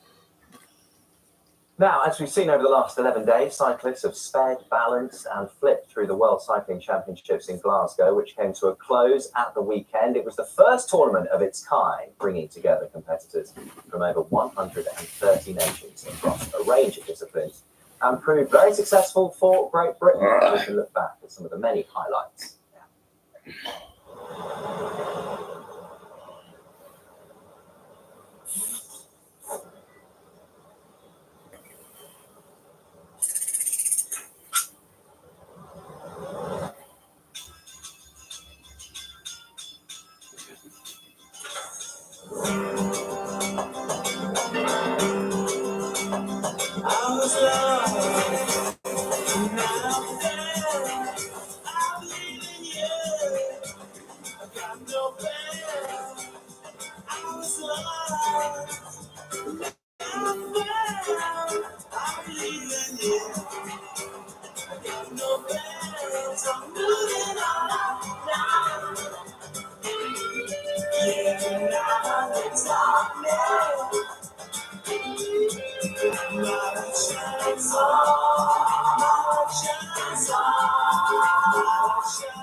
We love a montage, don't we? That was a montage. Who doesn't have a montage? And we're joined by Emma Finucane, Finn Graham and Charlie Patton, who all won golds in their categories. Welcome, guys. Do you love a montage? Do you love watching all that back? Yeah, it's really special seeing all the sports together and watching everyone else compete. It's really special.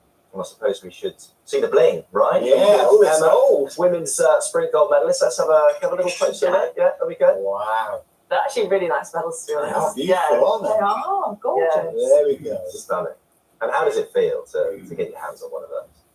It's really special, especially doing it in front of a home crowd. And the last time I did that was the Commonwealth Games last year. So, yeah, it's definitely a pinch me moment. I couldn't believe it crossing the line. I still had to look up and double check that I'd won, to be honest.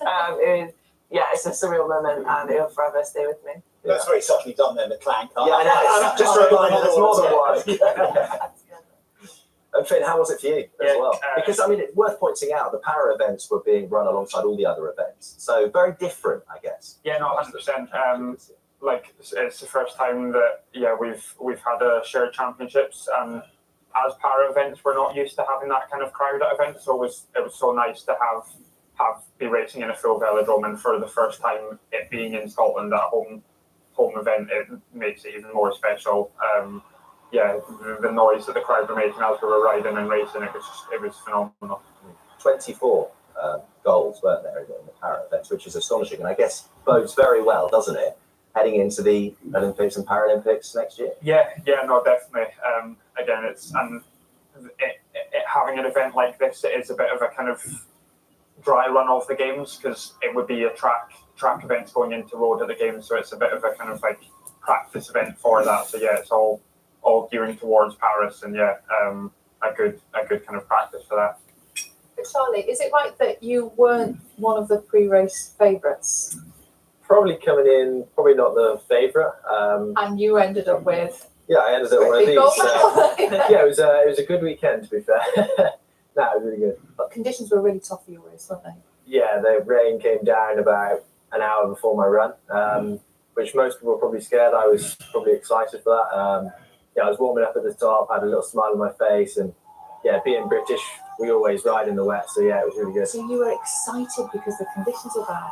Yeah, I think. Oh, I like that. Yeah, for me to get a medal, I think that was probably the best opportunity in the wet at Fort William. Yeah, it's my dream track, I guess. I love that the home advantage for Brits is wet. Yeah, we know it well, don't we? Yeah, all winter we train in these conditions, so we was fully prepared for it. We made some really good changes to the bike and little things to the goggles and stuff like that. Just because we're used to it, I guess. It was brilliant. Did you get a shower after that? I got a champagne shower. I think I got absolutely sprayed, which is it's good. But even in the rain, big crowds there. I mean, what difference did that make throughout the whole event? That was brilliant to have the crowds, and fair play, shout out to them for their commitment. Everyone had their hoods up, umbrellas up. It was impressive. So you've improved on the successes you had at the last World Championship, so that obviously bodes well. And we talk about legacy, I guess, don't we? You think about London 2012, what we saw there, and some of the big names. I suppose what you guys are producing is sort of testament to that legacy, and that success really has bred further success, and we see it before ourselves today, don't we? Yeah, definitely. It's really exciting because obviously Paris is coming up next year, and I feel like a year to go with so much success in Britain, it's really exciting for that. And in front of a home crowd is super special, and to have it all in one place in Glasgow, it's really exciting, and I hope it's inspired the nation to get on a bike, because we've seen it that you can ride a bike in any different way, BMX, downhill, para, on the road, and I feel like that's really special, and to have it at a home event is really exciting. Football on the bike. I know. And gymnastics. It's crazy, isn't it? Yeah, it's crazy. And how much are you thinking about Paris? It's definitely, I've definitely thought about it. It's really exciting, but I'm kind of just taking each moment as they come. Like, to become world champion is super special, but Paris is definitely there for all of us. Yeah. I think, obviously there's still a long way to go till Paris, so a lot can happen. But it's kind of hopefully, continue the good form and be in the best position possible to compete for a place. Because it's this time next year, isn't it? Exactly, this week next year. Yeah. We'll be on the way. Does that make you ridiculously excited, or I suppose you're also thinking the challenges of what you have to do in the meantime? Yeah, I think definitely. Like, again, it was like this event. Like, we knew about it for a long time, but then because it was so far out, you were kind of like, oh, we've still got ages. But then it kind of came to it. It's like, oh, it's like next week. It's like an exam. It comes round so quickly, and I think the games will be exactly the same. Like, again, there's a lot of racing in between now and then, but it'll like fly by, and then before you know it, it'll be like holding camp, and then like going to the games. So yeah. And aside, I guess, from finding an important place for your medals, what do you do between now and then? Is it intense training? Or have you demonstrated now that you're where you need to be, winning gold at the Worlds? Do you kind of cool off, and is it just kind of trying to maintain standards? Do you do anything differently between now and Paris? I guess it's different for those guys, but I've got 5 more world rounds in the Downhill World Cup series now, so for me it's still all go, and just got to keep cracking on, really. But dare we ask, how confident are you of adding an Olympic medal to your collection?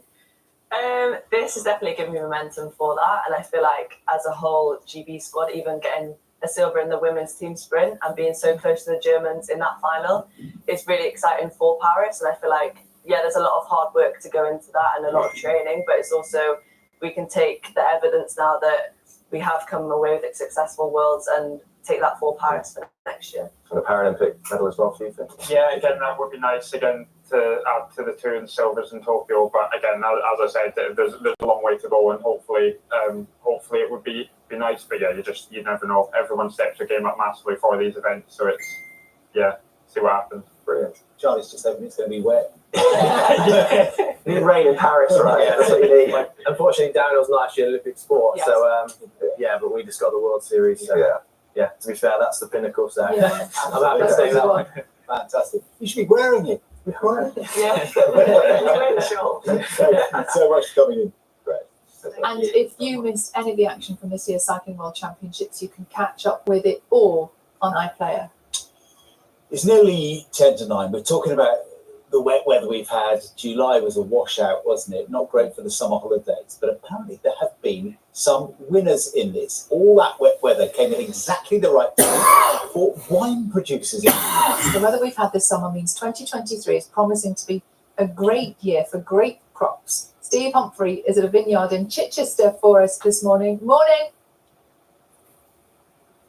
Good. What a lovely morning for a wander through the rolling Sussex countryside and to look at some grapes which are really getting quite large now this time of year.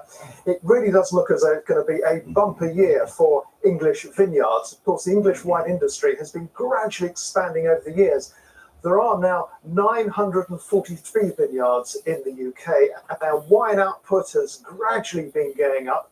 About 5 years ago, they were producing around about 5 million bottles of wine a year. And last year, that had gone up to 12 million. They're expecting 25 million bottles a year by 2032. And also, the other great thing is that exports of English wine are also edging up. So what is it about the weather which is making these grapes so good? Let's talk to the owner here at Tinwood Vineyards near Chichester. Now, Art, talk us through the weather and grapes. Why is it so good for them? So this year's been fantastic so far. We had a cool, wet beginning, but most importantly, no frost in April. And then halfway through May, the weather turned, and through the rest of May and June, had a glorious spell of sunny, warm weather. These vines went through a fantastic flower.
disappeared. Jamelia was shouting out the kitchen. Sam was stressed out. I was like, go add some salt in. It was all good.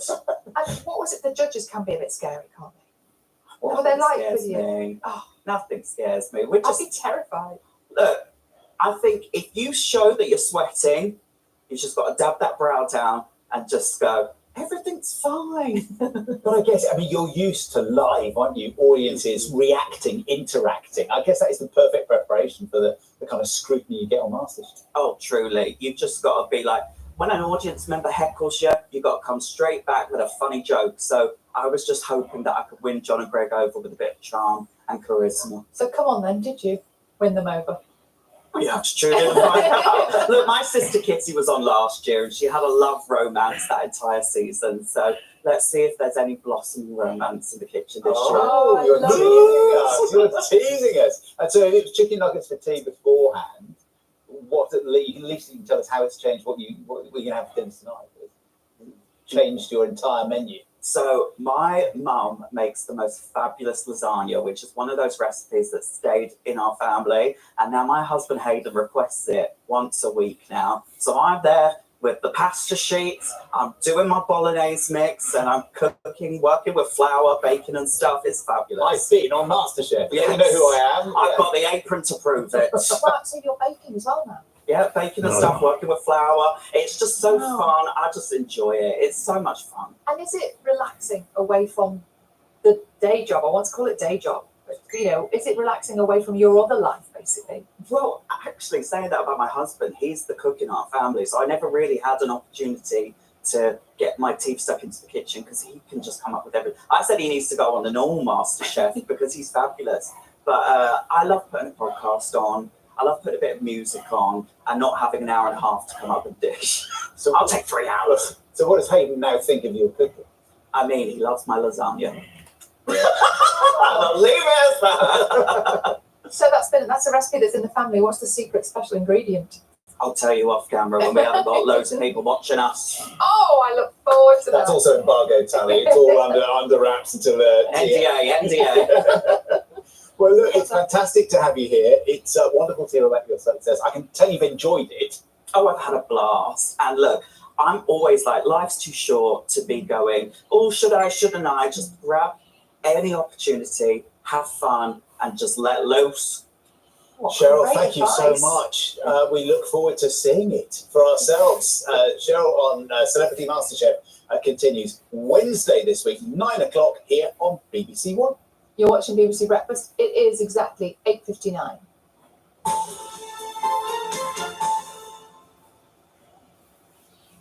Now let's have a last look at this morning's news, shall we? And officials in Hawaii say they now expect the number of casualties to rise significantly as a result of those wildfires we saw at the end of last week. We know that officially 93 people are so far known to have died, with hundreds still missing in Maui.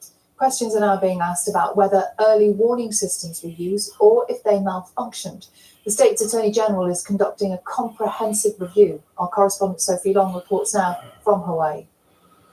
The fire left more than a city devastated and charred black buildings behind. Existential questions hover above the emptiness. How can you rebuild from this? What will exist here in the future?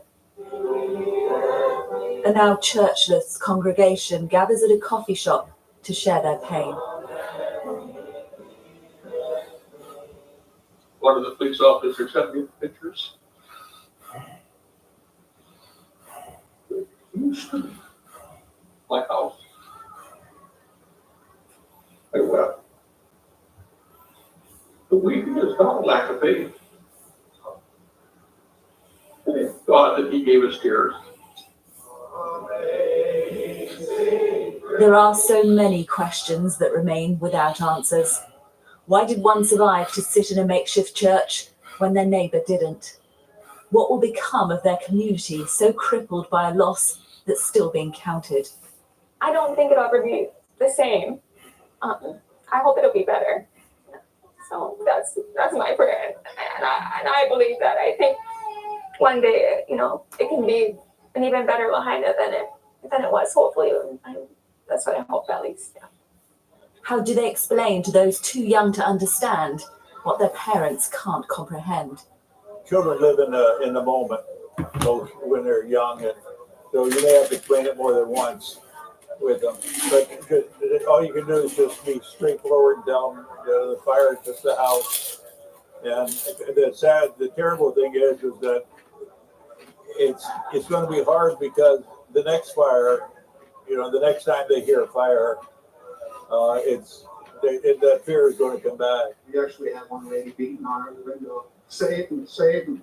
These people may have lost their homes, but they haven't lost their hope. We're going to build ourselves up, we're going to shake ourselves up, and we're going to keep going forward. We're not broken. The place might be for now, but it won't stay that way. And even the elderly with other places they could go will stay and rebuild. Family on the mainland are trying to get me to move back. And my son told my daughter said, "You don't get it. Dad's going to die there." So that's his home. It's our home. But we'll come back.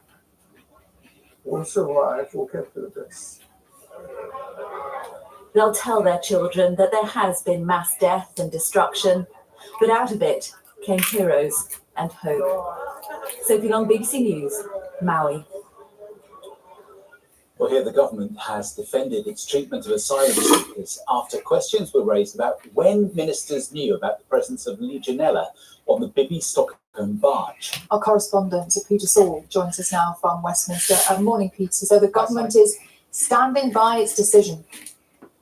It is, yes. Now, the Bibby Stockholm, an awful lot of attention has been placed on it. In many respects, just a small part of the government's wider drive to move people out of hotels and into more basic accommodation, but it has become quite symbolic of that policy. Now, last Monday, eventually, a few migrants were moved on board. That followed a series of delays. The political pressure had been growing, but 4 days later, so last Friday, those migrants were removed from the barge because of the presence of Legionella in the water system. And earlier on this programme, the Health Secretary, Steve Barclay, was sitting in this exact same seat and was asked whether he understood just how dangerous Legionella could be.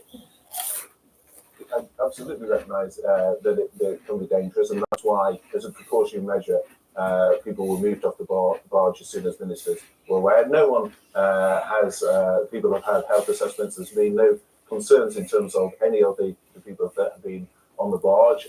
Checks have been followed up on that, but the steps were taken as a precautionary basis. It's right, therefore, that we have the checks. Those were done at the end of July. I know ministers in the Home Office were notified on Thursday evening and took precautionary measures as a result. So he says they were notified on Thursday evening. The council says it told the Home Office official on Tuesday about all of this, but the Home Office are telling me actually that was a very junior official who just happened to be on a conference call about it, and official notification didn't come from the council until Wednesday evening. And it was Thursday evening actually that the guidance changed from the UK Health Security Agency to move those migrants off board. Some questions, I suppose, as to why it took those couple of days to work out whether the Legionella posed any significant health risk. But the upshot of all of this, I suppose, now the migrants are not on it, this flagship is empty, and whoever is responsible with the issue to do with Legionella, it kind of feeds the perception that the government is struggling to enact its own policy. Peter, thank you. 9:05, if you're wondering what you're going to do today and you've got your kids for the summer holidays, Carol can tell us how the weather is looking. Good morning. Good morning, both. Good morning to you too. This week, it certainly is looking a wee bit changeable. To start with, it's unsettled. We've got low pressure driving our weather, and high pressure turns drier and sunnier, and it will warm up for time, especially so towards the end of the week. So it's this area of low pressure that's been bringing all the rain across England and Wales through the course of this morning, and it will become ensconced across North Wales and Northern England through the afternoon, where it will be heavy and potentially thundery as well.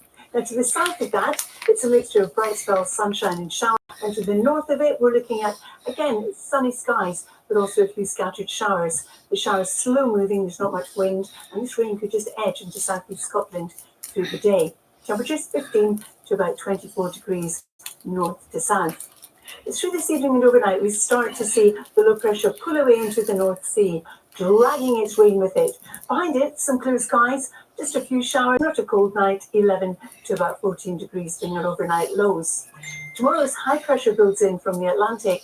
What you'll find is it's going to be a drier day, more settled, more sunshine, some fair weather cloud bubbling up and some scattered showers. But it's going to feel a lot better across northern England and North Wales compared with today. And it'll be warmer here as well, highs 19 to 22 degrees. But generally our range is 15 to 23. Sal and John. Okay, thank you, Carol.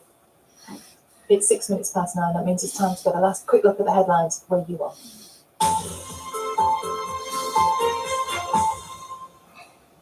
Hello, I'm David Allard. Dorset Council says it told a Home Office official about traces of Legionella bacteria on the Bibby Stock home earlier than the government has admitted.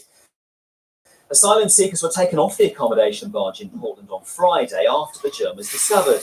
Ministers say they didn't know about the findings until Wednesday, but the council says someone in the department knew the day before. A mother from Portsmouth is asking more parents to put their children on the organ donor register. Kelly Greaves says it could help to save hundreds of young people who are waiting for life-saving or life-changing operations. Her 13-year-old son Jude had a multiple organ transplant in 2018, but developed complications earlier this year. He needs 5 different organs. More than 230 children are waiting for organ transplants because of a national shortage of donors. The weather, a largely cloudy day with spells of rain pushing in from the southwest this morning and again later in the afternoon. Some occasional sunny spells may develop in between, with highs today of 21 Celsius. On the trains, still some delays between Newbury and Reading due to an earlier signalling problem at Reading West Station.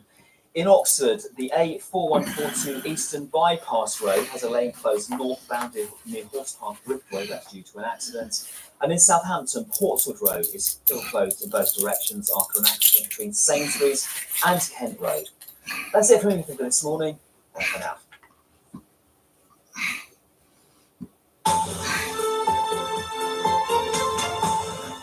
It's 8 minutes past 9. Now, we all know things tend to be a bit more expensive at a neighbourhood convenience store compared with a big supermarket. Does that have to be the case? They're so handy, that little corner shop where you can just about get everything. So, Emma, there is a call, isn't there, for smaller stores to be made a bit more affordable? There is, because you'll probably be surprised at how much more you pay if you keep popping into the little ones. And those big price increases in food prices over the last year or so, and the rate at which our shopping bills have been going up, have been having a real impact for lots of households, haven't they? How to afford and budget that weekly shop. And for people who can't get to the big out-of-town stores and who use the smaller shops, well, they generally pay a higher price for the convenience. A weekly shop at a smaller Tesco Express is estimated to be about £800 more on average a year than doing your shopping at a large Tesco Extra. And we've already seen changes in people's shopping habits to cope with the higher prices. The popularity of cheaper supermarket own brands has increased in the last 12 months. Now, though, consumer group Which are asking the 4 major supermarkets to make this all a bit fairer for consumers. And they're saying, look, why don't you stock more affordable budget items in the convenience stores as a matter of urgency? Morrisons have already committed to introducing 40 of its Saver products in its smaller stores at the same price as in its supermarkets, while Tesco say they intend to help customers dependent on smaller stores by replacing products in 2,000 Express stores with cheaper items. Now, just take a look at this example. Own brand penne pasta will be stocked costing 85p, so that's half the price of the £1.70 customers would otherwise pay for branded pasta in Express. But here's what we're saying. If Tesco stocked its even cheaper budget pasta at just 41p, along with lots of its other budget range items, then prices in its Express stores would be reduced even further. In this case, nearly half the price again. Now, food inflation does seem to have peaked and has been falling in recent months. But at nearly 15% in June, it is still very high. And of course, remember, the decrease doesn't mean prices are going down. They're just rising slightly less fast.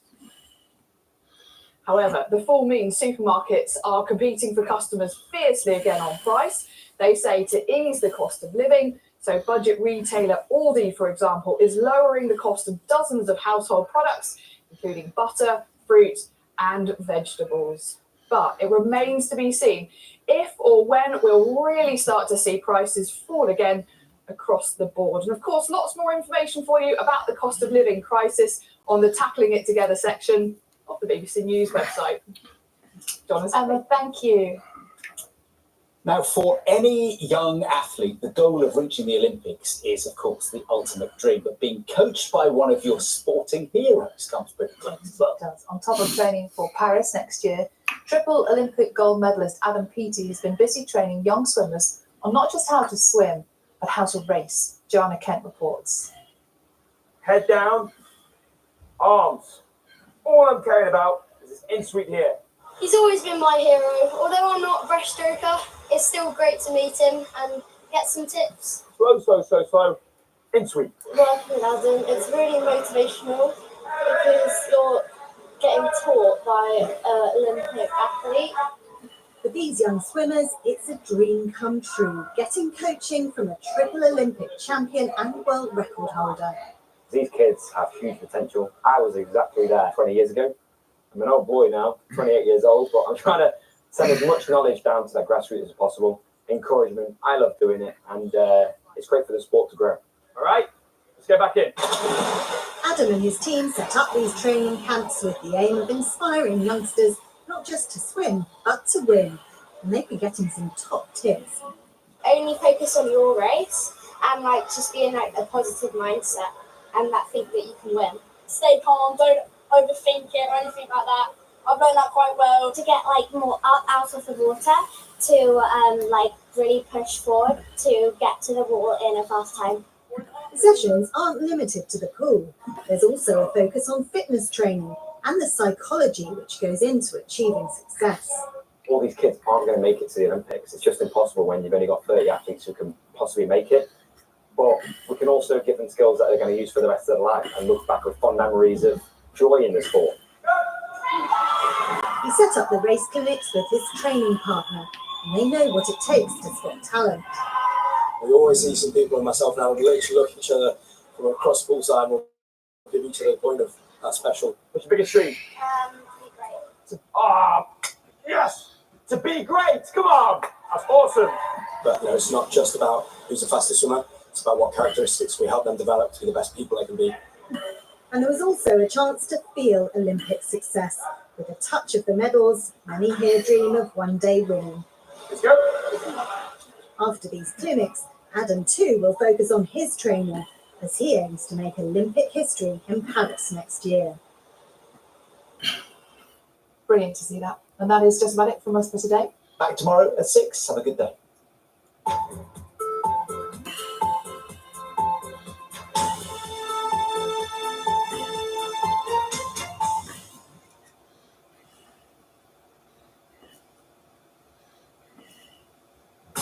This summer, the greatest athletes on the planet go faster, higher and stronger for international glory.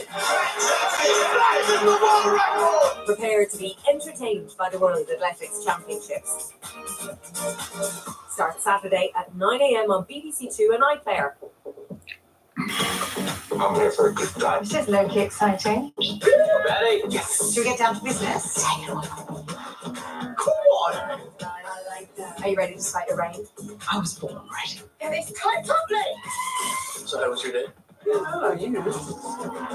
The usual. When I leave here, never coming back. Shot a lot.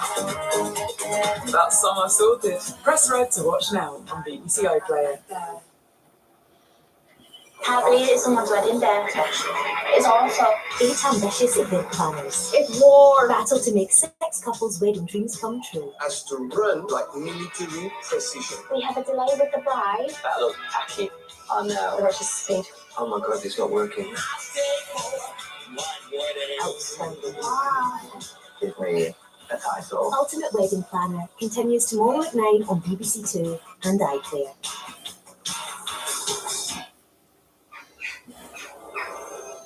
Hello there, welcome to BBC One, Ali with you live, and our morning starts with adventures outdoors from the Scottish Highlands to Surrey with the Countryfile crew.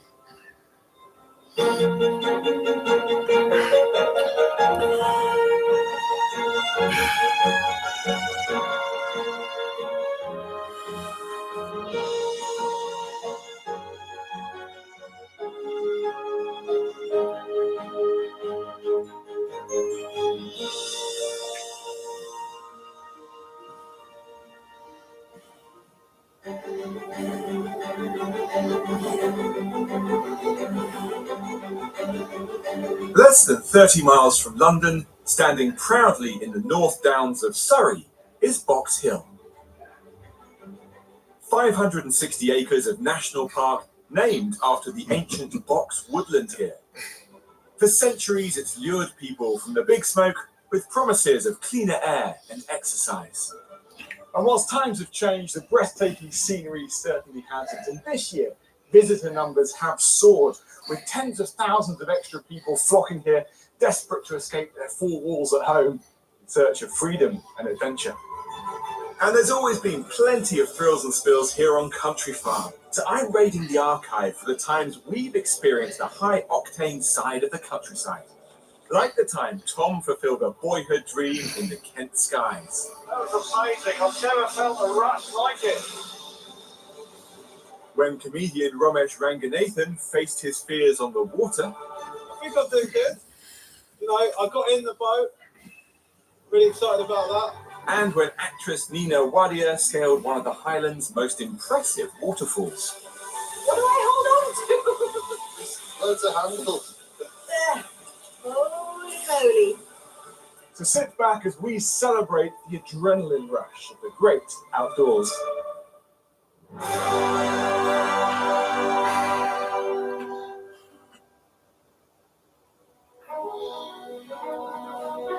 National parks around the country experienced a surge in visitors this year, and Box Hill is no exception.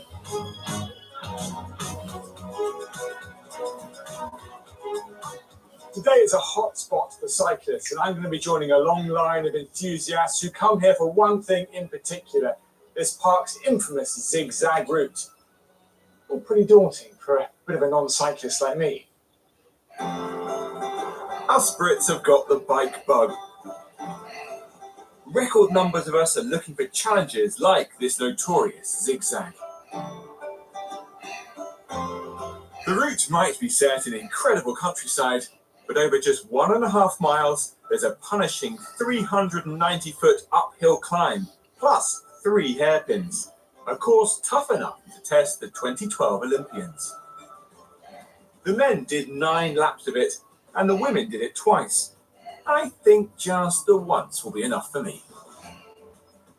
Before I get going, I'm getting the inside steer from Olympic team pursuit cycling gold medalist Joanna Rousel, who spent plenty of time on the zigzag when she was younger, living just 12 miles away. When I started cycling as a teenager, I had to come up here to get home, so I'd leave sort of from southwest London, ride out into Surrey, into the lanes, then once I'd sort of finished my training ride to get back over the North Downs, back home, I had to come up a hill somewhere, and this was by far my favourite one to come up. It's the quietest one in terms of traffic. Ridiculous, no wonder you became an Olympic champion. So I used to use it as an effort to sort of test my fitness. And it used to sort of take me between sort of 4 and 5 minutes. Okay. Our world record is 4 minutes, 10 seconds. So that sort of length event ended up being what I was Olympic champion at. I've never done this before. I'm not really a cyclist, to be honest, Joanna. How hard is it? It's tough. It's that funny gradient where it's not a short, steep climb. It's long and it drags. I'd say from the bottom to the first hairpin is probably the steeper part. So that sort of really drains the legs. You can get a bit of momentum as you go around the hairpins, and as you get further up, you get a nicer view. And once you go around the last one, you can sort of smell the finish then, so that's not too bad. Yeah, you're not exactly filling me with confidence here. Now Joanna's retired, she's taking things more gently. I'm very much a fair weather cyclist now, I admit that. Good for you. Yeah, it used to be my job to run my bike, and now I don't have to, so I do tend to sort of avoid the rainy days. But no, I'm still keen to keep fit. Nothing in the sort of realms of what I used to do, but yeah, shorter rides, just enjoying riding my bike. Will you be enjoying it today, or will you be pushing yourself? I know that if I ever test myself at cycling now, it's never ever going to be as good as what I was at my best. But Yeah. I'm cool with that. Great. Well, we won't try and do it together because that would be a bit boring for you. But we'll set our timers going, Yeah. and then I'll see you at the top, and we'll compare notes. Excellent. Yeah, let's go.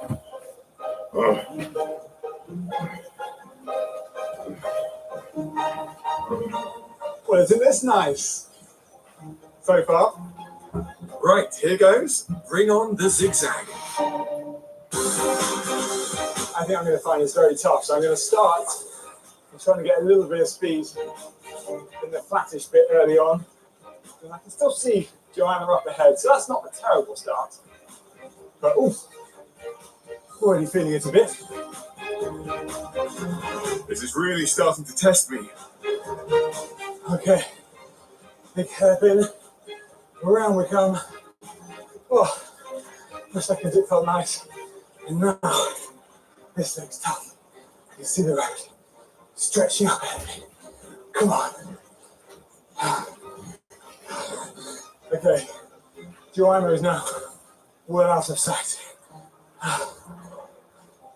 So I'm probably about halfway up.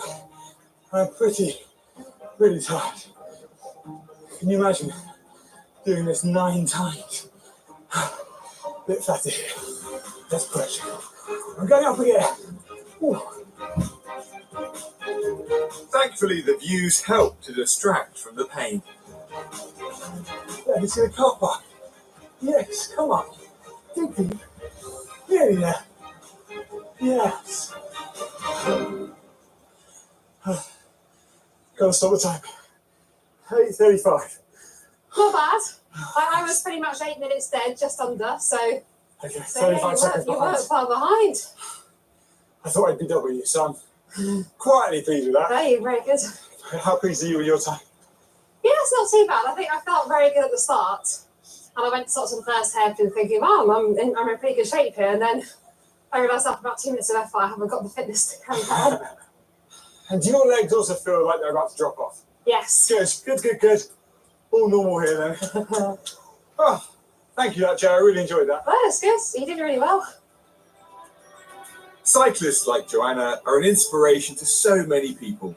And in 2013, British Cycling set up a target to get 1 million more women on bikes by 2020. Since then, over 800,000 have been encouraged to take up the sport. But there was a time when a lady on 2 wheels was considered an act of rebellion, as Ellie discovered on a visit to Shropshire. The first bicycle was invented in 1817. But it wasn't until the Victorian era that the hobby really picked up speed, offering a brand new way to enjoy the countryside. But back then, cycling was a much more manly affair. It was dominated by all-male clubs and all-male races. It had a much more macho image. That was until the late 1800s when women began to take it up. Unsurprisingly, however, they were to meet more than just a little opposition, not just from the menfolk, but from Victorian society at large. Cycling gave women the controversial opportunity to travel freely and independently, to enjoy the countryside, shock horror, without a chaperone. I'm taking a step back through time at Blisshill Victorian town in Shropshire to meet Dr. Kat Youngnickel. She's a sociologist from Goldsmiths University who's been studying the dawn of female cycling, a project she's called Bikes and Bloomers. Kat, you look amazing. Hi, Ellie. Thank you. What a great outfit and a great bike. I know, it's terrific, isn't It's it? fantastic. So, dressed as the Victorian lady, what were they up against at the time? Well, Victorian women suffered a lot of prejudice and harassment because some parts of society were incredibly shocked and threatened by the sight of this progressive new woman.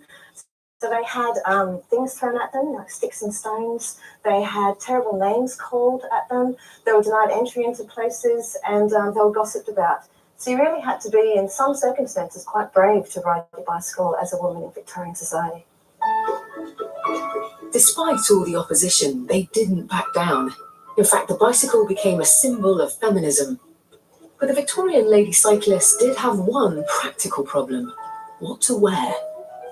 So, Kat, we're in the draper's now. This relates to your area of research. Yes, it does. Because middle and upper class women's fashions comprise just a lot of material. You know, they were wearing up to 7 pounds of layered heavy petticoats, floor-length A-line skirts, and that was really a lot of material that's vastly incompatible with the moving machinery of the bicycle.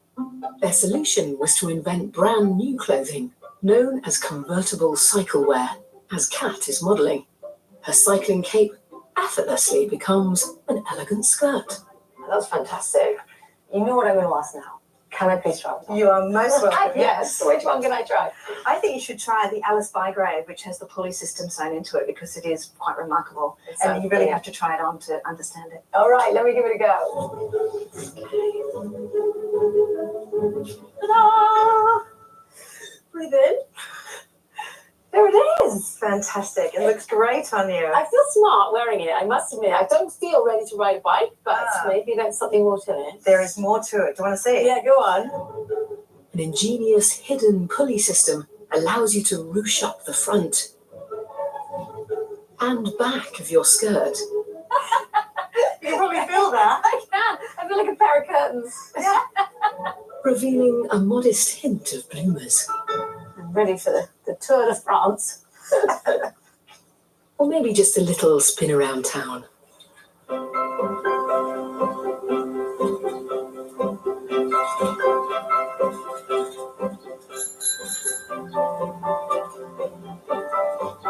Well, it certainly feels like a lot of fabric by modern standards, but I can imagine how liberating it must have felt for Victorian women to wear clothes that allow them to cycle more safely. I certainly feel like a part of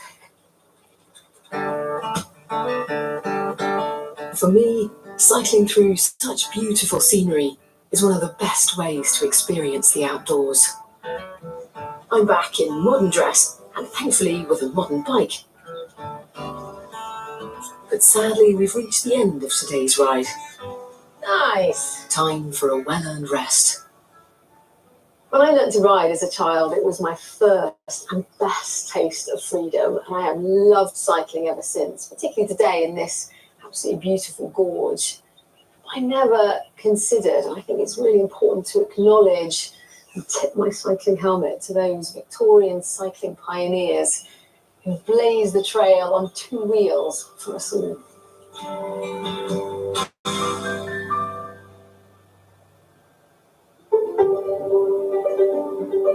For Victorians seeking adventure outside the big smoke, Box Hill was the place to go. It became a popular nature resort after the 1860s, thanks to rail links from the capital which opened up the countryside to those living in the city. Posters encouraged them to escape the smog and stench of London to seek health, air and exercise. And they took heed of this advice, descending here in their thousands. And today, this incredible country park draws over 1 million visitors a year. There's just something about nature that brings out the adventure in us. For some, it offers a rare opportunity for freedom, as Steve found out in the Menai Straits. Once described by Nelson as one of the most treacherous stretches of sea in the world.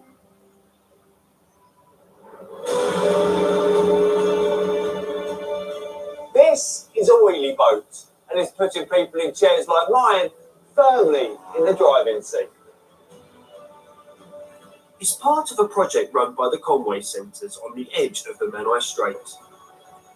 Between them, Ian Robertson and John Gammon have coached activities like kayaking and canoeing for decades. But the onset of a neurological condition meant Ian had to step away from the pastime he's so passionate about.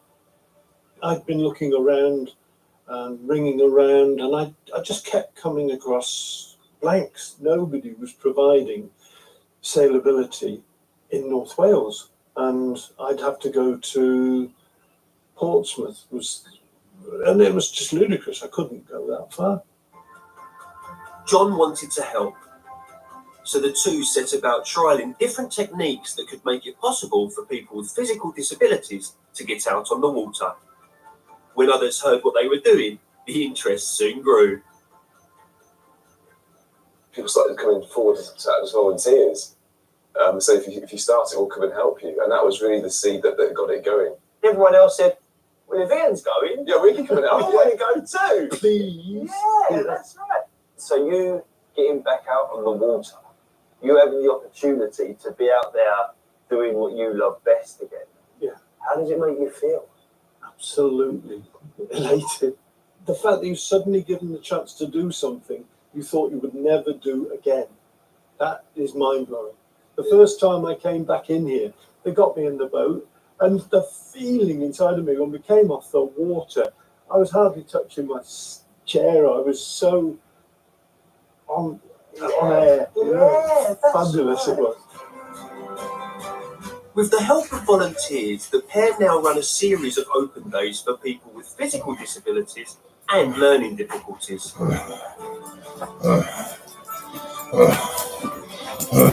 Today is momentous for Ian. It marks the culmination of his and John's original mission, getting him back on the water, not just as a passenger, but as a coach. And that's thanks to this, the wheelie boat.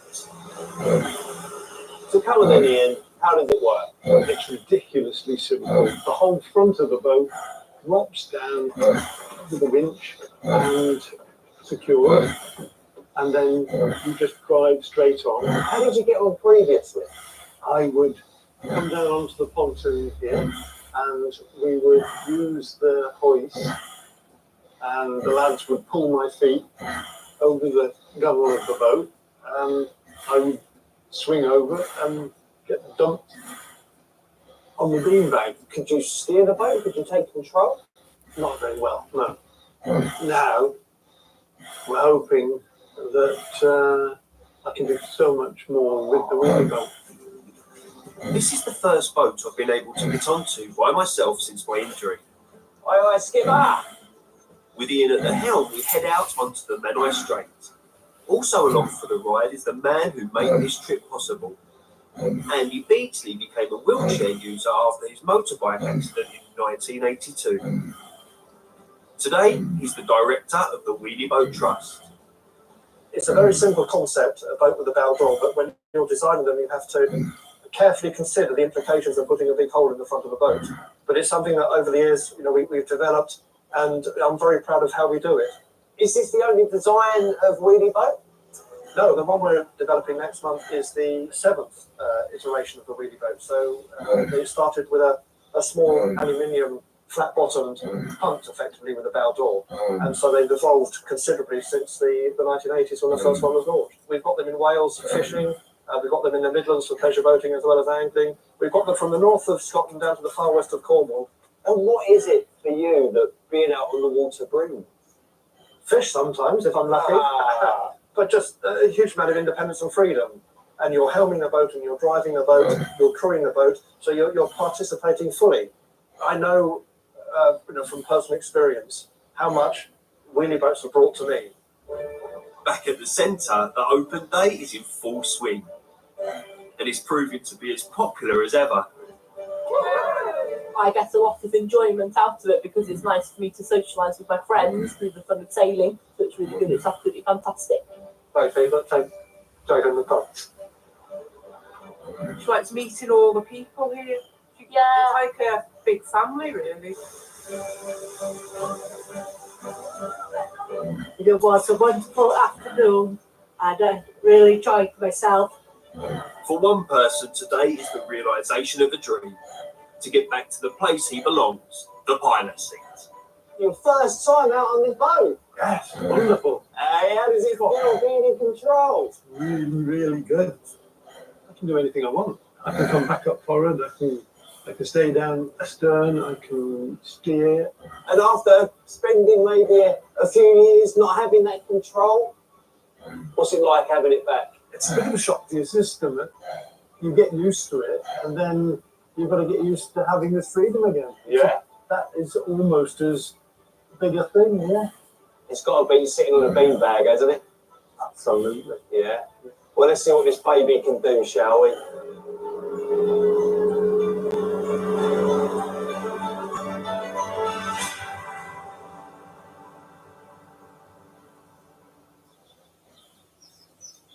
There are so many ways to enjoy the water, and for anyone who loves a paddle, Box Hill Stepping Stones is the perfect spot.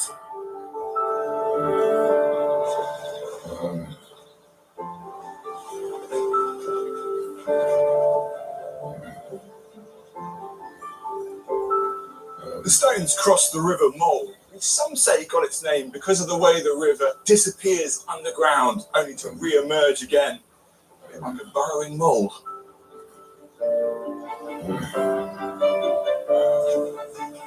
Oh, doesn't that feel good? Oh, let's stay here for a bit.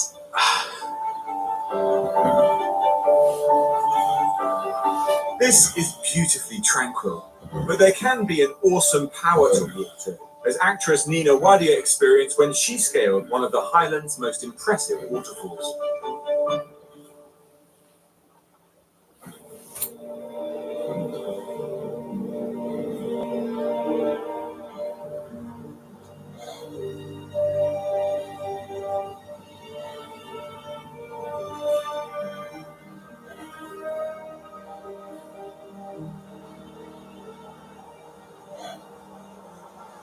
Our driving holidays began because of Mum and Dad. We never booked hotels or, places in particular. We would just go and hope to find a little quirky B&B. That's the holidays I knew.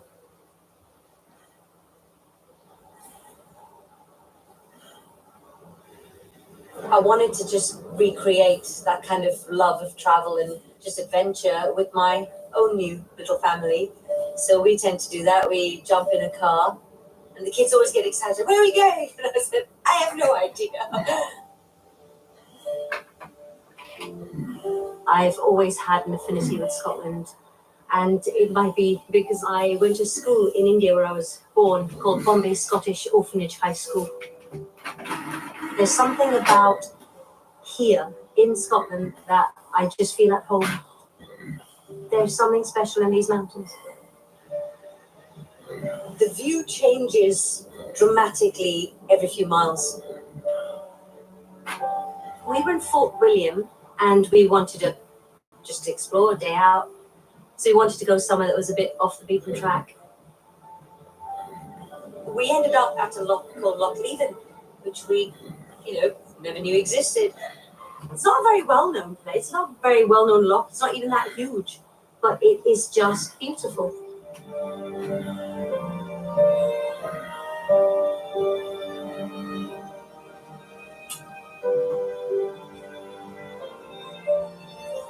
Anywhere that there is water, I feel connected. I feel at peace. It just has this feel of tranquility about it. Oh, who could ask for anything better? We've got the most beautiful food. We've got the most beautiful view in the world. The sun's shining.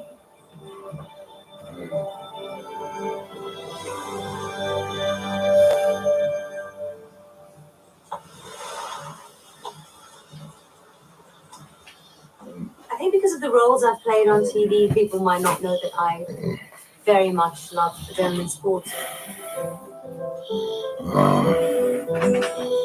There is a waterfall up this way, and it would be amazing to go and explore around there.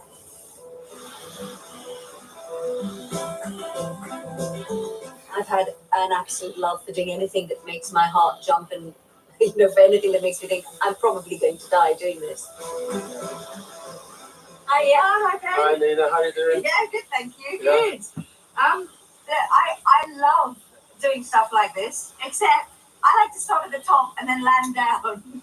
This I've never done before. So you're more into jumping? Yeah, I'm always jumping. This is called Via Ferrata. Okay. It's just a beautiful climb up the side of the Greymouth Town waterfall.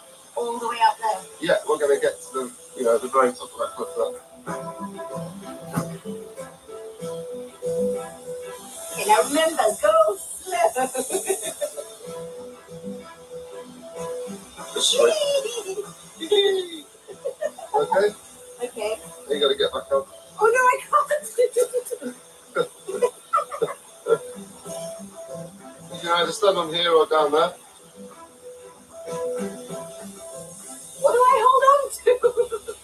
Loads of handles. Slowly.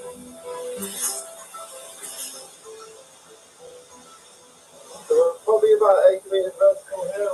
We're about the same height as the top of the waterfall. Wow. Yeah. I can see why it's called the Grey Mare's Tail. Right. But it actually looks like a horse's tail. Obviously. We're just over halfway there. Would you?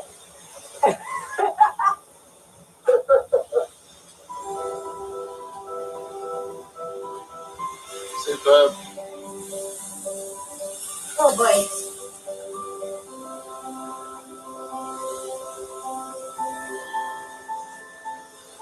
Busy enough for the top. Hey, Well done. Brilliant. Oh, again. Again. Come on over here, Nina. I'll show you the Papa Blanco. Okay. This is breathtaking. Oh, this could not be a more perfect day. I came to my favorite lock, did something unbelievably exciting. This sunset. I mean, seriously, if there is a heaven, this is it.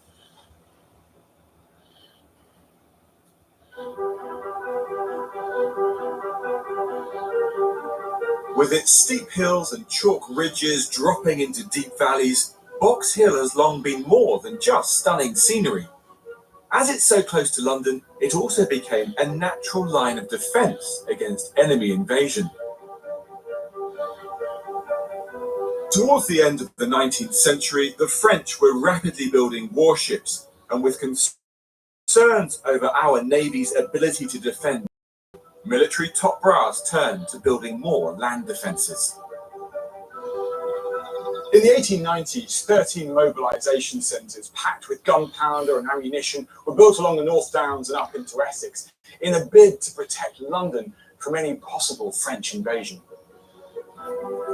Just 40 or so years later, in the Second World War, pillboxes fitted out with anti-tank guns were set up in the valley to defend the main road into London in case of German invasion.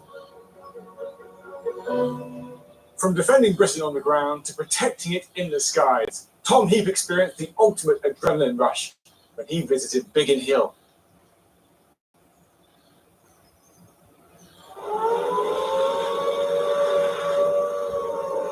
During the Battle of Britain, the County of Kent was on the front line during the RAF's encounter with the Luftwaffe. Fighter bases close to London, like Biggin Hill, were at the epicentre of this fight. Throughout the war, the RAF flew thousands of missions from this frontline aerodrome. Although Biggin Hill is now a civilian airport, the sound of Spitfires once based here can still be heard. Just hear the history in that roar, including this one that'll be doing the display over the Kent County Show in a few days' time. Robin Brooks is an aviation historian who can explain Kent's special relationship with the Spitfire. Kent was the only county during the war to have its own squadron of aircraft, and it was entirely purchased by money sent in by the good people of Kent. Why do you think it was that the people of Kent particularly felt that they should raise money for their own squadron? It was because it was happening over their own heads, over their own houses. You only had to look up in the sky and see the vapour trails, the dogfights going on hour after hour. And so that really sort of gave them the incentive to purchase 12 aircraft and call it the Kent Squadron. So clearly great attachment between Kent and Spitfires in the past, but why is it important to keep them flying today? It's a tribute to all those young men from Churchill Court's Few, Lord Dowding called them his chicks, who after very, very little training jumped into a Spitfire and went to war. Many of them never ever coming back. We must never ever forget that. We must never forget them. Clive Denny is the lucky pilot who'll be flying the Spirit of Kent at the Kent County Show.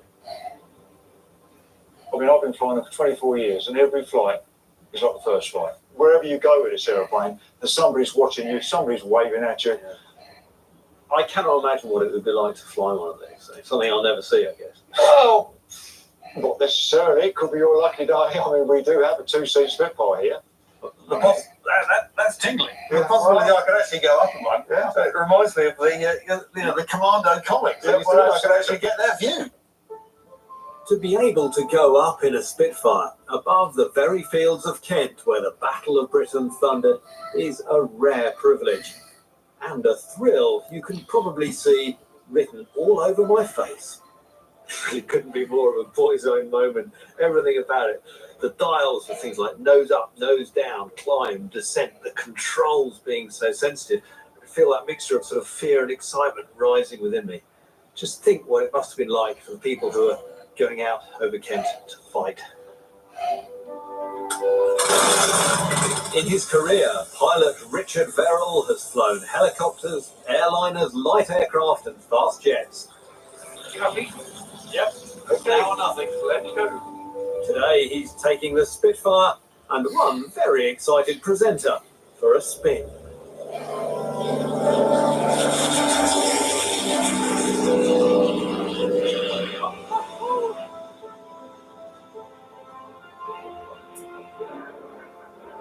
Richard, that was amazing. I've never felt a rush like it. Like any self-respecting Spitfire pilot, Richard's not afraid to show me how the Spirit handles. We probably want about 250 miles an hour on this, and then rolling all the way round to the left. Here we go. Oh, I am up right now. And then we'll stop and see how your stomach is. Stop. Having managed to keep my lunch in place, Richard's even giving me a go at flying this remarkable aircraft. He's a very trusting man. Apparently, I've just got to nose the stick forward a bit. Here we go. Oh! That's amazing. I can't believe how sensitive that is. It really is taking it in control. I think I'd better hand the controls back to Richard to get us down safely. Oh, Richard, man. Never felt anything like that.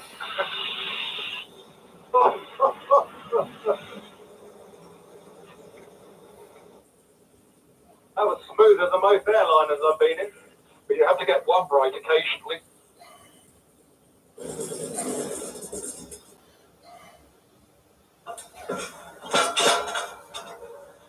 Still feel a bit unsteady on my feet. There's so much adrenaline coursing through me. I will never forget that as long as I live.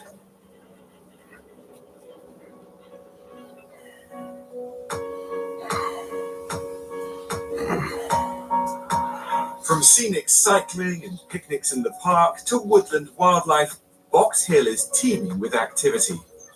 But there is a corner of the park where one species can get some peace to quietly hang around.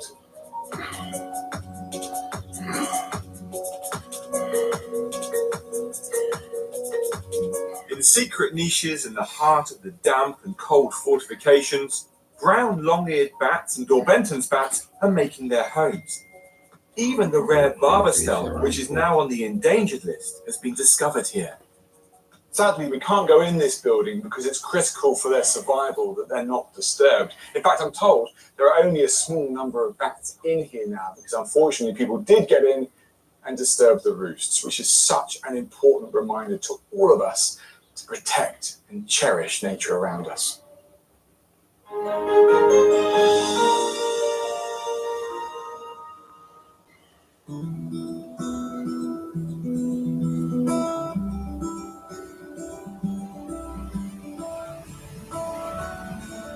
For so much of this year, our countryside has meant more to us than ever before, a real balm for our anxieties. And for comedian Romesh Ranganathan, a trip down memory lane in Devon was just the tonic he needed.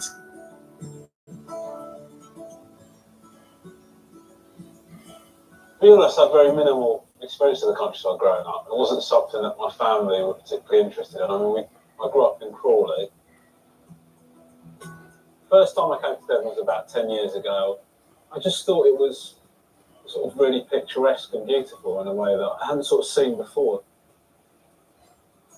You're sort of stood up here, you're looking around, you're seeing sort of outstanding natural beauty, and you're thinking this is really peaceful and lovely, except for the fact that I'm here with a massive group of teenagers.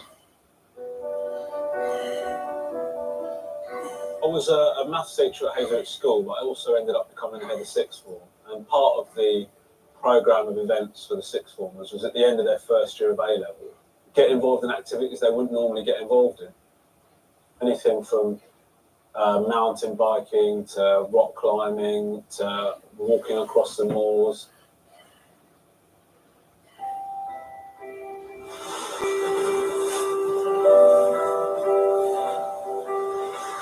I want to have a go at kayaking without a bunch of students laughing and pointing. I don't think that's too much to ask.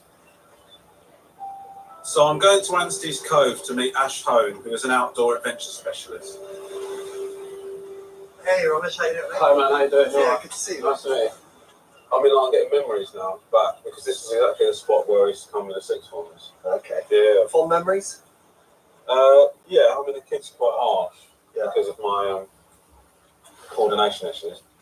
You know, a member of staff making a mistake is hilarious to a student. The problem I faced was I didn't realise how difficult I'd find it to get into the kayak. I stumbled and I fell into the water. And then it became very difficult for the children to focus on the experience because wranglers had fallen into the sea. How easy is it to fall in? If you stay in the central line of the boat and just sit still, you'll be fine. Legs in. So make sure you get right back in that seat. Okay, I'm in. Okay. Let me just on the side. Yes, I'm in, mate. I think I'm doing good. You know, I got in the boat. Really excited about that. I think you've got a lot of potential. Thanks, mate. It's untapped. Untapped potential? Yeah. Right. But I still am contending with my lack of ability, though. Last time I came here, I didn't actually look at this. I was so busy being in charge of a trip. But, you know, this is amazing, right? What are we looking at here? This is a big chunk of Devonian limestone from the period of history, prehistory, called the Devonian period. Right. It's 350 million years old. It was once a warm coral reef somewhere down near the equator. That was? Yeah. So Devon's got a period named after it? Yeah. Well, Is there a Cornwallian? No, there isn't. That's one thing we've got over there. Yeah. The Curnow. We should rub that in their faces. Yeah, we should do. Whoa, what's this through here? The sea's created this little natural gully. How far can we go in here then? Let's have a practice, shall we? Okay. Yeah. Seems like a good way to find out. Whoa, man. That's wow. Yes, mate. Yeah? Yeah. Nice. And join me as we paddle out. Okay. I mean, would you give that out of 10? 8. 8? Yeah. Really? Oh, God. Take your paddle with you. Take it with me. Okay. Well done, mate. Round of applause. Oh, sorry, yeah, thank you. Well done. Thanks very much. Congratulations. Made it. Yeah, now feel to the good. next part of our journey. What is that? Just have a beer or something? One of the sort of more extreme activities that we got involved in on the trip was coasteering. You have to sort of jump into the water and then come up through this sort of gap in the rocks. And all the kids made it through. And then I jumped into the water, went through the gap, and I became stuck. Okay. So make our way up here. We're going to do a deep water intro. All right. Give it a go. Now what I'm hoping is, without the pressure of being a teacher on a school trip, I'm going to do this. I'm going to step up to the challenge, and I'm really going to show what I can do. Oh, no, this is coasteering, mate.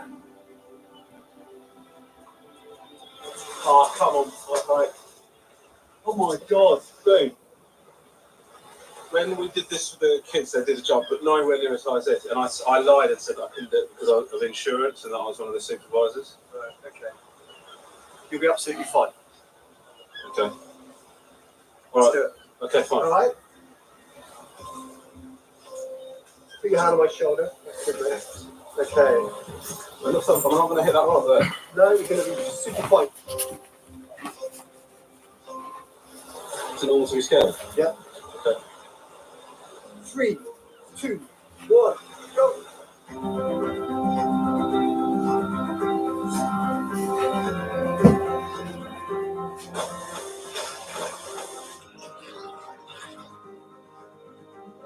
Yes, mate. Nice one, mate. Yes, mate. I actually really got. I did properly get into it. You know, doing the jumps and everything like that. I properly enjoyed it. It was really nice. You know, as much as I sort of complain about the kids and stuff, I look back on these on my last time here like with fondness. It was enjoyable to run the trip. It was enjoyable to see those students going through that, and it was actually enjoyable as well for me doing those things for the first time myself. So I do have really warm memories of my time here.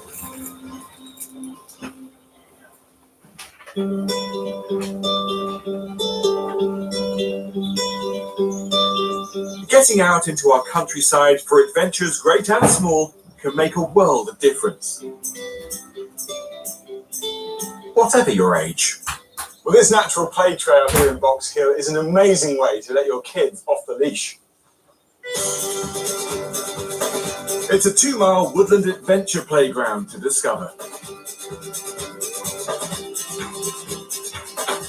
So the idea of this trail is it's dotted with play areas like this one all the way through it, and it just encourages kids to get, no inhibitions, just get in there, play, get stuck in. These play areas are training their judgment, building their confidence, and it's all completely natural. And what better place to do it than in the shadow of a massive oak tree? I just think it's wonderful.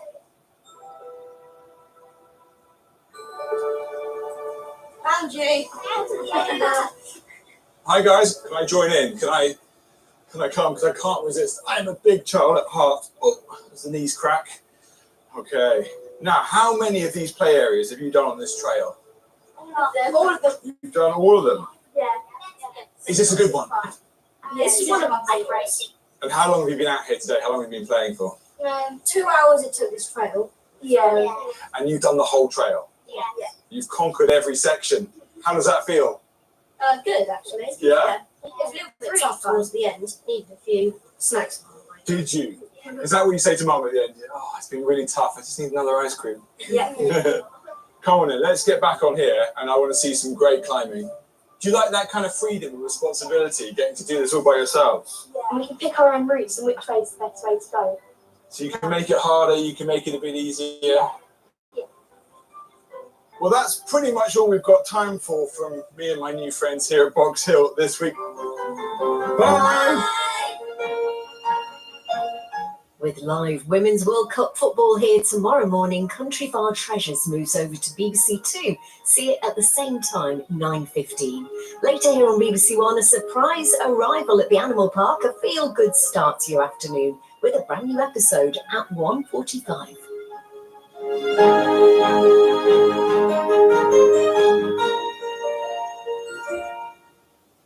See fireworks.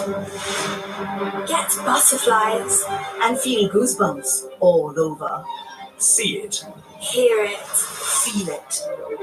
The world's greatest classical music festival. The BBC Proms. Watch on iPlayer, listen on Sounds. You've been seen to? Yeah. Yes, we've got an appointment. Parker's Electricals, 4 o'clock. Yeah, good luck with it. What the hell was that? What? I was trying to think what Martin would do. The Power of Parker. Press red for all episodes on BBC iPlayer. Home renovation horror story, a cowboy builder banged to rights in half an hour. Defenders UK on the way, but first, it's the Wichita Firemen on BBC One. America. What do you mean? Land of the free. And home of the brave. In this series, I'll be spending 24 hours on the inside of the most dangerous and demanding institutions in the USA. Watch those stairs. Take over. I'll be riding shotgun with all American heroes. From police Police department, if you're here, make your presence known.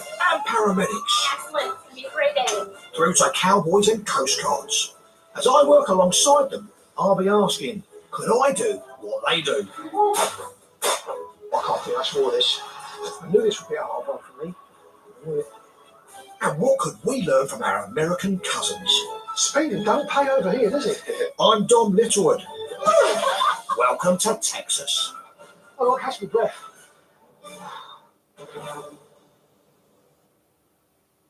This time on Dom Does America, What's going on now? I fulfill a childhood dream working as a firefighter in Wichita Falls. In the words of a Brit in America, this is awesome.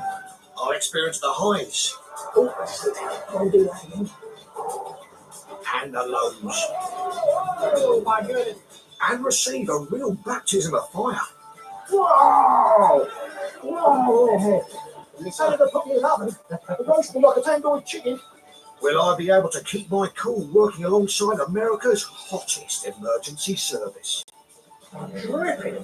Like a lump of lard on a summer's day. Nearly 3 times the size of the UK, Texas is home to over 55,000 firefighters who respond to a fire every 7 minutes. So I'm on my way to Wichita Falls in northern Texas to see if I can make it as a rookie in their fire department.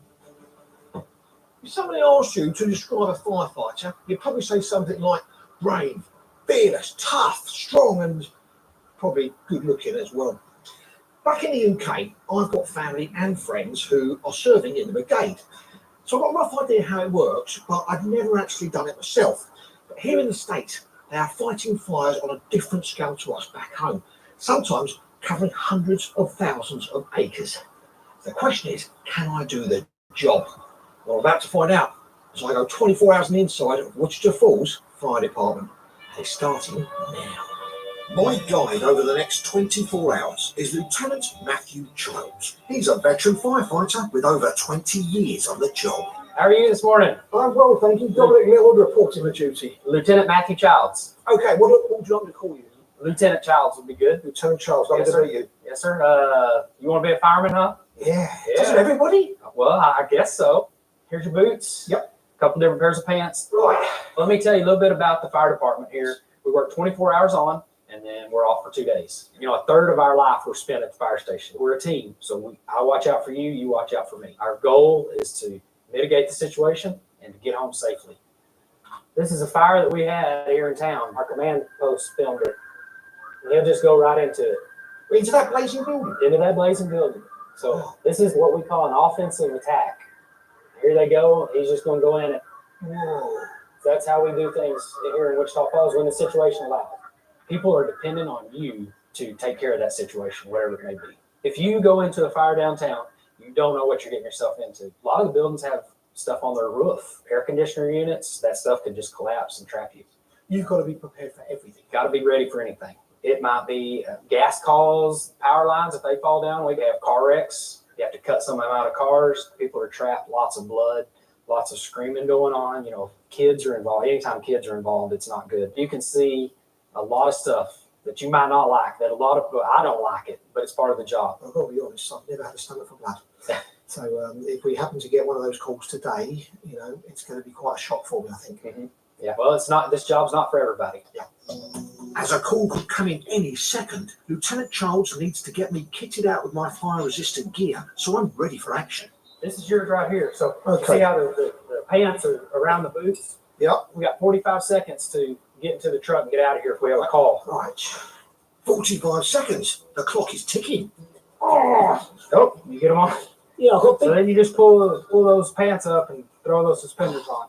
The gear has to be put on correctly, as any exposed skin could get burned. 45 seconds. Is it? Then throw your jacket on. Ouch! I'd have been left behind if this was a real call-out. It's taken me twice as long, but I finally got the main gear on. Okay. Next is the breathing apparatus. Just wait a second. You got 5 adjustments on there. Does it feel good? Yeah. Cover everything up. Shake. There you go. Okay. All right. You ready to go? All I can worry about, well, double my body weight. You're good. Now take it off. So Dom, how do you think you did? To the truth, bloody awful. Well, actually, it wasn't bad compared to some I've seen, but it's going to take a lot of work. That is practice. That's practice. Practice makes perfect. Very, very simple but ingenious system, isn't it? Your trousers are over your boots, boom, bang, bosh. That's right. Yeah. That's quick. So hop up in there. Obviously, I'm not going to be let near an emergency without some training.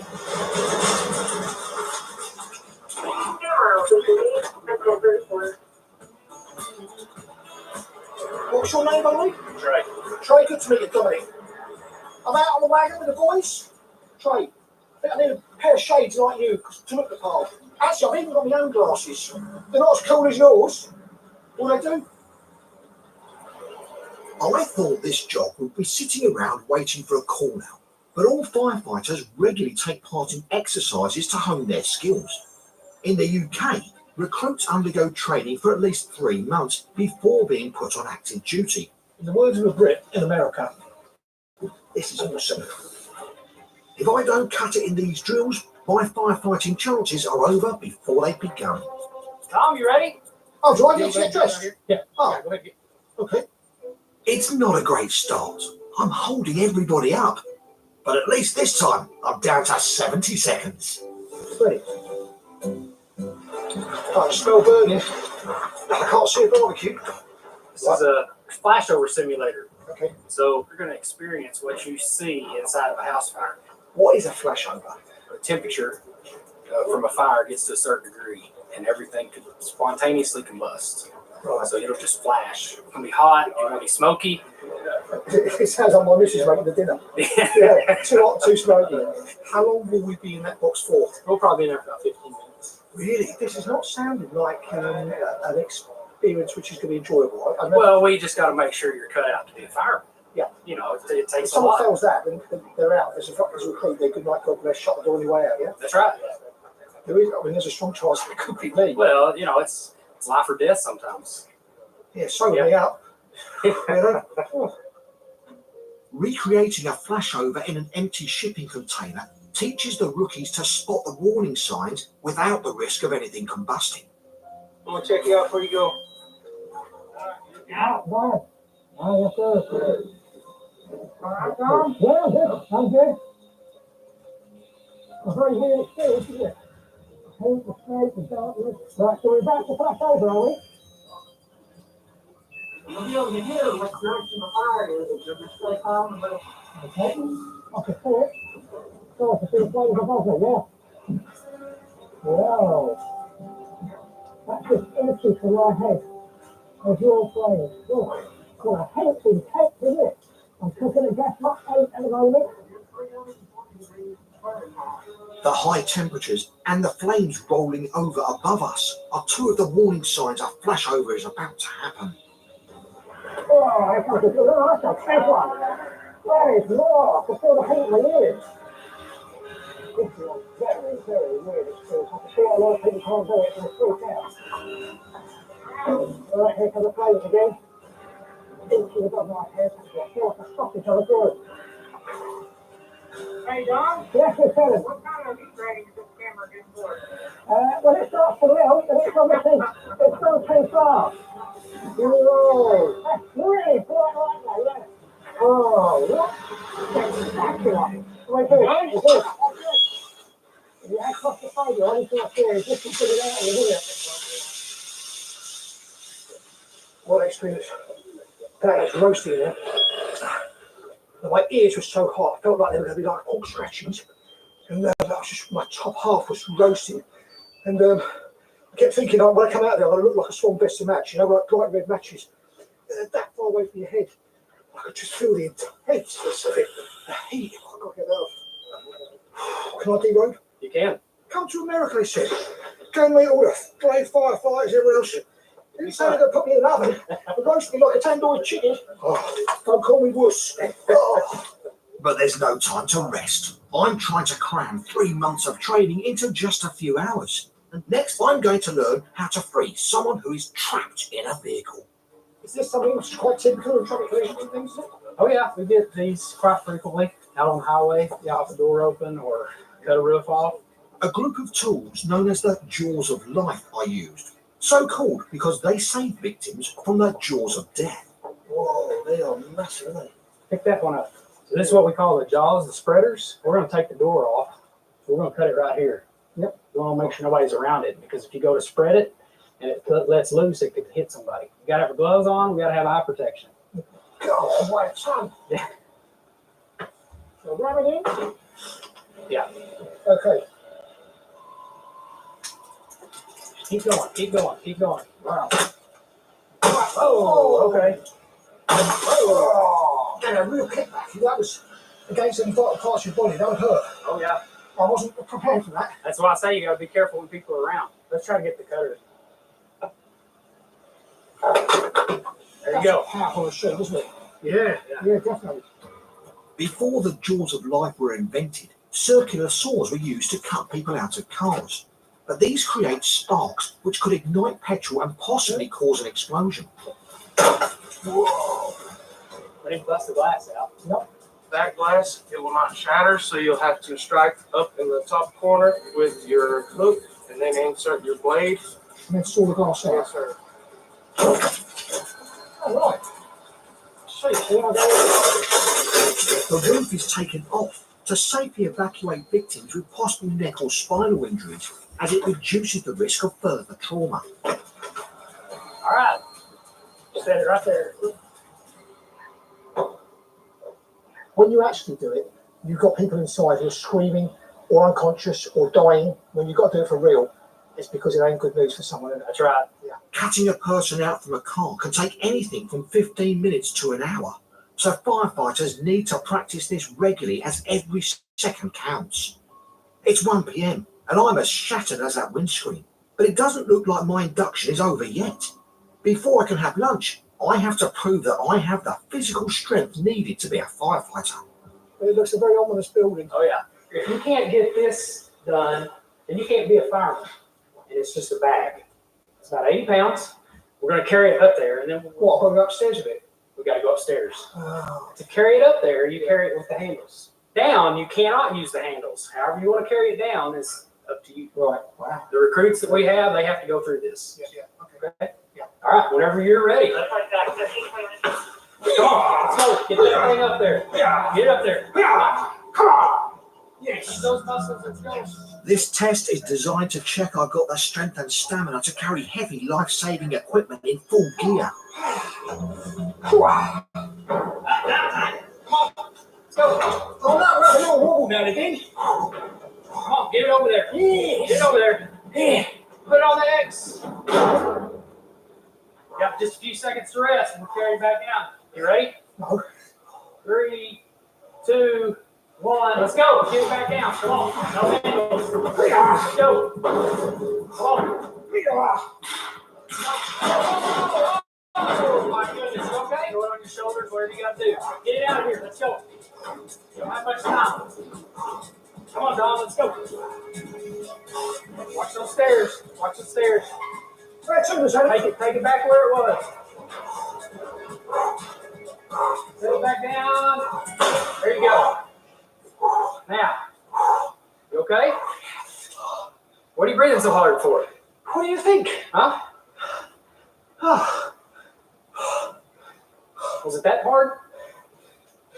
Do we need to do it again? No. No? You got it. Okay. You deserve to ride with us for a little while. Good. Even when you fail, you picked right up and kept going. Yeah. That's what we look for. And that would sort of end for the boys, wouldn't it? Right. Well, let's go eat some lunch. Yeah. Couldn't carry me, could you? It's 2 p.m. and we're back at the station. How is it? Good old Texas barbecue, huh? What makes you question the job? What bits do you feel very uncomfortable with? The traffic accidents probably are more traumatic than the fires. They don't normally turn out very well. I've got a daughter about to be driving age, and that scares the heck out of me. I know Matthew's the same way. Anything deals with kids, those kind of calls. Yeah. And they'll stick with you. We had I think she was a 10-year-old girl, and her mother had passed away.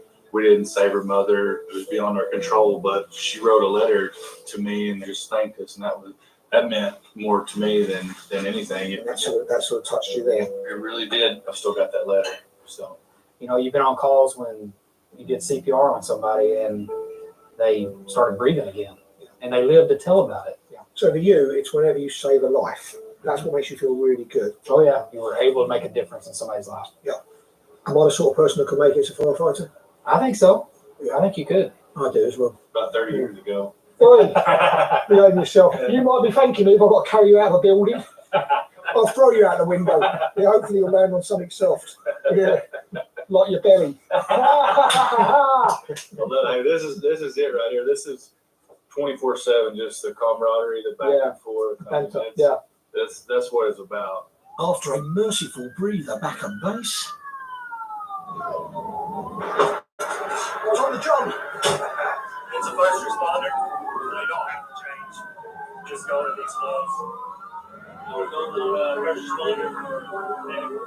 Unlike the UK, all firefighters here have to be trained as emergency medical responders, attending calls alongside paramedics.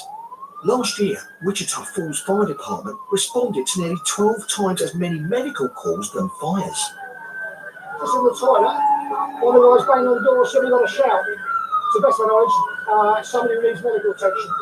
Might seem odd because we're onto the fire service, but we might get there before an ambulance.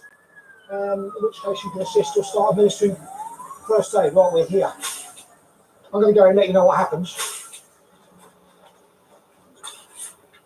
We're making entry into the department, finding out what the patient's medical issues are, and make patient contact.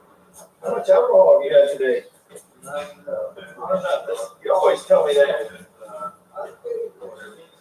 There's an elderly gentleman there who was lying on a mattress on the floor. Some of the firefighters might have recognised him. I think it's like somebody who's had a few too many sherbets, I could be witnessing the future of our fire brigade. Since 2003, the number of fires attended has dropped by more than 50%, and some areas have already trialled the fire service responding to medical emergencies like cardiac arrests. And before I know it, we're off again. I reckon it's just a false alarm and they're going to go in, double check it out. Last year, UK firefighters responded to over 200,000 false fire alarms. YMCA building, lots of parents, lots of kids in there. This time, the cause is a candle from a kid's birthday party. Do you get a lot of these sort of shouts? Because it kind of comes in spurts. You know that it's almost certainly a false alarm. Yes. Although most false alarms are accidental, they waste valuable time potentially pulling the fire brigade away from genuine emergencies or training. Or if you want to go ahead and reset it. Okay. All right, thank you. Not a problem. Y'all enjoy your birthday. I'm over halfway through my shift and there's no sign of a fire. But that's not surprising. 90% of UK households now have working smoke alarms. And with less flammable furniture and building materials, there aren't as many fires as there used to be. And here in Texas, those same factors are having an impact on recruitment. In the UK, if somebody wants to join a fire brigade, they're a very lucky person to get in. It's a great career. It's kind of surprising that not that many people want to be a fireman anymore like they used to. We don't really have that many fires anymore like we used to. So that's why we got on, is to fight fire. We want to fight fire. Well, a lot of it's more medical geared now. First responders, all this kind of stuff. So it loses a bit of the appeal. Yeah. Right. I think it does.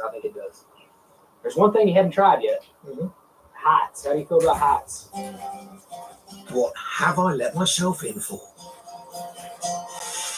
At the moment, there's no shout. So what they said to me, right, Don, you're moving, you're going up on the ladder. It's 100 feet high. I look outside of it, I see the window.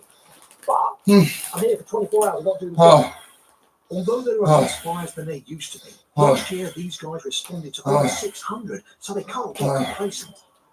I see what I'm going to do. This is your fire. Step into it like a parapet. Okay. And as you go up, you're going to be able to look through the ladder and see all that ground underneath it. So just on where your hands are. Oh my God. We have had people that get up about halfway and said, and when they do, they fail. They're open back to the ground. I thought that's what We're going to get to the top.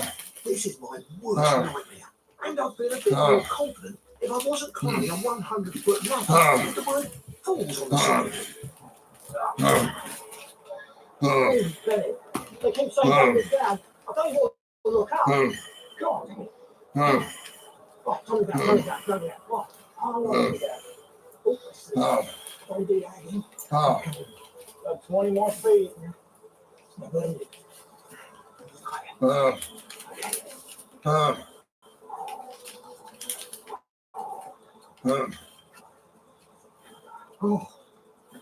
Almost there, Bill. Get on some solid ground. cheers, Cody. Okay, that tests you. For sure.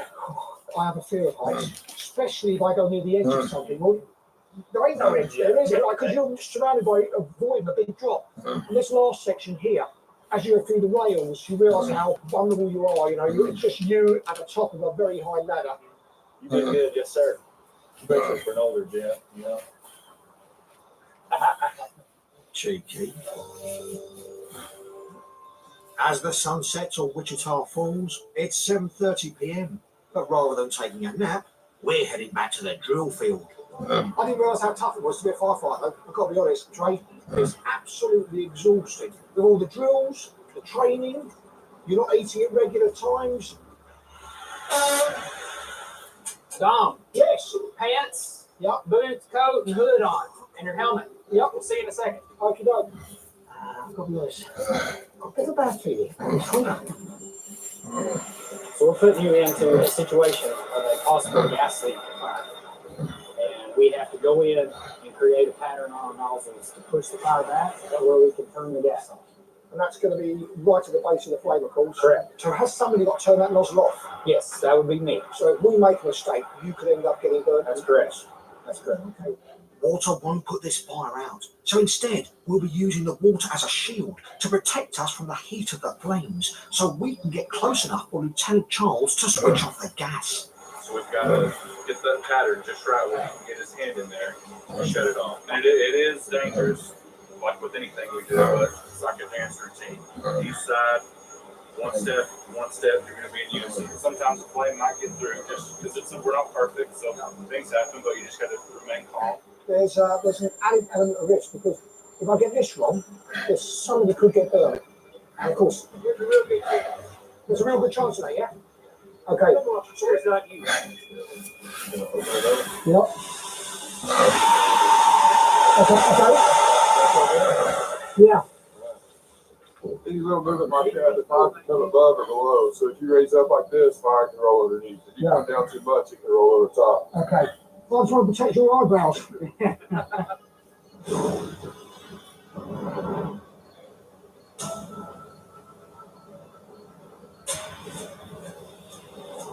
It's scary. That thing's putting out some heat. It's like being behind a jet engine.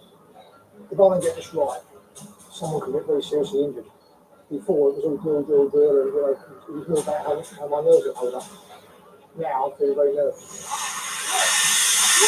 I can feel the heat from that! You ready? Ready!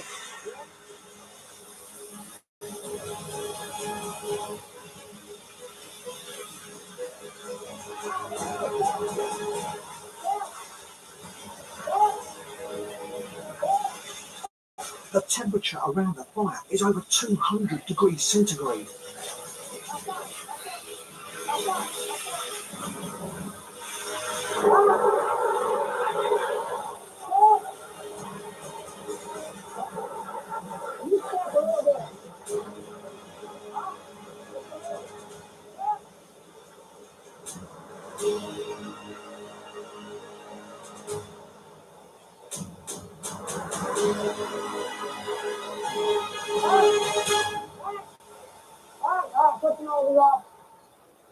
I laid a couple of bricks back there. I don't know if you have the same expression here. Right? But you know where I'm going, didn't you? I know where you're going. Yeah, I hope you didn't stand in it. You did good. Stuff with it. Yeah. You did good. Yeah, slight panic. And it's Richard Burton's for everybody, isn't it? So that's why we try and instill that from the very first day. Yeah. It's, hey, we're a team. Yeah. What you do affects me. Honestly, God, I'm terrific. Like a lump of lard on a summer's day. Cheers, Joe. After 15 exhausting hours on the job, we're back to the fire station, hopefully for a lie down. Wow, what a day. I'm absolutely knackered. I've got to keep my voice down now because it's midnight and all the firemen must get trying to get some shut-eye. Get a shut-eye you can get. It's a bonus. It is a call. All the lights will come on, all the bells and whistles, and everyone's got to get up and hit that engine. Be there, you.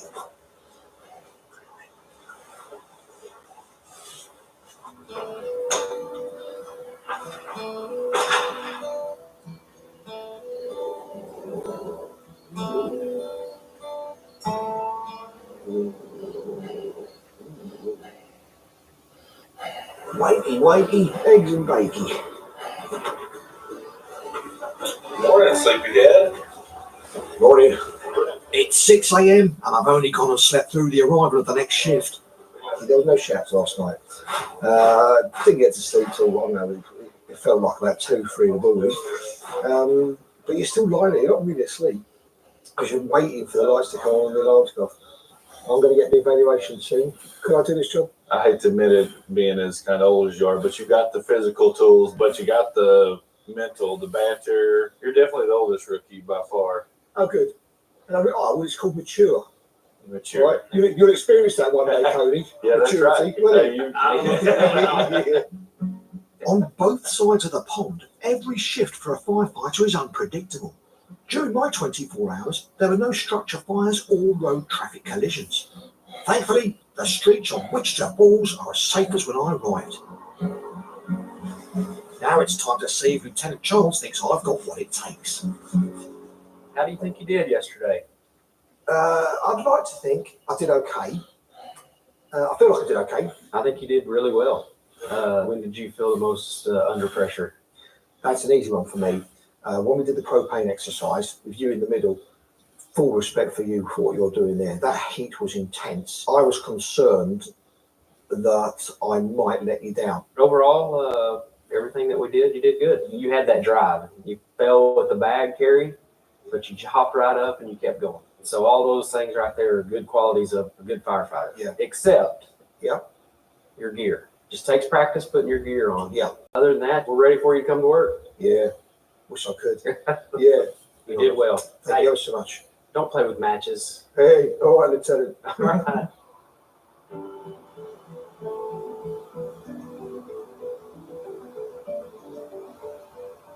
After my 24 hours here at Wichita Falls Fire Department, I've got to say, even though we didn't attend any real fires, I feel absolutely burnt out. Excuse the pun. What I haven't really taken into consideration here is just how much hard work, dedication and training these firefighters go through.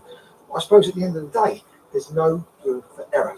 For me, man, it's the best job in the world.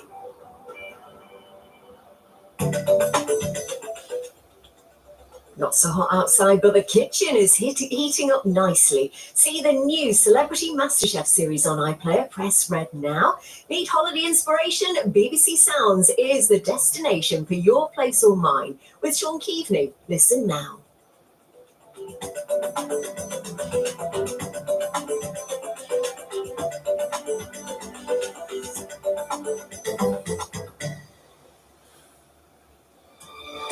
I think my daughter is still alive. I have to find her. Tell me where she is.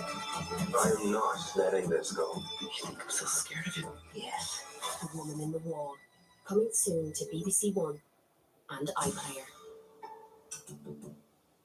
Listen to my show? How very dare you? But it's all good. With the BBC Sounds app, you can listen to live radio, pause it and rewind it. And with continued listening, you will never ever lose your place with podcasts or your favourite music mixes. All is forgiven if you download the BBC Sounds app.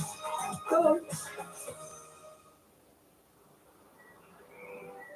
It's Nantwich, Nottinghamshire and Norfolk for today's Homes Under the Hammer after a house renovation horror here on BBC One.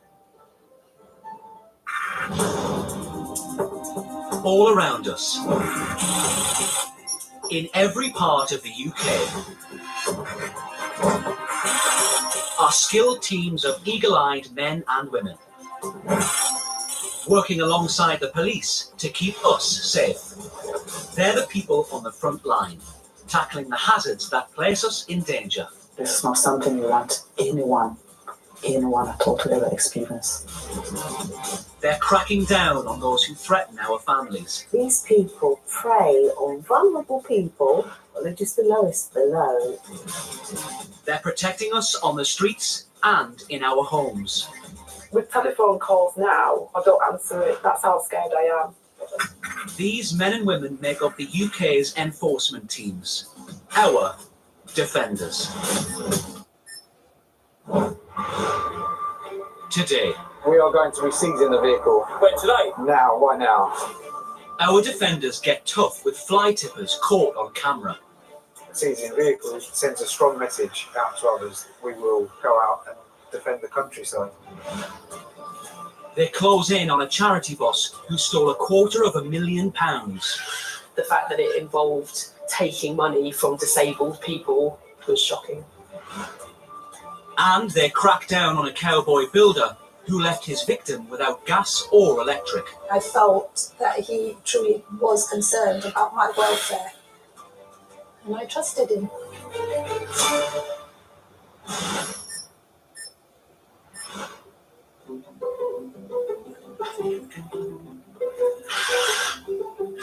Yateley Industries in Hampshire is a registered charity. It's been providing jobs for people with disabilities for more than 80 years. We employ just over 80 people currently, set up by a lady called Jessie Brown, and started off as a charity block printing for disabled girls. Now we do all different types of packaging. You're working Tuesday and Wednesday this week, are we, Leslie? Sam Peplow is the charity's chief executive officer. Meaningful employment is massive for the people that we work with. It isn't just about the salary, it is about the work ethics, being able to have that routine, coming to work. Our aim is to develop people so they can progress on and go on to mainstream employment. So it makes a huge, big difference to people's lives. Many of the employees not only work here, but live here too. It means the world to them, which makes it all the more shocking that anyone would steal from a charity like this and put its future in doubt. So it's 4 bolts and 4 nuts in a plan. On the factory floor, team leader Scott Tanner assigns everyone tasks for the day. They're all really good bunch of people to work with. I've worked with nearly everyone here. You get to know them as well, working with them, knowing what they can and can't do when it comes to the job, and I enjoy it. If you need any help, just let me know. Scott started work here when he finished college 9 years ago. Since then, he hasn't looked back. I started off as a factory worker, and then I built myself up to be where I am now as a team leader. But I'm hoping to build myself up to be a supervisor one day. Scott's job here is precious to him. It actually means a lot because it's my first job, and I never thought I would get a job with my disability and everything else. It's the independence and the responsibility behind it that boosts my confidence to be who I am today. Ollie, what are you doing? You're waiting for a job. But back in 2013, the charity was plunged into crisis. Its former boss, Patrick McClary, stole hundreds of thousands of pounds from the pension fund, putting the future of Yateley Industries and everyone here in jeopardy.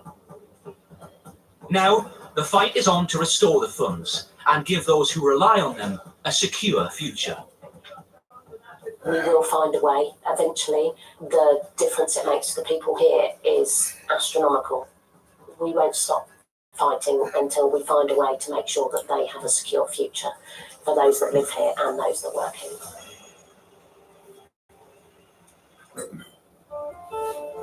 The first indication that anything was wrong came when the pensions regulator got a tip-off.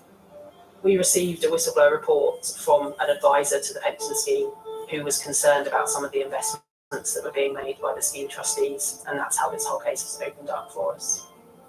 Katie Souter is an enforcement officer for the pensions regulator. Katie is our defender.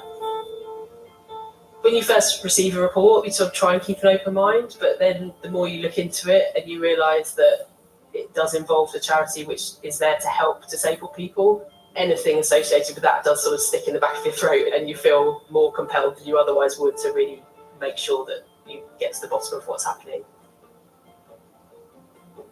Katie was immediately concerned about where the charity's pension fund was being invested.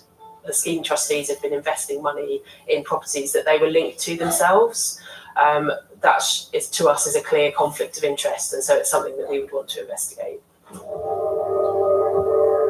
Patrick Royal McLaren Mail was at that Eastleigh. time the CEO Telephone of number. Baby Industries. We tried to have productive conversations with him, and they've just failed every time. Basically, every trick in the book he could use to dissuade us from continuing to investigate, he tried. He didn't succeed, because obviously that, for us, was a clear sign that there was something more going on. Katie started to look more closely at the company that was set up to run the pension scheme. McClary was one of only 2 directors. So effectively, he gave himself control of the pension scheme from 2011. The more Katie looked into the company, the more worried she became. And that's really where we started to get quite a lot of confusing information that didn't quite add up and didn't really give us the comfort that we wanted. We started to have real concerns about the investments that had been made by the scheme. Money had been invested in high-risk businesses.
Yeah, the bloody woman at the post office, she's like, can you stop breathing on me? Can you please stop breathing on me? I was going to knock her out. Bang! Then lay on the floor and shut your mouth.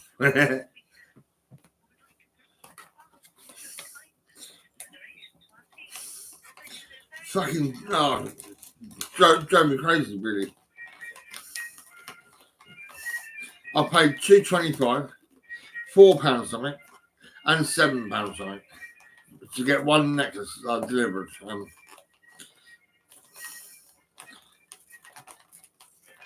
I want a refund.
Stop breathing on me.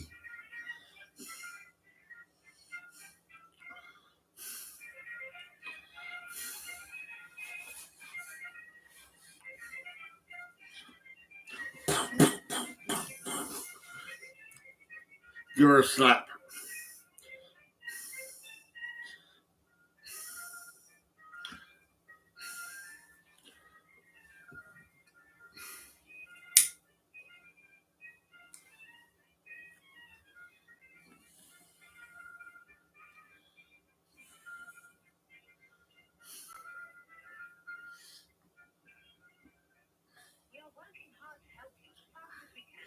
she's sold me tobacco.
Hello. I've just been over to the post office. I printed second class sign for a necklace. It was in a little envelope. It was quite a heavy one. And I got up to the shop, and the lady said, "No, that's no good. It's going to be a small package." So I come home and I printed a small package. But that wasn't good enough. So when I got up there, I said to this lady, I said, "Can you just post it?" And she said, "Well, it'll be special delivery. It'll be £7." So I paid £2.25, and I paid £4 something, and I paid £7 something to post one item.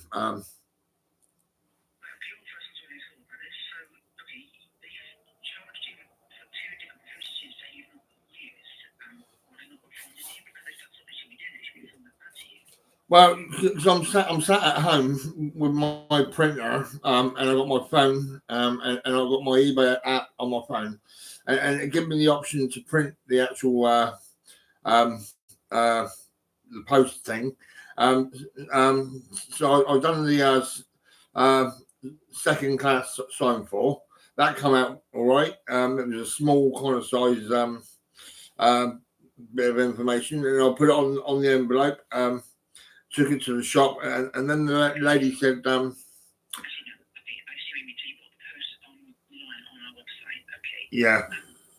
fine. So there'll be an email for the 2 posters that you haven't used, and there'll be a refund button you just need to click or tap on your phone, and it'll be a refund for both of those. Yeah. Give me the emails from where you first paid for the postage. I'll just check my bank. I mean, you need to request a refund first, and when you paid for the postage for the 2 you haven't used, there'll be a refund button you click, and that will generate the refund for you. Oh, right. Can you send me a link then, please? I will send you a link. You should already have this. When did you pay for the postage? What day was it? Now, just about an hour ago. Okay, so yeah, there should be an email somewhere. You have to provide your email address when you pay for the postage. Let's see now. What email address? So when you pay for post online, on assumption you went to roymail.com and then pay for postage or use the... Right, it was on eBay because it's a selection of different things, and I use Royal Mail.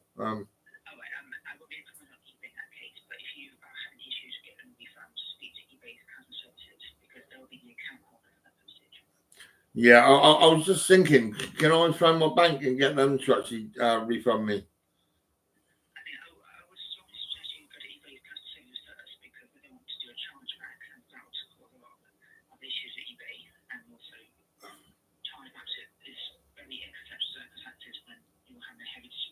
Yeah. It went through PayPal, $2.25, and then PayPal again. That was £4.19. And then when I was at the post office, the lady says, "Do it special delivery," and she charged me £7.65 and went over at the top of everything.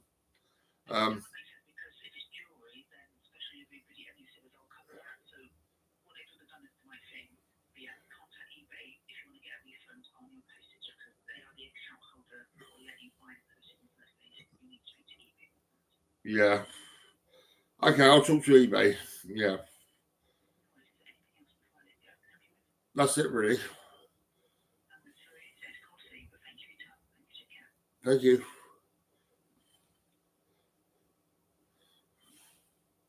I'll talk to eBay now.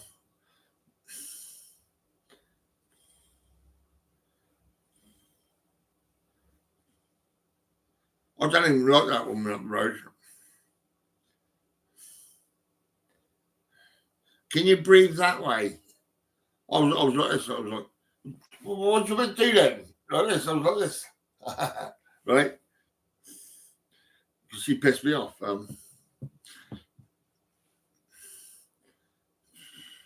She sells tobacco and she don't want the breath of a smoker.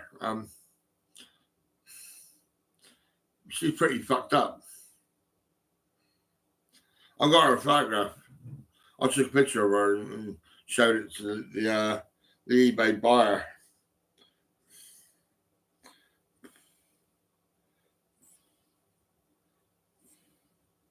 And there she is. Yeah, there she is, the bloody monster. Oh, look at her. I could smell her from here.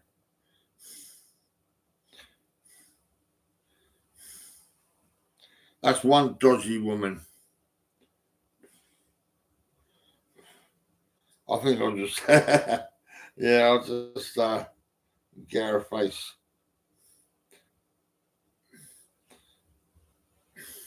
Look at that. See her. She just stands there and goes, can you breathe that way? Can you breathe away? Can you breathe that way? Fucking hell.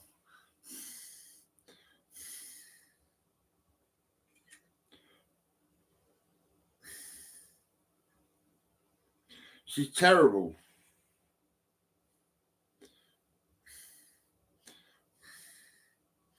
I'll save that. Yeah, we've got her now.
I'm going to put that woman on Truth.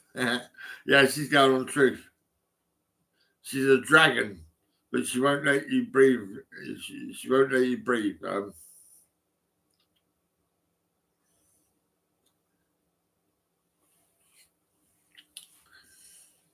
gonna have to go over it, Claire.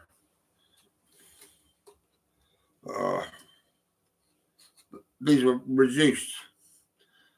I think they're a little bit dodgy. That's right.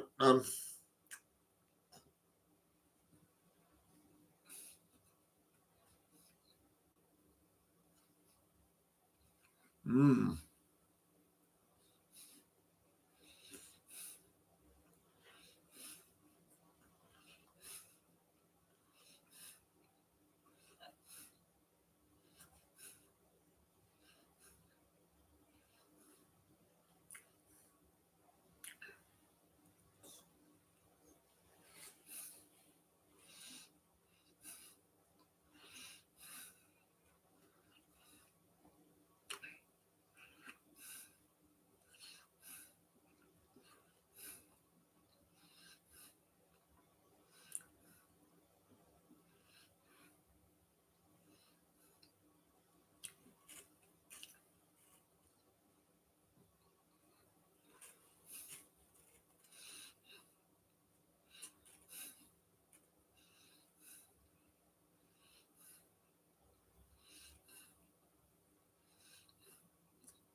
Mm.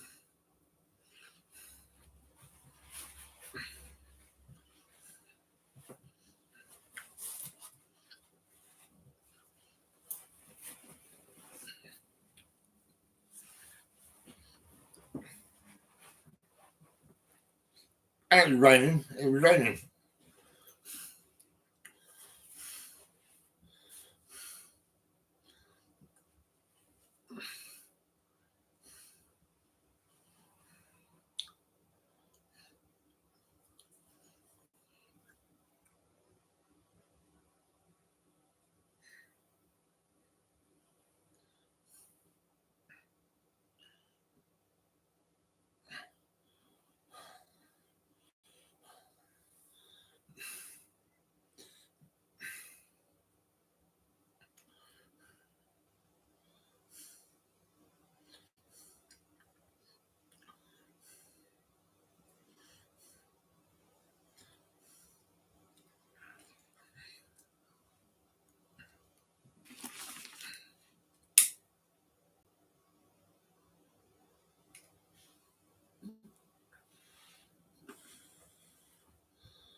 Ugh.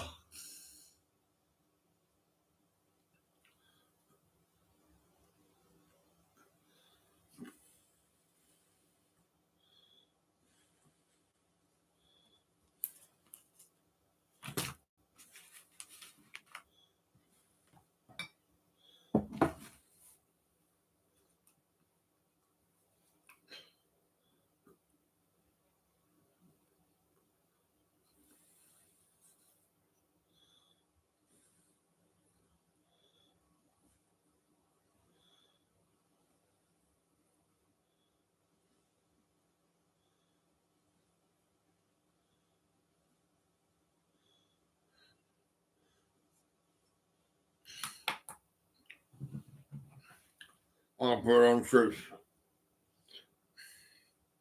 I'll put it on Instagram.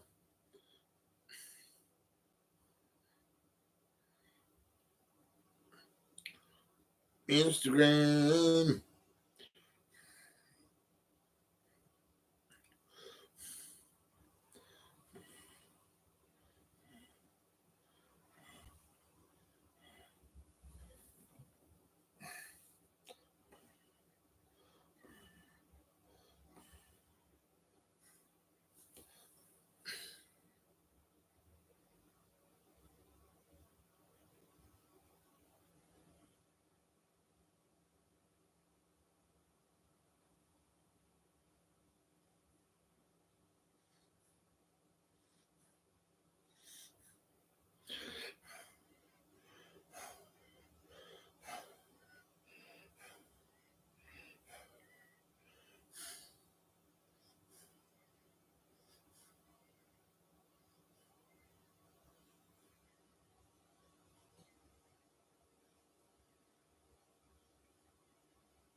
Come on.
One more.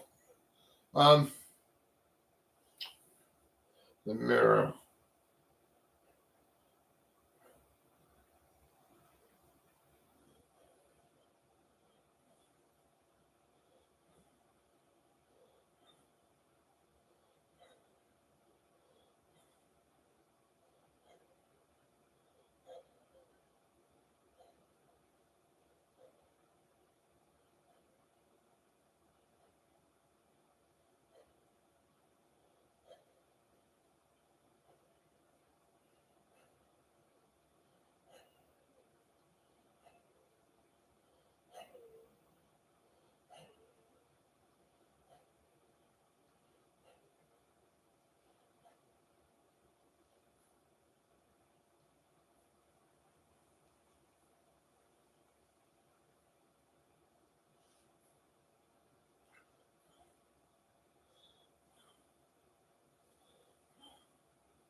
Yeah, that's good.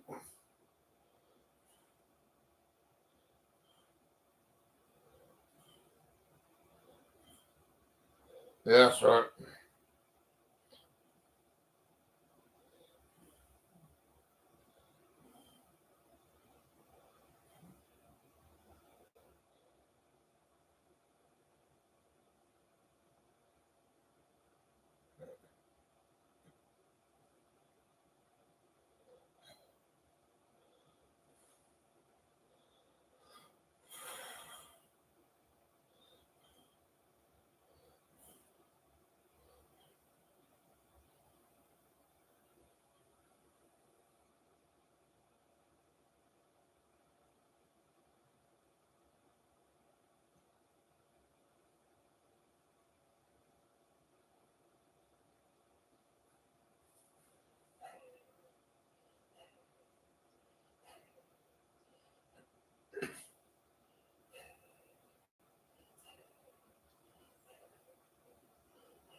Yeah.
Hmm.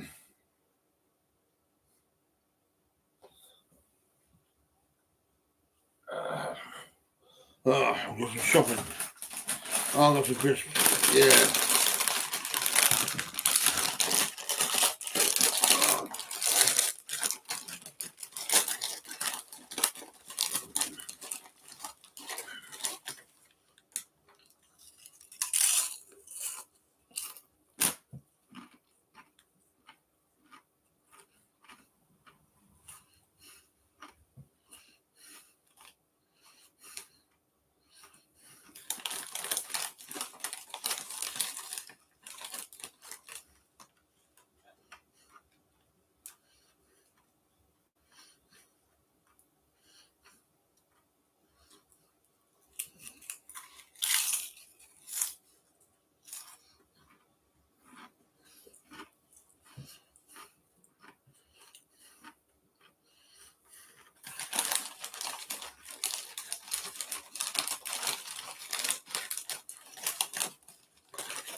Join us later in the show.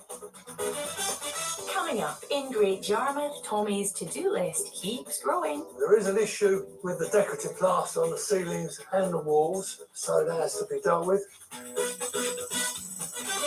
But in Nottingham, it has been a family dream team. Me and my brother-in-law, we managed to do everything ourselves.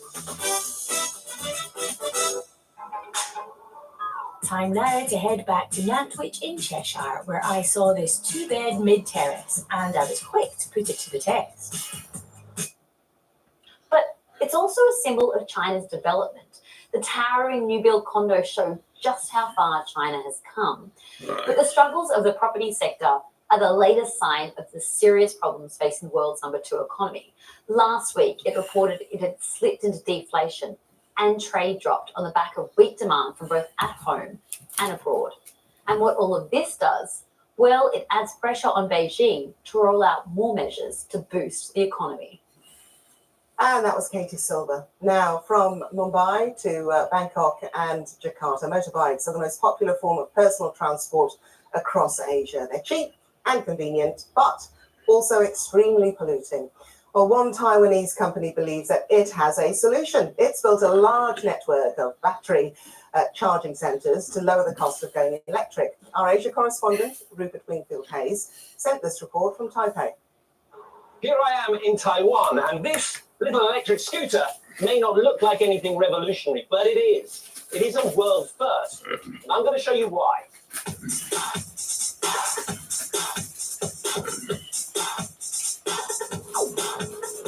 There are 14 million motor scooters here in Taiwan, and they are very noisy and very dirty. So how do you get people to switch from their dirty petrol scooters to a clean electric one like this? Well, they have to be just as cheap and just as reliable. It's dinner time. There's no infrastructure for it to convert. So I'm going to pasty. And then the bonus thing is that, well, what about battery lines with it? What if you are able to actually sell the vehicle without the battery, reducing the cost of that vehicle by 30-40%? So this is the really clever and unique thing about this system. When you buy one of these bikes, it doesn't have any battery in it, and that makes it cheap. Instead, you subscribe to the company's batteries, and when it gets low, you just come to a charging station like this one and switch it out for a fresh one.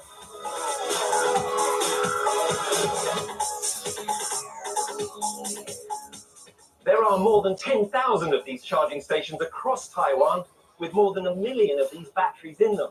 And that should mean goodbye to range anxiety. You know, if my vehicle has 100-kilometer range, I can only go 50 and then 50 back, which means that now you have a tether on your neck everywhere you go. That's not a solution. We're solving for range anxiety. Also, at the same time, because you can just hop from point to point. This could be the answer to zero emissions personal transport for many of Asia's huge megacities. And for this Taiwan startup, the next stop is India.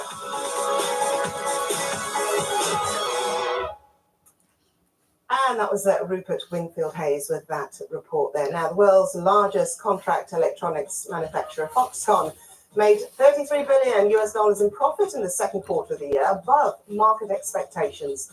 The company expects sales to pick up in the second half of 2023, most likely as Apple launches the iPhone 15 come September. They famously, or rather Foxconn famously assembles the iPhone, but also makes smart speakers for Amazon and tech for the likes of Dow, Google and Hewlett-Packard. More on Twitter. You can find me at Lucreza Burek.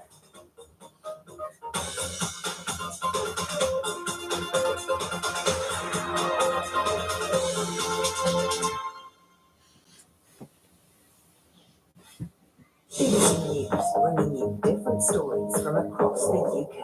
Turtles are part of a really important ecosystem. They're on top of that triangle together with the sharks. They're the natural trash bins of the ocean.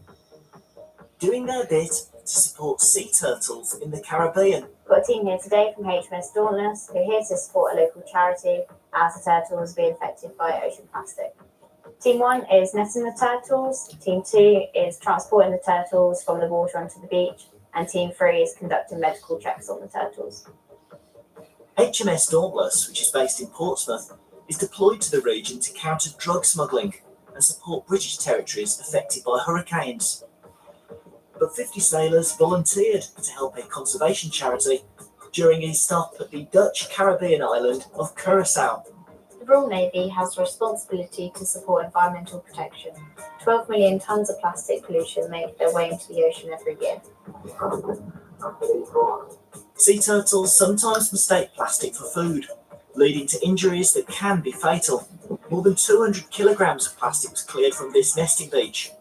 The hope is the exercise will raise awareness, encourage people to think about their behaviour, and inspire similar initiatives. For more stories from across the UK, head to the BBC News website.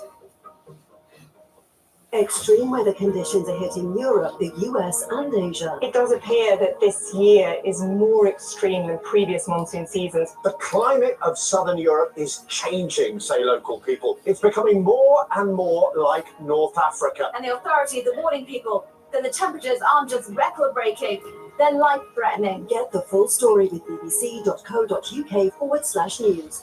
Follow the story for all the latest with BBC News.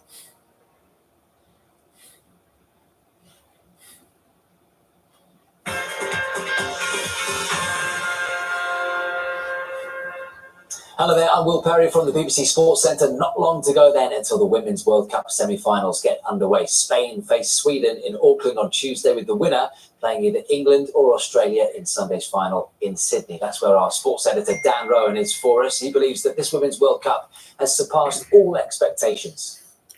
A huge sense of excitement and anticipation building here in Australia at this groundbreaking Women's World Cup. It's already breaking all kinds of records. More tickets have been sold here than for any other World Cup before it. There's been huge merchandise sales, bumper TV viewing figures as well, especially when the Matildas, as the Australian team is known, have been playing. And if excitement levels were high here and in New Zealand, the other co-hosts before, well, they've only been intensified as a result of that extraordinary penalty shootout victory that Australia enjoyed over France in the quarter-final at the weekend. There's been comparisons drawn in terms of the viewing figures with that iconic gold medal performance by Cathy Freeman some 23 years ago at the Olympics that were held here. And now, of course, they face their arch rivals, their arch sporting rivals anyway, England, in this titanic semi-final on Wednesday evening here. Australia, of course, will be confident. They'll have a huge wave of support. England are in good form. They'll have got confidence from that battling victory against Colombia in their quarter-final. There's been memories provoked of the Rugby Union World Cup final 20 years ago, Classic Ashes series as well. I think this feels right up there in terms of how special it will be. Both teams have closed training sessions today, and it will perhaps be a slight concern to England fans that the only time that Serena Wiegmann has experienced defeat in her 37-match tenure in charge of England was against Australia earlier this year in a friendly. It'll be the toughest test her team faces, but England will be favourites, I think. Well, Australia headed to their semi-final after defeating England 2-0 away in a friendly back in April, ending the Lionesses' 30-match unbeaten run. That was a friendly game, and yes, we do take something out of it. but at the same time, we're into knockout games in a World Cup, so it's a completely different game. And I think we won't sort of let the result of that last game that we played them sort of get in the way or alter sort of our tournament mode. Despite reaching several finals, Sweden haven't won a major trophy since winning their first European Championship back in 1984. They face a Spanish side appearing in their first Women's World Cup semi. History favours Sweden, of course, to make the final, but there's fighting talk coming from the Spain camp.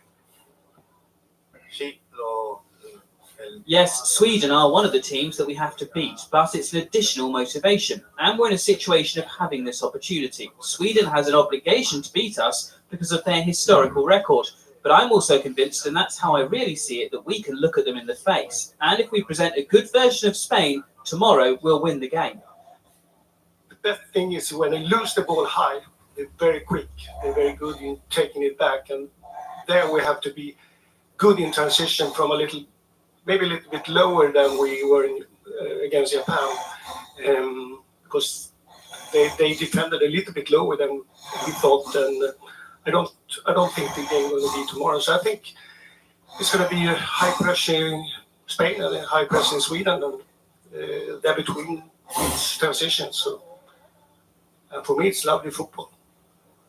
Elsewhere, Chelsea have agreed a deal to sign Brighton midfielder Moises Caicedo for a British record fee of £115 million. Liverpool agreed a £111 million deal for the 21-year-old Ecuador international on Friday, but Caicedo's preference is Chelsea. They finally succeeded with the bid after having a number of offers knocked back by Brighton. Caicedo will become Chelsea's 8th signing of the summer. Paris Saint-Germain have agreed a deal to sell Neymar to the Saudi Pro League club Al Hilal. The fee understood to be €90 million plus add-ons as well. That transfer is subject to the Brazilian completing a medical and all the necessary paperwork. It comes after it was clear that Neymar was not part of new coach Luis Enrique's plans for the new season. Erik ten Hag says Harry Maguire would be better off leaving Manchester United if he's not confident enough to battle for a first-team spot at Old Trafford. Maguire is desperate for more game time and is keen on a move to West Ham, but Ten Hag still believes he can be important this season for him. He has to fight for his place, and he has the abilities to be top class centre back. And he is the best for England, so why shouldn't he be the best for us? But he has to prove it, and when he is not confident enough to go in that fight, then he has to go. Then he has to make the decision. But I'm happy with it. Lucas Glover made it back-to-back PGA Tour victories by beating fellow American Patrick Cantlay in a playoff to win the St. Jude Championship. Glover won on a par on the first playoff hole. It follows his win at the Wyndham Championship last week.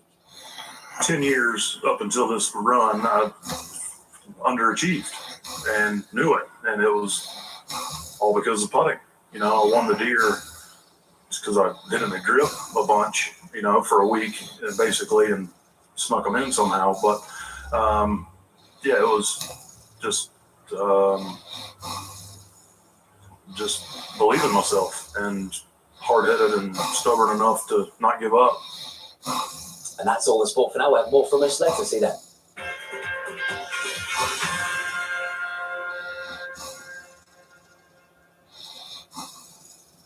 Welcome back. You're watching BBC News. Now, when Jill Castle had to be fitted with a stoma bag following a traumatic birth, she was determined to show her son that it wouldn't stop her from achieving anything in her life. She's now attempting to become the first person with a colostomy pouch to swim the Channel. And alongside her family, she's got a famous fan cheering her on, as Alison Freeman discovered when she went to go and see her in training. Jill is unstoppable. Oh. Here we are at Red Cabinet. Everyone should do this. 12 years ago, she was so badly injured during the birth of her son that she had to have a stoma fitted. It diverts her bowel to a bag on her abdomen.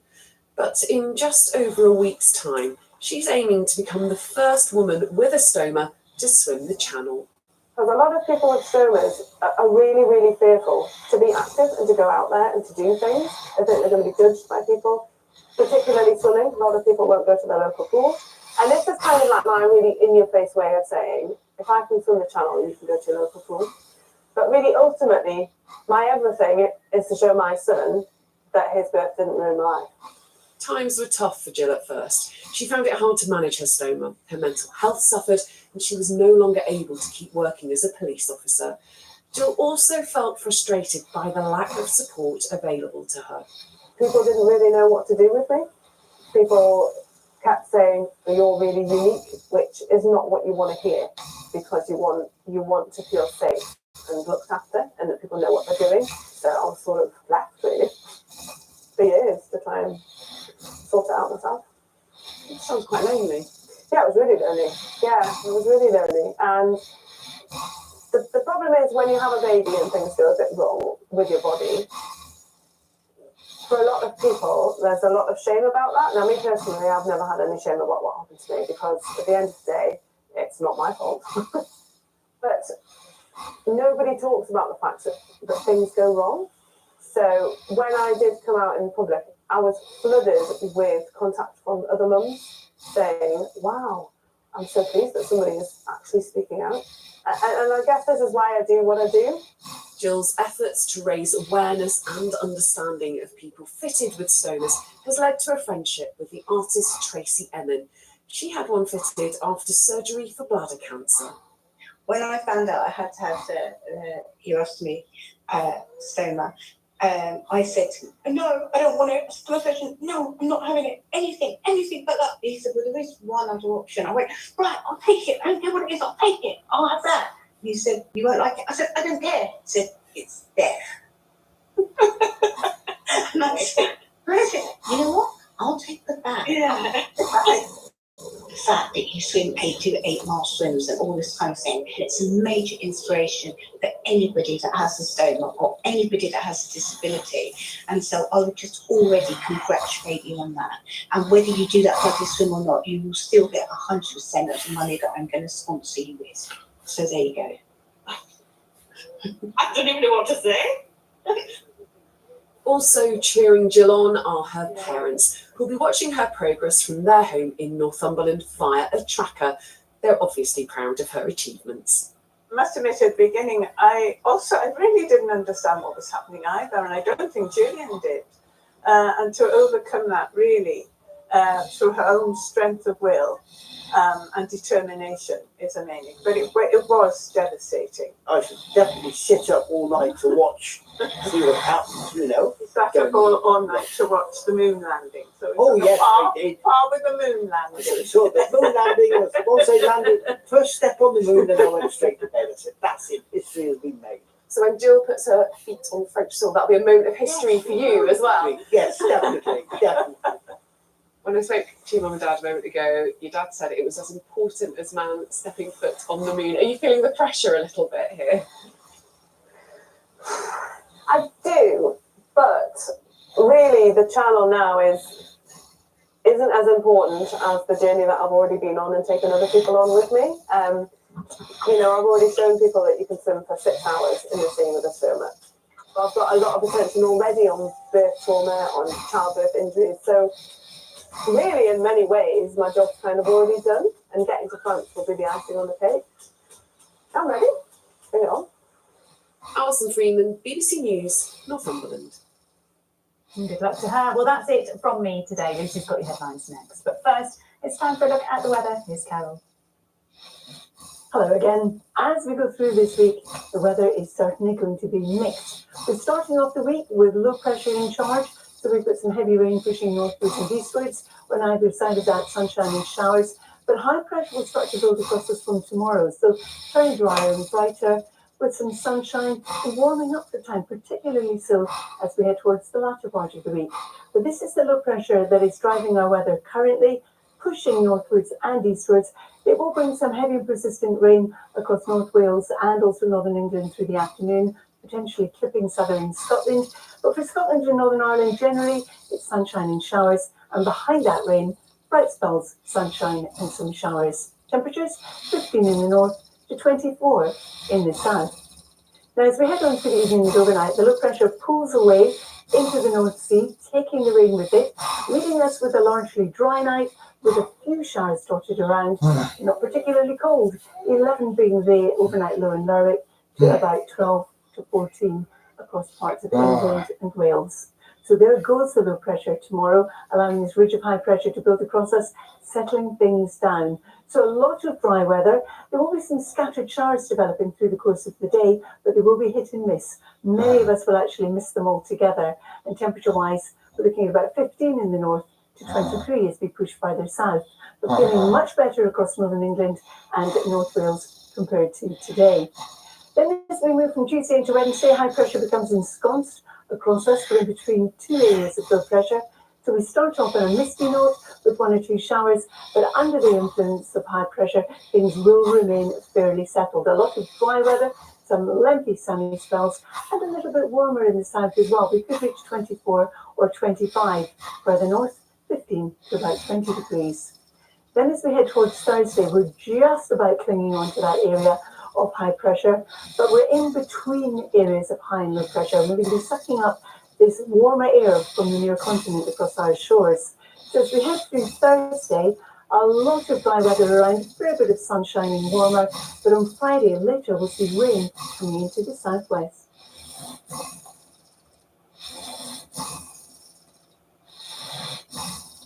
I want to talk to you about the politics of this. Did she not think she was going to get that question? It's important to remember that this is a negotiation. It's a good photo of. I have an opportunity to create chaos. There is always an email. We are so insignificant in this cosmos. Do you want some facts on baguettes? I'm just feeding you the stories. Maybe this is the context. The Context, tonight from 8 p.m. on BBC News and iPlayer.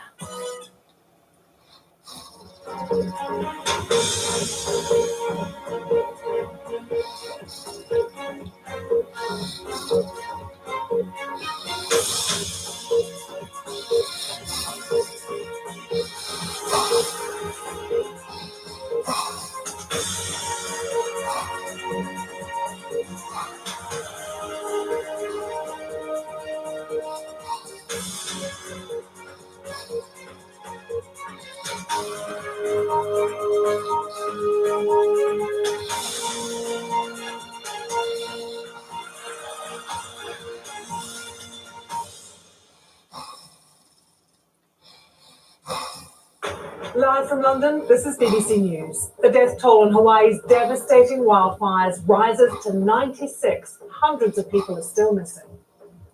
Recovery efforts continue here on the island of Maui. I'm Jessica Cartalia. Coming up, we talk with residents who say they have lost everything. Niger's coup leaders say they'll prosecute the toppled president for high treason. In Buenos Aires, far-right populist Javier Milei rocks Argentina's political establishment, coming first in the presidential primaries. And Neymar leaves Paris. He's off to Saudi Arabia as well. The Brazil Ford agrees a 2-year contract for a fee understood to be almost $100 million.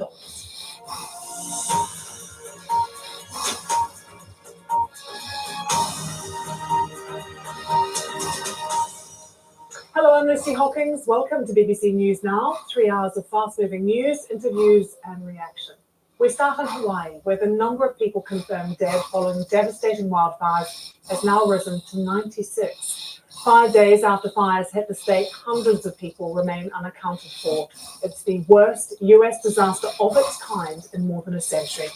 The military is helping to look for victims in the town of Lahaina, but so far there's only a tiny fraction of the affected area, less than 5% that's been searched. Authorities say they expect the death toll to rise significantly. And wildfires are still burning, firefighters working to bring them under control. These pictures are from the US National Guard, which is providing assistance. And Hawaiians as well, being very generous, donating supplies to be sent to the worst affected areas. The people on the island of Maui say much more help is needed. Hawaii's governor gave this update a little earlier. It is a harrowing sight in Maui. When those providers, the police and this division do come across scenes in houses or businesses, is very difficult for them because they know ultimately they will be sharing with our people that there have been more fatalities. I do expect the numbers to rise. And questions are being asked now about whether Hawaii's early warning system was used or if they malfunctioned. The state's Attorney General is conducting a comprehensive review of what happened. Our correspondent. The fire left more than a city devastated and charred black buildings behind. Existential questions hover above the emptiness. How can you rebuild from this? What will exist here in the future? A now churchless congregation gathers at a coffee shop to share their pain. One of the police officers sent me pictures.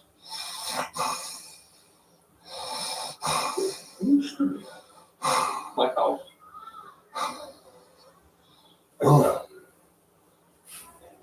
The weeping is not a lack of faith. God that He gave us tears. There are so many questions that remain without answers. Why did one survive to sit in a makeshift church when their neighbour didn't? What will become of their community so crippled by a loss that's still being counted?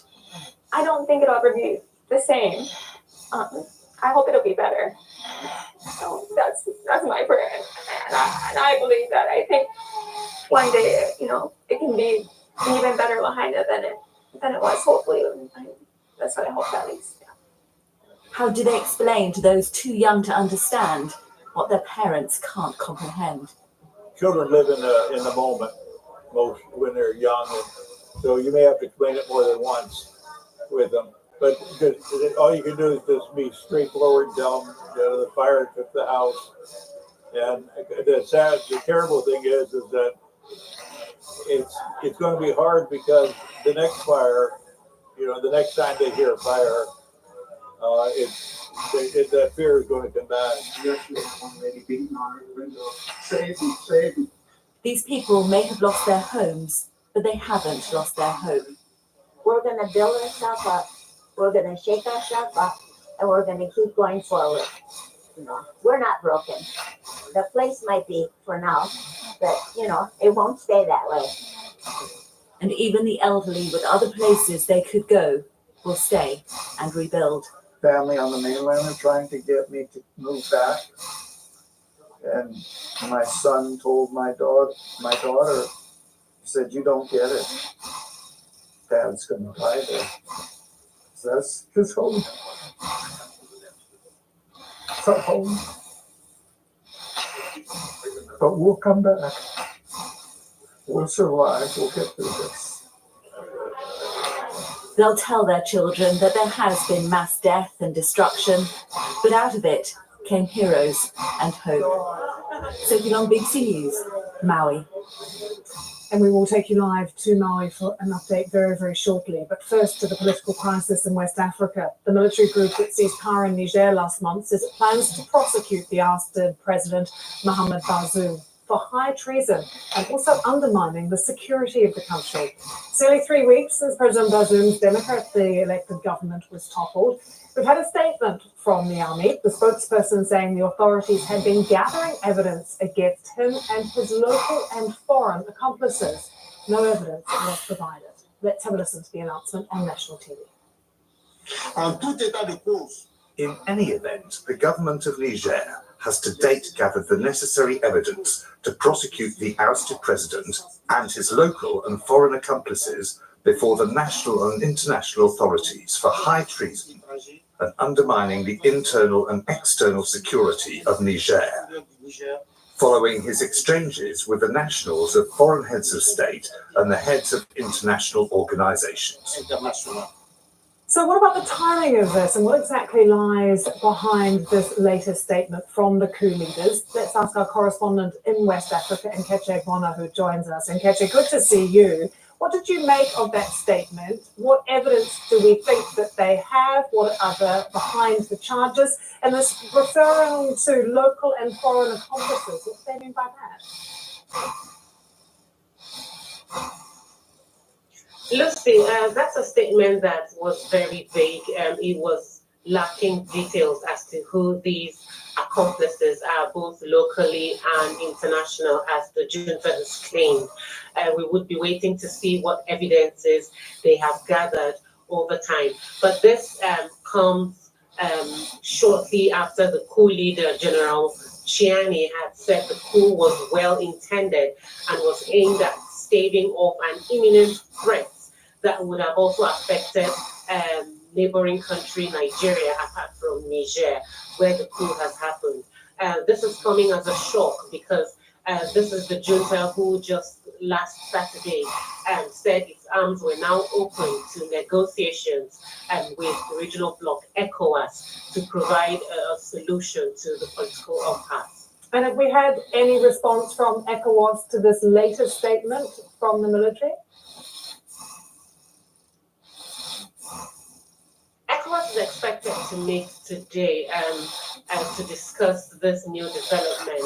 But aside that, the wider regional African Union body is also meeting today, and the Peace and Security Council actually are currently trying to figure out new ways to stop the political crisis that is happening in Niger, and we will just wait to see what they come up with. But analysts have said that this claim by the military junta could jeopardize whatever peace and reconciliation or diplomatic talks that would be happening today following these new allegations. And of course, the conditions that we hear President Bazoum is still being held, and his family as well, at the presidential palace. Do we know how he is? Because it's been 3 weeks and it's understood they're in the basement of that palace. Have we seen them? Do we know how they are?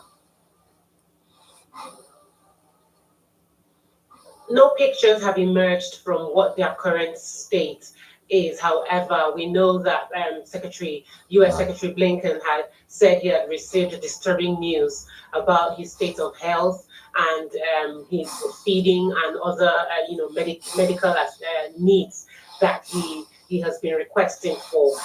There was a report last week that he was denied access to his doctors, although an inside source at the palace had said his physician visited him last week, Thursday to be precise, and that he was in a good state of health, but no other statement was made as to details of his health, that of his son and his wife, who are all being held with him at the basement in the palace. Okay, thank you very much for that update. Good to see you. Thank you. Here, 2/3 of health service cancer waiting time targets are expected to be scrapped in England, and that includes the 2-week wait from an urgent GP referral to see a consultant for breast cancer patients. The NHS says the move will simplify the system. Targets have been routinely missed in recent years, as our health editor Hugo reports. NHS England says the aim is to simplify and update cancer standards with advice from clinical leaders.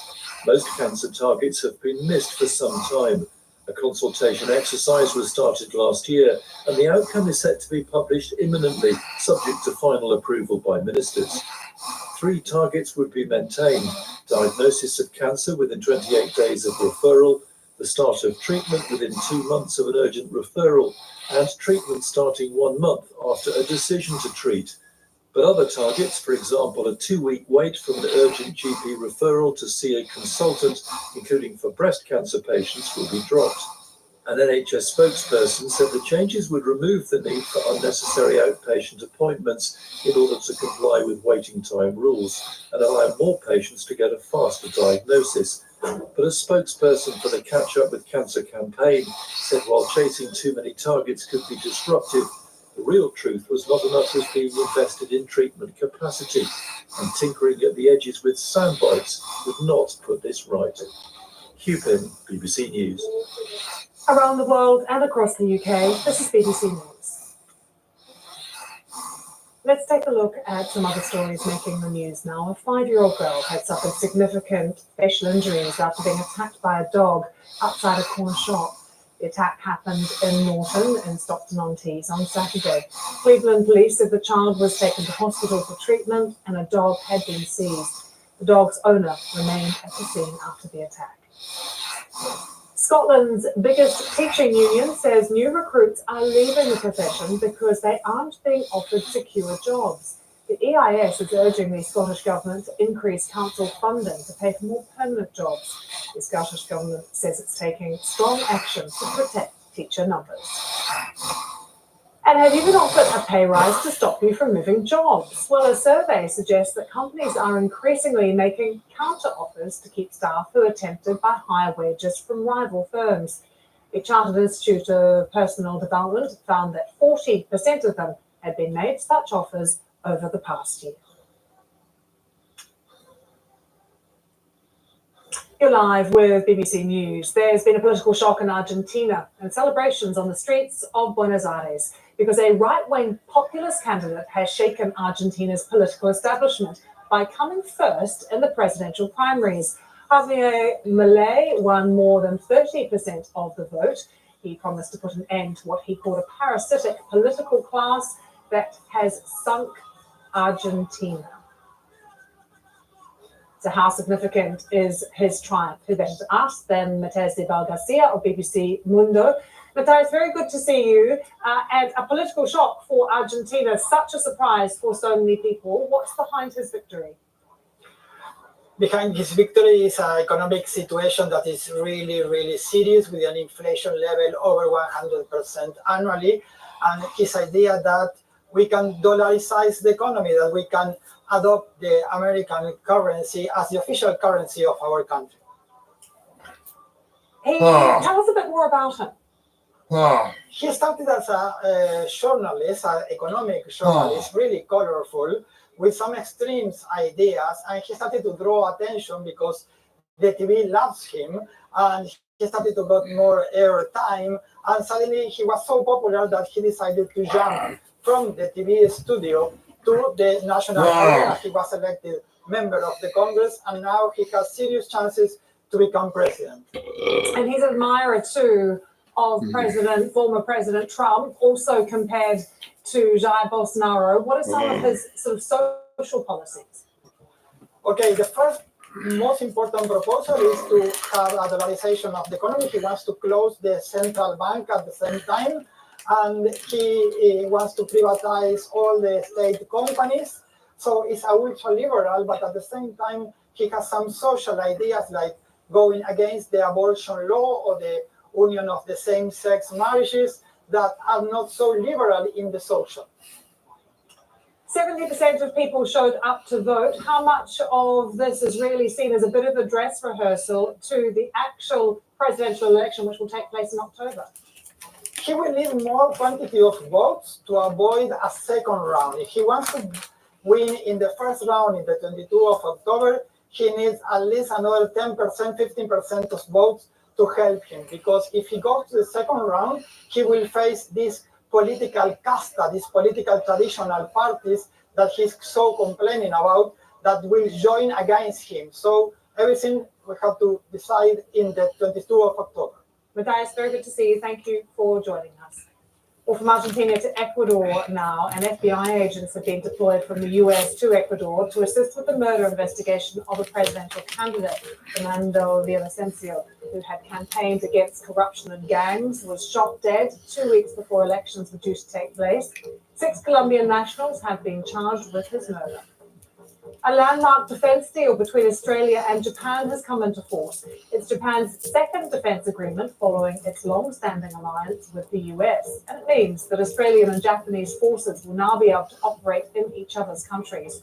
Japanese F-35 fighters are due to be deployed to Northern Australia soon. The agreement, prompted by concerns over an increasingly assertive China, was signed last year. A Russian drone and rocket attack on the port city of Odessa has set fire to a supermarket. Video released by Ukraine's state emergency services showed firefighters trying to put out a huge fire which destroyed most of the structure. Let's bring you more now on top story from Hawaii and the aftermath of the deadly wildfires there. The authorities have warned that efforts to find and identify the dead on Maui are still in their early stages. Some 96 deaths have now been confirmed, but hundreds of people are still unaccounted for. We can try and give you an idea of the scale of the devastation in the historic town of Lahaina. We can show you some dramatic before and after video. So take a look at these pictures. They're from the harbourfront area. They were filmed in May, and you can see just how beautiful it is. The perfect blue seas, restaurants and bars along the waterfront there. So many boats are moored as well. Many of these, of course, taking tourists visiting the island out on trips to go whale watching, snorkeling, or on a sunset tour. That's the image of Hawaii that a lot of us think of when we think of Hawaii as a tourist destination. When you look at a holiday brochure, now look at it. The video filmed from a helicopter. This is the exact same area. The flames have absolutely decimated this area. They've ripped through all of those shops, the restaurants as well.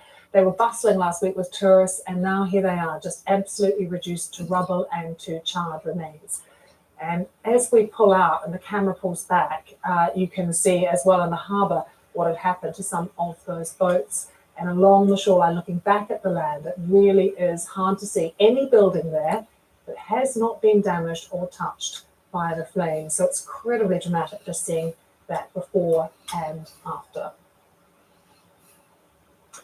So we go from those pictures. We can take you now live to Maui and join CBS News correspondent Jessica Cartelia. Jessica, very good to see you. Just explain to us what is happening at the moment in terms of the search for people who may have perished, because we've been hearing only about 5% of land has been covered so far.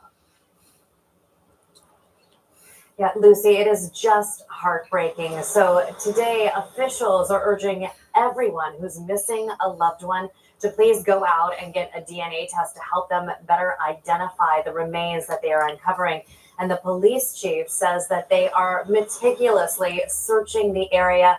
They are working on the recovery effort and going as quickly as possible, but they're hoping to do so with respect and what they call aloha, right? To respect the dead. And of course, this is going to take quite some time. Only 3% of the area has been searched and 96 bodies have been found, but of those, only 2 have been positively identified. As we talk to you, Jessica, we can see pictures of the devastation, and so many people are now without their homes. What kind of help is available for all of those many people who have been affected by the fires? So donations, Lucy, are pouring in, which is great. But of course, the challenge is making sure that they get to those who need them, right? So they are urging tourists to postpone any trips here to Maui because so many people have lost their homes and they are trying to get people into a safe space or into safe shelters. So we have some 500 hotel rooms and Airbnbs, which are now going to those in need. Now, earlier, we have been speaking with people who say that they know someone or they have been directly impacted by this fire in some way. There's just a heaviness here on the island. But the love is so incredibly strong that we spoke with someone who is staying at a shelter, and he said that the donations just keep coming in, that they keep offering them food and whatever they possibly need to help them cope with all of this. And Jessica, we keep seeing pictures and hearing about what has happened in Lahaina, but what about on other parts of the island and in the other islands in the chain too? Are there still fires? Yes, there are actually. There are fires that continue to pop up. So right now it is so arid, and we're having these storms, and Hurricane Dora, which was right off the coast. So the fires were just igniting one after the other. And then once they would put a fire out, another hotspot would flare up. So the firefighters would literally go from one location to the next location. They also have one of the best alarm systems really around the world on this island chain, with some 500 different beacons. And for whatever reason, and we are thinking that it is because these fires just flared up so quickly, residents here in Maui specifically did not hear any of the alarms. And that's why you're seeing that devastation in so many of the victims. That I'm hoping, Lucy, that you've seen this video where people are literally running out into the water. We spoke with someone today who had been out in the water in the ocean for 5 hours just trying to wait this out because they had nowhere else to go. Those stories are so shocking and so moving. Jessica, thank you very much for joining us. We can take you to India now. Scenes of devastation there too, where landslides and flash floods have killed at least 29 people in the northern state of Himachal Pradesh. You can see here rescuers, they are trying to free those trapped under the debris. Homes were washed away after a sudden cloudburst, and people there are saying, you must stay at home. More heavy rainfall is expected over the coming days. An alert has been issued in Bolivia over the risk of wildfires there. Firefighters have been tackling a number of incidents in Santa Cruz, which is in the east of the country. 89 incidents have been reported. Officials said there was the risk that strong winds could cause the fires to spread. Large areas of grassland have been burnt. The washout July here in the UK may not have been great for summer holidays, but it's come at the right time for wine producers in England. The mixed weather this summer means that 2023 is promising to be a great year for the grape harvest. St Humphreys is at a vineyard in Chichester. There are now 943 vineyards across the UK. 5 years ago, they were producing something like 5 million bottles of wine a year. Last year, that had increased up to 20 million bottles of wine a year, and it's on an upward slope at the moment. And also, interestingly, exports of UK wine are also increasing. So what is it about the weather this year which has made these grapes so good? Let's have a chat to the owner here at the Timwood Vineyard. Now, Art, they're looking great at the moment. Why are they so good? It's all to do with the weather, Steve. So, yeah, like I said, perhaps not good for tourists, but we had a cool, wet start at the beginning of the year for April and beginning of May, but most importantly, no frost. And then through the second half of May, the rest of June, fantastic sunny weather, one of the hottest Junes on record. And that's really when these vines were going through flowering, fantastic fruits that they sprinted up to the top of their canopy. And just, of course, as it was starting to get a little bit too dry, then the rain came in the rest of July. So it looks as though there's going to be a bumper crop, but the all-important question is, are they going to be good quality grapes? Well, I hope so, and it's looking that way so far. The next 6 weeks are going to be really important. If we can get some sunshine for the rest of August, if we get an Indian summer in September, we'll really get a fantastic ripeness, get great quality grapes, because we want to make the best sparkling wines in the world here, of course. You're sounding excited at the prospect of harvesting these grapes. Well, we work hard all year. We've, my life really, living here, working, breathing on the vineyard, and the most exciting time of the year, of course, is our harvest, and that comes end of September, first 2 weeks of October. We'll start to pick all the grapes, make some amazing wines. Because again, like I said, we want to make these amazing wines. People come here to our tasting and get to try all of our wines and want to pour them a glass of this Sussex English wine. It's fantastic. This is an industry which is expanding. Absolutely, it's doubling in size every 4 years, and it's a real success story. We're winning awards. Won gold medal at IWSC last year. Fantastic, puts in the top 1% of the worldwide wines here in West Sussex. Well, it's good to see one of the positives of all that wet weather we've had here in the UK over the summer months. The French football champions Paris Saint-Germain have agreed to sell their star Brazilian forward Neymar to the Saudi club Al Hilal. Now, the fee is understood to be around $100 million. The transfer, though, is subject to the 31-year-old completing a medical and all the necessary paperwork.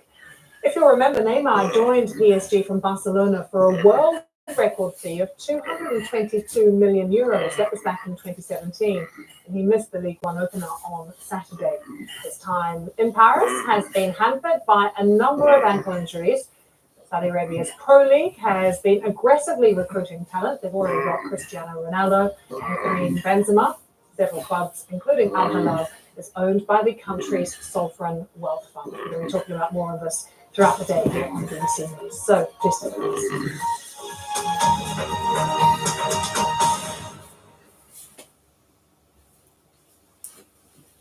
Hello again. As we go through this week, the weather is certainly going to be mixed. We're starting off the week with low pressure in charge, so we've got some heavy rain pushing northwards and eastwards.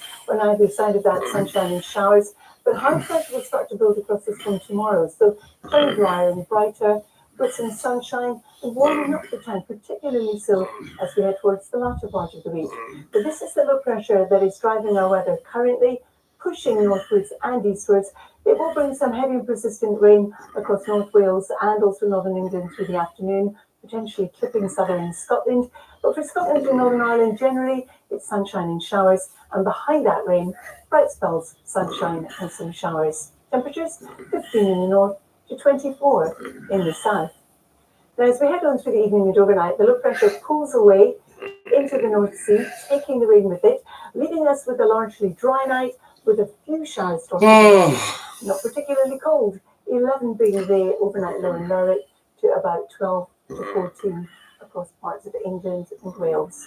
So there goes the low pressure tomorrow, allowing this ridge of high pressure to build across us, settling things down. So a lot of dry weather. There will be some scattered showers developing through the course of the day, but they will be hit and miss. Many of us will actually miss them altogether. And temperature-wise, we're looking at about 15 in the north to 23 as we push further south, but feeling much better across northern England and North Wales compared to today. Then as we move from Tuesday into Wednesday, high pressure becomes ensconced across us. We're in between two areas of low pressure. So we start off on a misty note with 1 or 2 showers, but under the influence of high pressure, things will remain fairly settled. A lot of dry weather, some lengthy sunny spells, and a little bit warmer in the south as well. We could reach 24 or 25. Further north, 15 to about 20 degrees. Then as we head towards Thursday, we're just about clinging on to that area of high pressure, but we're in between areas of high and low pressure. We're going to be sucking up this warmer air from the near continent across our shores. So as we head through Thursday, a lot of dry weather around, a fair bit of sunshine and warmer, but on Friday, later we'll see rain coming into the southwest.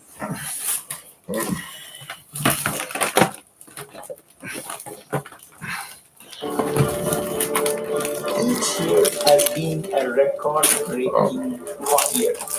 Living with extreme temperatures and changing climates can have a devastating impact. We are on a bullet train to annihilation. We meet the people on the front line of climate change.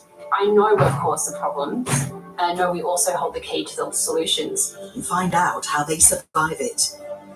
Life at 50 degrees, watch on BBC iPlayer. I want to talk to you about the politics of this. Did she not think she was going to get that question? It's important to remember that this is a negotiation. It's a good photo of. I have an opportunity to create chaos. There is always an email. We are so insignificant in this cosmos. Do you want some facts on baguettes? I'm just feeding you the stories. Maybe this is the context. The Context, tonight from 8 p.m. on BBC News and iPlayer. Margaret Atwood, welcome to This Cultural Life. Some of the world's leading artistic figures reveal to me their influences. Music is part of our culture, dance is part of our culture. And the experiences that have inspired their own work. The people around me never said you can't do this. I was totally in love with Monk. Now I'm blushing. Find out what fires the creative imagination with John Wilson. This Cultural Life, Saturday at 4:30 on BBC News and iPlayer.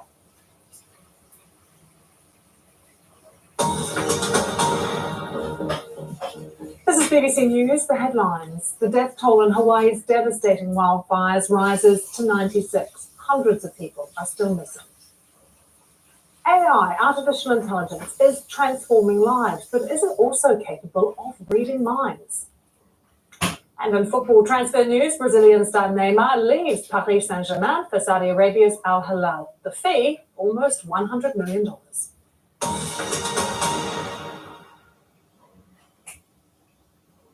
So it's been 5 days since Hawaii saw the deadliest wildfires in the US for more than a century, and search teams still don't know the full extent of the disaster.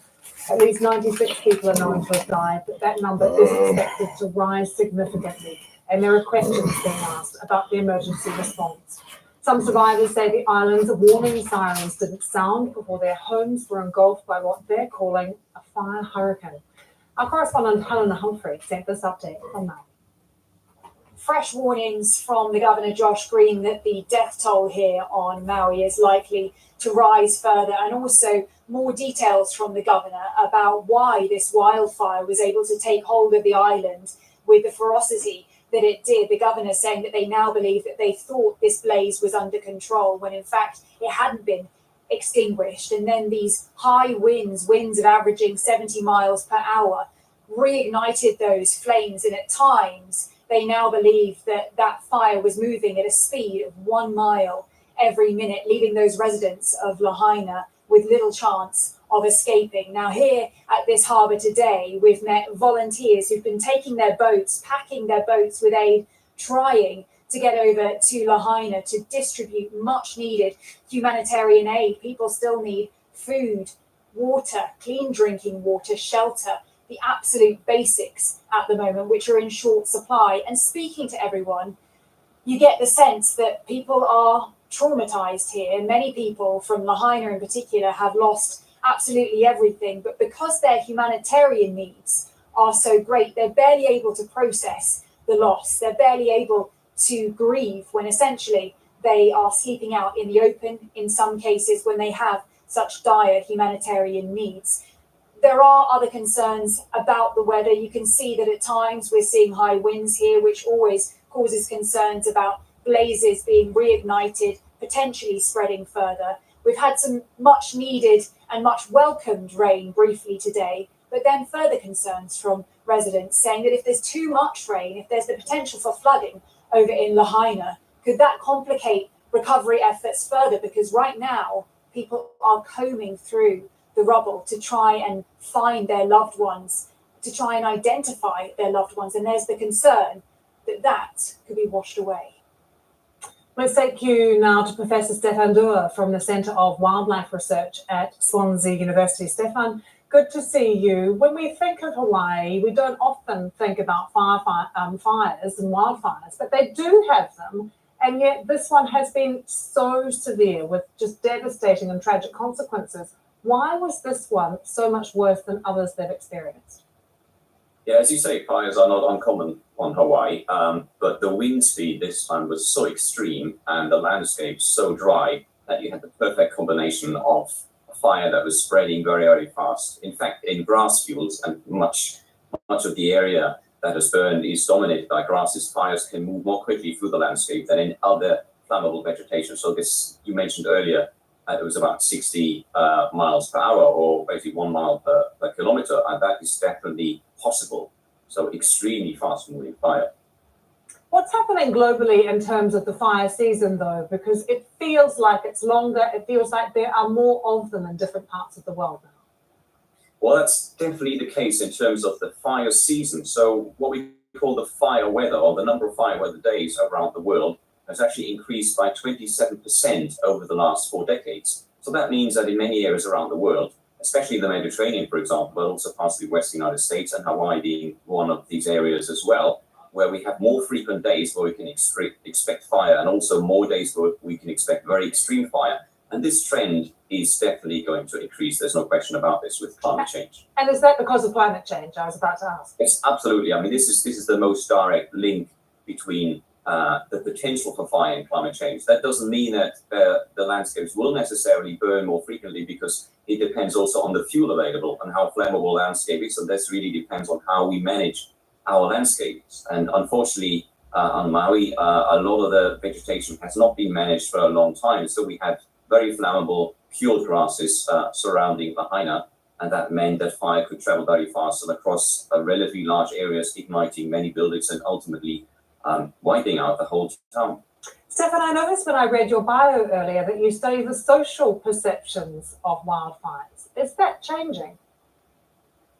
That's a really good question. We've just published a study on the media and wildfires, and it really does go up and down. Wildfires are very concentrated disasters that are globally far less deadly than hurricanes, earthquakes, and so on. But of course, they're devastating relatively small areas with really tragic consequences, of course. And from that perspective, the perception of fire is clearly that it's on the rise. But the reality is also, if you look at the last decades, for example, the 2020s, if you look at the deaths per year, they're more than twice than what we've seen in the last 4 decades. And if we think about the improvements in communication, in the improvements of rescue efforts, in the improvements of firefighting, we would expect a decrease in fire. So in that sense, there is clearly a bit better awareness of fire. People are more aware of this in many places of the world, but that doesn't mean that we necessarily have better preparation, as we've seen now in Hawaii. It's really interesting. Professor Stefan Duer, thank you very much for joining us.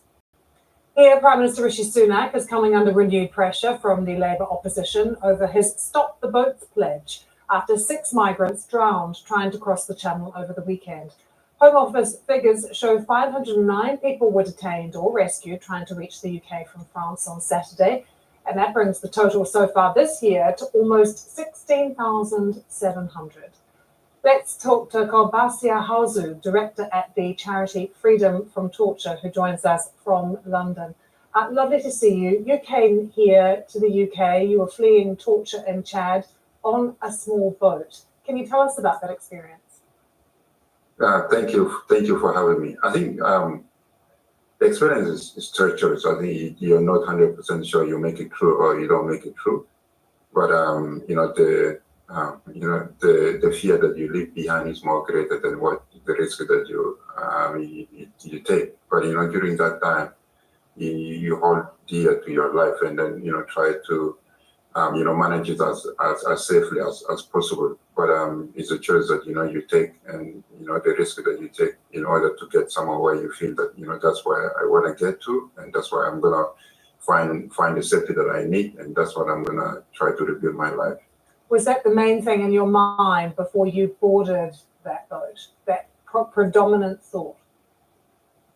I think my proper dominant thought is that what opportunity I can give myself so that I can be safe. I mean, that's for me the most important thing, the safety, and also the fear of being tortured again and being persecuted again. That's the driver that will push me forward. And the hope that I'm gonna make it through. Before getting to that, I had a moment where I almost lost my life, but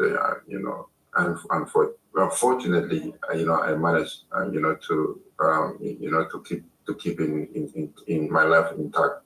And Kolbasia, that experience that you had was back in 2005. When you speak to people through your charity who have made that crossing more recently, do they tell you similar stories, or has their experiences changed? Yeah, no, experience has not changed at all. I think that's the same experience that people have, and also I think people, because I asked about did you hear about people that just before you tried to cross and died? They said yes, I know, but it does. I mean, I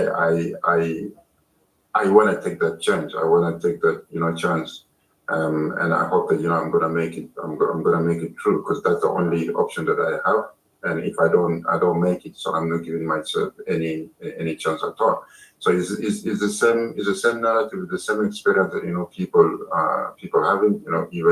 Even though I came here 2005, but people that coming recently. And briefly, we've heard from the Prime Minister Rishi Sunak about his pledges. And one of his key pledges is to stop the boats. But he also talks about creating deterrence from people. Do those deterrents in any way work? Absolutely not. I lost my uncle as well in similar circumstances in Libya, but it did not deter me, to attempt, the same journey. And we hear so much about people, dying, but it does not deter people, taking that risk. What the Prime Minister need to do to have a compassionate, approach into the solving the solution, finding solution to that, and compassionate and welcoming approach. And then, we can make a decision. Like in my case, at the end, I was put in immigration detention center. And after that, I had the opportunity to present my case. And then, after that, the Home Office decided I need the protection, so then allow me, to stay and to build the life here. And that's the approach that we need. We need to give people opportunity, and then through that we can find out if somebody needs a protection will be given. If somebody does not need a protection, then protection is not going to be given. So people can be returned back. But we need to have that kind of compassionate approach. That's why we are. That's the people that we are when we talk to everybody in the street. So that's majority of people are like that. Kolbasia Hauzu, thank you for sharing your experiences and your thoughts actually on this issue. Good to talk to you. Thank you. Let's talk about some big news from the world of football transfers. It may not come as a surprise to some of you because it's been brewing for a while, but Paris Saint-Germain have agreed a deal with Saudi side Al Hilal for Neymar. He signed for the French champions for a record fee of 222 million euros. That was back in 2017. His time there has now come to an end. Let's join Will Perry, who is at the BBC Sports Centre.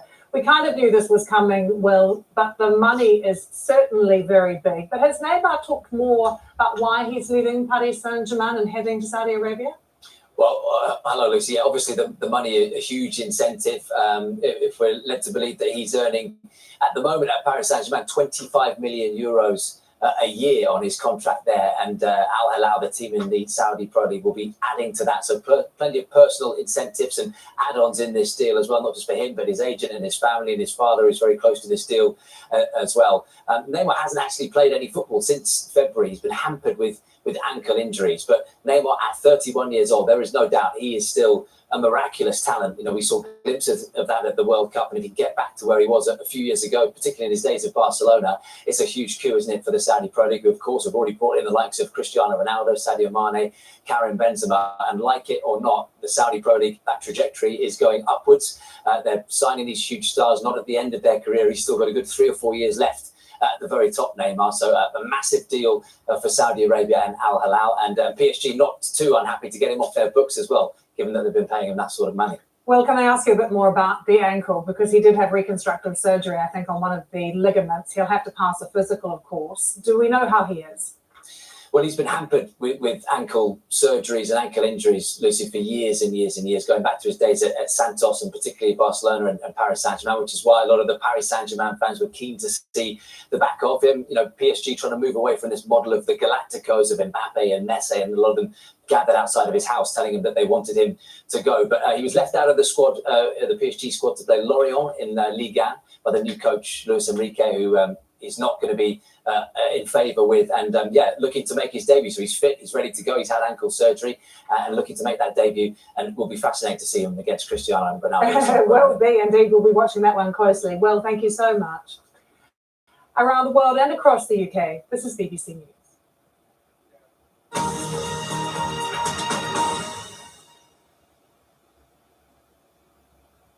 See fireworks. Get butterflies and feel goosebumps all over. See it. Hear it. Feel it.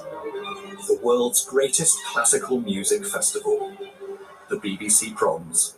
Watch on iPlayer, listen on Sounds. Can't believe it's someone's wedding day. It's also 8 ambitious event planners. It's war. Battle to make 6 couples' wedding dreams come true. As to run like military precision. We have a delay with the bride. That looks tacky. Oh no. Versus speed. Oh my God, it's not working. Outstanding. Give me a title. Ultimate Wedding Planner continues tomorrow at 9 on BBC Two and iPlayer.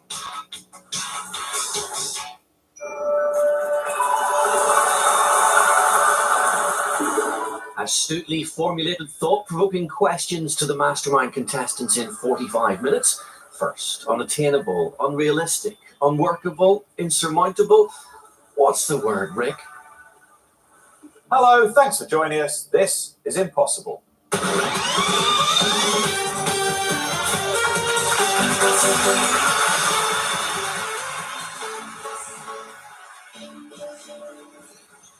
Welcome to the show where the questions aren't impossible, but some of the answers are. They're not just wrong, they couldn't possibly be right. Hopefully get lots of right answers and avoid those pesky impossible answers are our players.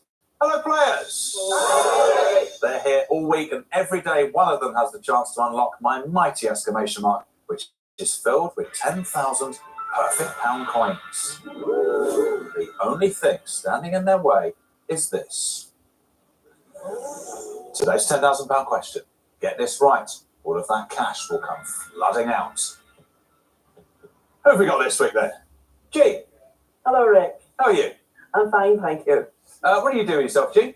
Well, I'm retired, but I do have a little bit of a social life.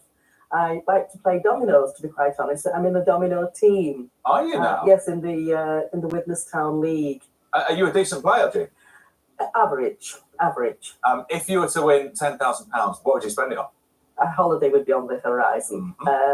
But I do want to upgrade one of my bedrooms.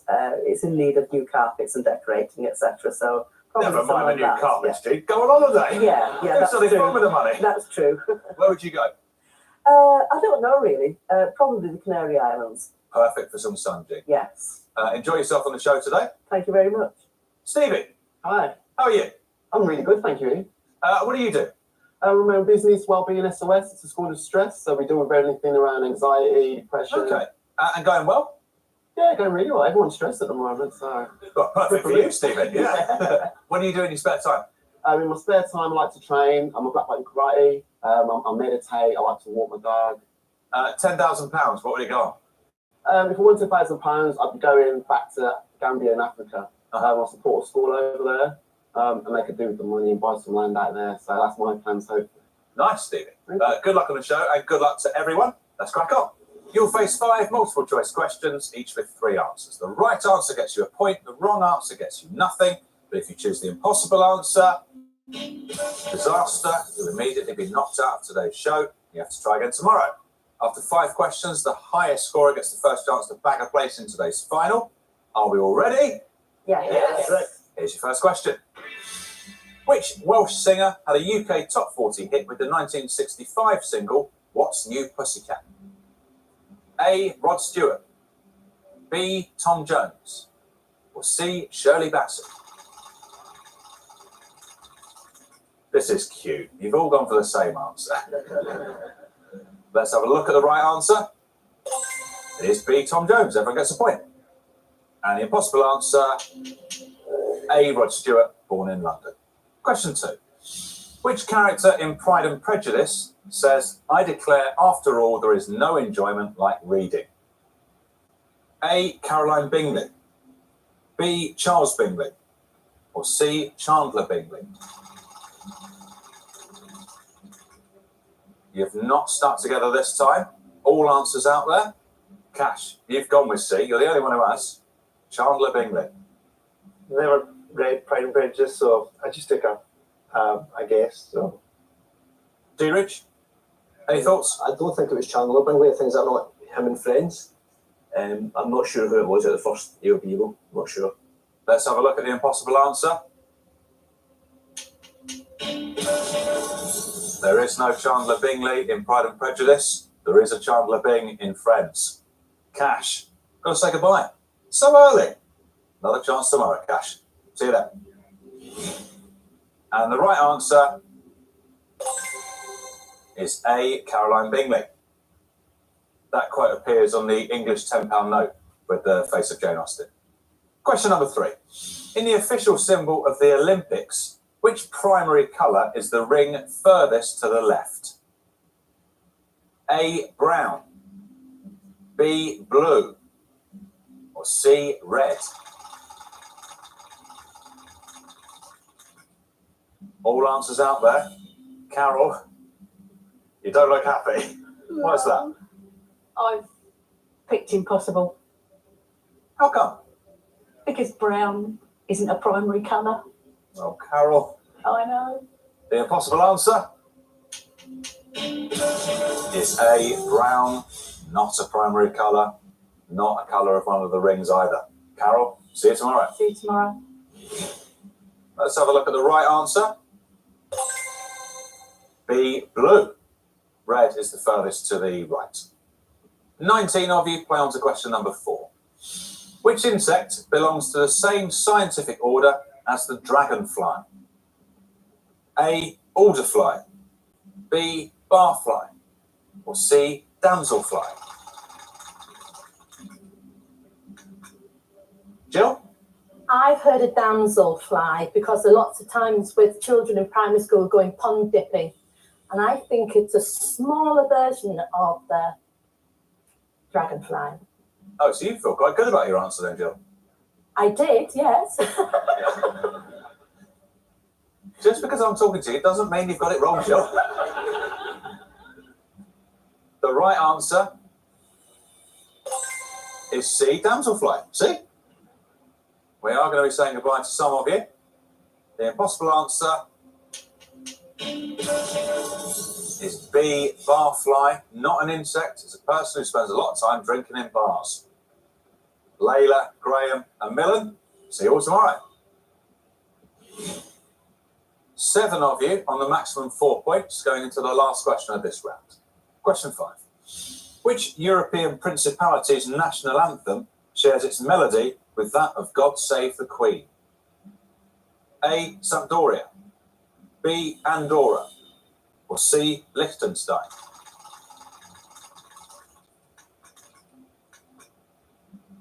Deerage? Know this one? I think I vaguely remember it. I think it's Liechtenstein. I don't think it's Sampdoria because it's a football team and not a principality. So you think A is the impossible answer? Yeah. Let's have a look. Yeah, it's an Italian football team based in Genoa, not a European principality. Well avoided, everyone. The right answer is C, Liechtenstein. The Liechtenstein national anthem, Oben am Jungen Rhein, has different words but the same tune as our national anthem. So at the end of that round, 4 people finish on the maximum 5 points. Jill, Harriet, Tom and Tricia. But the quickest to lock in their answers across the round is Tricia. Oh, wow. Come down and play the first quiz.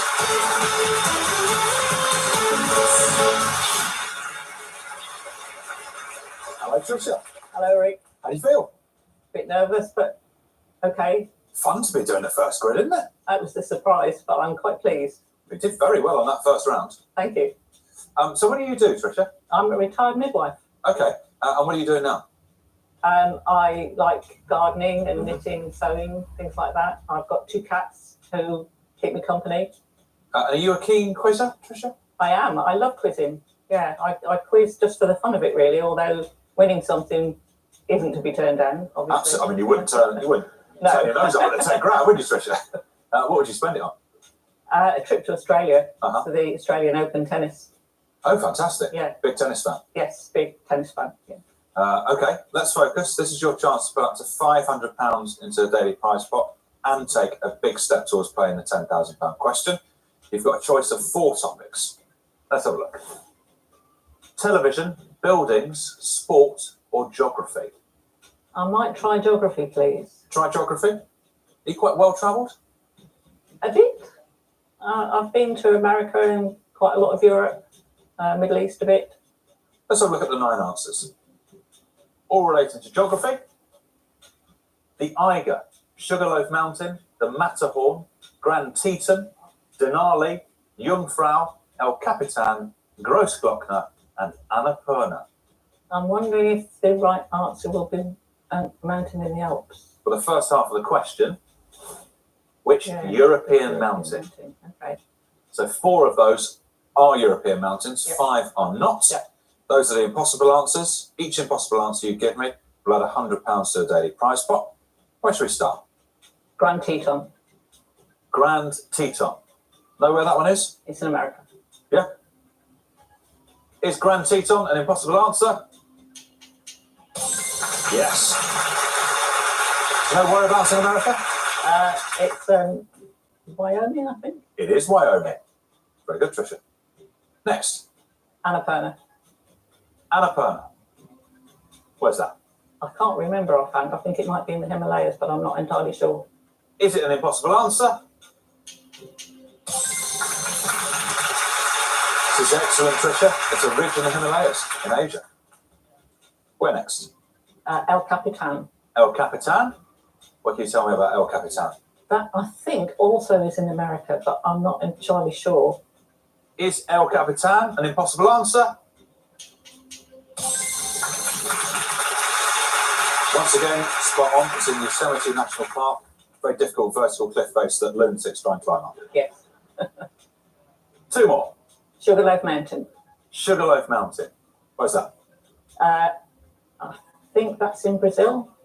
Is it an impossible answer? Many mountains have that name. The most notable one is in Rio, in Brazil.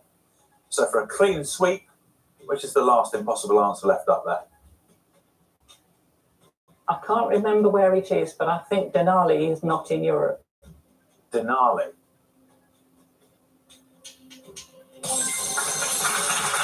It's in Alaska, also known as Mount McKinley. Oh, so yes. 5 from 5. Great grid so far, Tricia. Thank you. £500 in the daily prize pot, but are you going to be playing for that money and a shot at the £10,000 question in today's final? We'll see. In a moment, we'll see the second half of the question, and I want you to give me the right answer. Give me the right answer, you're in the final. Give me a wrong answer, the next best player will have the chance to steal your place in the final, and I can reveal that that player is Harriet. Hold tight, Harriet. You are in a strong position here, Tricia. No impossible answers left to trip you up. The full question: which European mountain is known in Italian as Monte Savino? I don't know. It's a complete guess. I'm going to say Jungfrau. Jungfrau. Is Jungfrau the right answer? It's not, I'm afraid. It's a wrong answer. I'm going to throw over to Harriet. I'm going to go for Grossglockner, if you'll pardon the pronunciation. I certainly will. For no reason other than it's the longest word, and that's the longest translation, and that's about as far as my linguistic talents go. Is Grossglockner the right answer? It's not. Unlucky Harriet. The right answer is the Matterhorn. Oh. The Matterhorn is on the border between Italy and Switzerland, and that's why it has a local Italian name as well. Lucky escape. We'll see you in today's final. Thank you very much. Still 2 places left in today's final alongside Tricia. Let's see who's going to be claiming the next one. 15 of you left. Are you all ready? Yeah. Good luck. Here's your first question. In which British sitcom did the title characters have the same first names as the actors who played them? A. George and Mildred. B. Kath and Kim. C. Terry and June. Clive. Hello. What are you thinking? Terry and June. June Whitfield. Can't remember Terry's surname now. But confident June Whitfield. Yeah. The right answer is C. Terry and June. You're right about June Whitfield, Clive, and it's Terry Scott. Yeah, I remember that. The impossible answer is B. Kath and Kim. Kath and Kim is a sitcom, but it's an Australian sitcom. Harriet, Sarah, and Duncan. See you all tomorrow. Kath and Kim are played by Jane Turner and Gina Riley. George and Mildred were played by Brian Murphy and Eutha Joyce. Question 2. Which Grand National winning jockey won in 1994 riding Mini Homer? A. Richard Dunwoody. B. Ruby Walsh. Or C. Sylvester McCoy. All answers out there. Jill, you look sad. Yeah, I am very sad. What have you done? I follow in the horse racing as well. And? I know Richard Dunwoody and Ruby Walsh are both jockeys, but Sylvester McCoy was Doctor Who, wasn't he?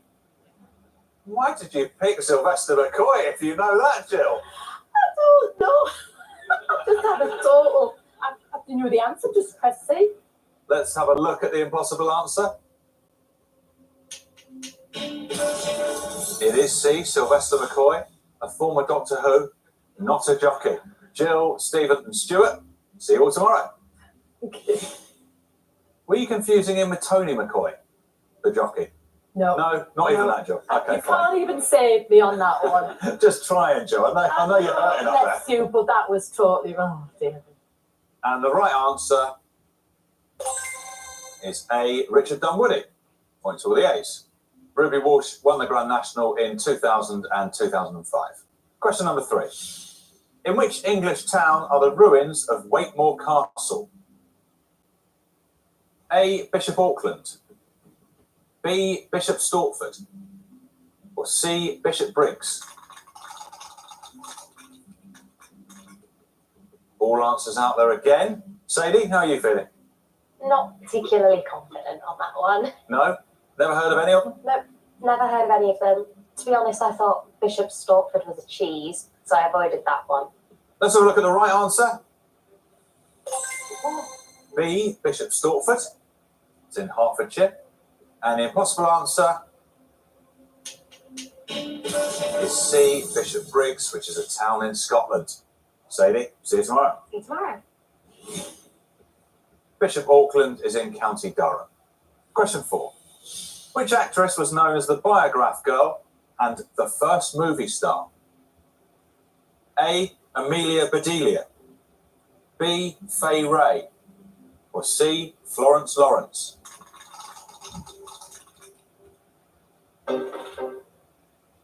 Oh, Stevie, you were too late. I was definitely pressing something. You're too slow though, Stevie.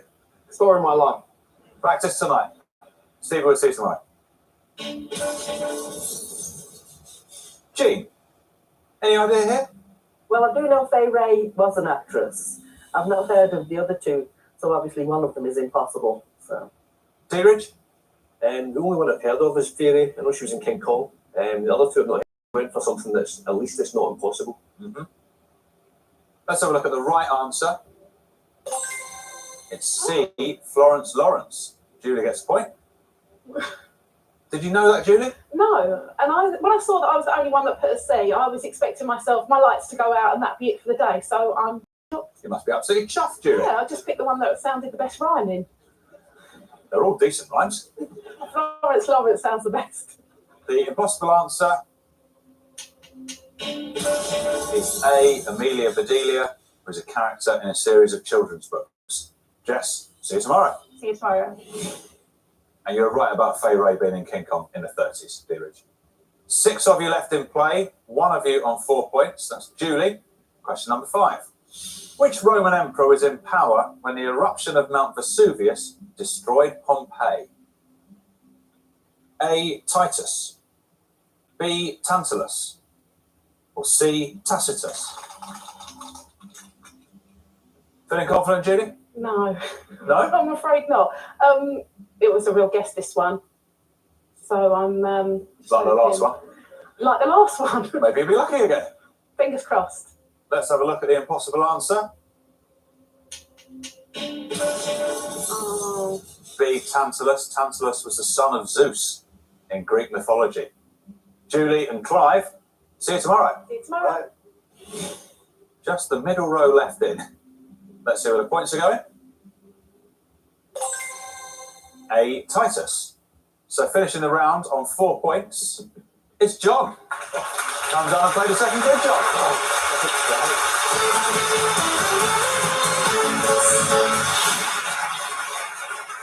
Hi, John.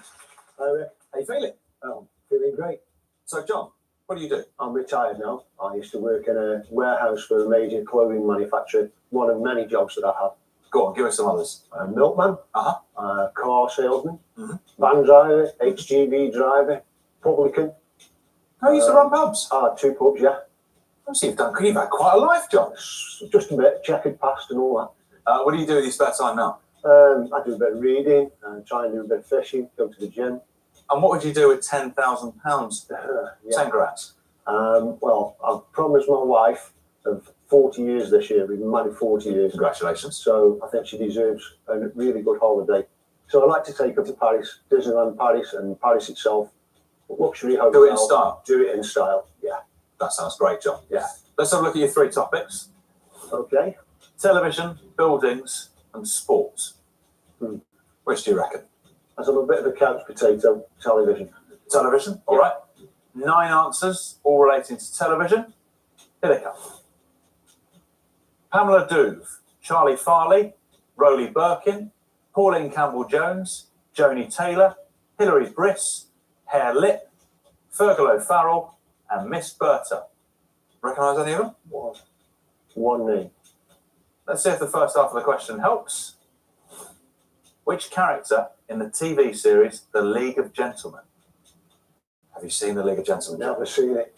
Well, 5 of those answers are impossible. Who should we start with? Roly Birkin. Roly Birkin? You know that one? Yeah, it's like the fast show. Is Roly Birkin an impossible answer? That's for the fast show. We're up and running. Wishing they all been out the fast show at a sweet camp. We're going to go with Hare Lip. Hare Lip.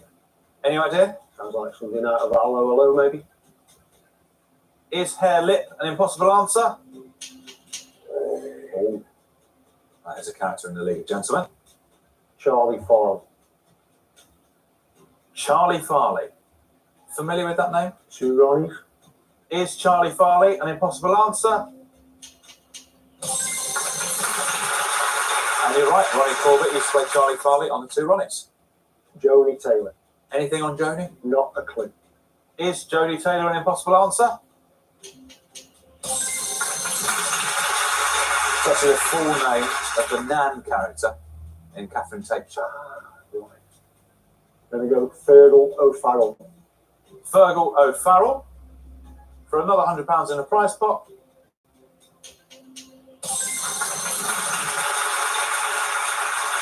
That's from Come Fly With Me, and Matt Lucas and David Walliams show. So 4 out of 5 on a grid you didn't like the look of. Pretty good, John. Yeah, look. Prize pot now stands at £900, but are you going to be playing for that money and a shot at the £10,000 question in today's final? In a moment, I'll reveal the second half of the question, and I want you to give me the right answer. Give me the right answer, you're in the final with Tricia. Give me a wrong answer, the next best player will have the chance to steal your place in the final, and I can reveal that that player is Tom. Hold tight, Tom. The full question: which character in the TV series The League of Gentlemen had the catchphrase "Okie Kokie, Pig in a Pokey"? I have no idea, but just to avoid the impossible answer, I'm going to go with hair lip because I know he was right. He was in he or she was in the League of Gentlemen. So playing it safe on hair lip. Yeah. You know it's not an impossible answer. Yeah. Did hair lip have the catchphrase "Okie Kokie, Pig in a Pokey"? No, afraid not. It's a wrong answer, meaning we throw over to Tom. I'm being drawn to Miss Berta for some reason. Just hopefully it's not the impossible answer. All right. Miss Berta. Is Miss Berta a character in the League of Gentlemen with the catchphrase "Okie Kokie, Pig in a Pokey"? Not a character from League of Gentlemen. That's Victoria Wood's character from Acorn Antiques. We'll see you tomorrow. Thank you. John, great news for you. Fantastic. The right answer is Pauline Campbell-Jones. You are in the final. Well done, John.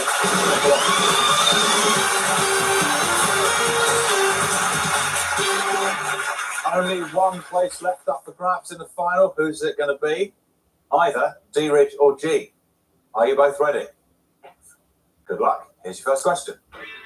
Which 1980s TV cartoon series was voiced by members of the Goodies? A. Supergram, B. Super Ted, or C. Banana Man? Both gone with C. Banana Man. D-Ridge, remember this? I remember Banana Man. I remember Terry Scott, who you mentioned earlier. I think he did one of the characters as well, but I'm not sure. I think it's right, yeah. I think Bill Oddie did a voice in Banana. I'm not sure though. I'm not 100%. Jean? Well, I didn't know, Rick, but I think Banana Man is older than the other two, so that's the reason I chose it. Okay. If you've both given the impossible answer here, everyone will be back in play. Let's have a look at the impossible answer. A. Supergram, not a cartoon series, it was live action, although it was in the 1980s. And the right answer is C. Banana Man. Both get a point. Terry Scott actually didn't do a voice in Banana Man. He did do the voice of Penfold in Danger Mouse. Question 2. Which American rapper's real name is James Todd Smith? A. LL Cool J, B. MC Hammer, or C. CM Punk? Different answers this time. Gene, how are you and your rappers? Absolutely hopeless, Rick. I know LL Cool J is American. That's the only thing I know about him. That's a good start. D-Rich? I think I'm going for the wrong one because I think LL Cool J stands for LL Cool J, Ladies Love Cool James, and it's James Todd Smith. But I think Gene's got the right one here in the rappers. Let's have a look at the right answer. Oh, brilliant. It is LL Cool J. As you say, D-Rich, ladies love Cool James. Have you avoided the impossible answer? Yes. CM Punk is an MMA fighter. not an American rapper. MC Hammer's real name is Stanley Kirk Burrell. Question number 3. Which psychiatrist created the ink blot test used for diagnosing psychopathology that bears his name? A. Carl Jung, B. Hermann Rorschach, or C. Lucian Freud? Straight in there then, Jean. Happy? I think so. I think he was the right one. Dearage? I've heard of the Rorschach test, yeah, the ink blot test. I've heard of that. Let's see if you're both right. You are. What's the impossible answer here, Jean? I think it's Carl Jung. Let's have a look at the impossible answer. Lucian Freud was a British artist, not a psychiatrist, although he was the grandson of Sigmund Freud. Question 4. Which Oxford-based academic institution took over control of the Radcliffe Camera Building in 1860? A. The Ashmolean Museum, B. the Bodleian Library, or C. the Fitzwilliam Museum? You've stuck together. Dearage? I know it's not C. I think the first two are connected to Oxford University. I don't know though, don't know the answer, but it's not C. Definitely not C? Quite sure it's not C. Jean, do you agree with For that Dearage? reason, yeah, I wasn't sure on A and B. I don't think it's C. Let's have a look at the impossible answer.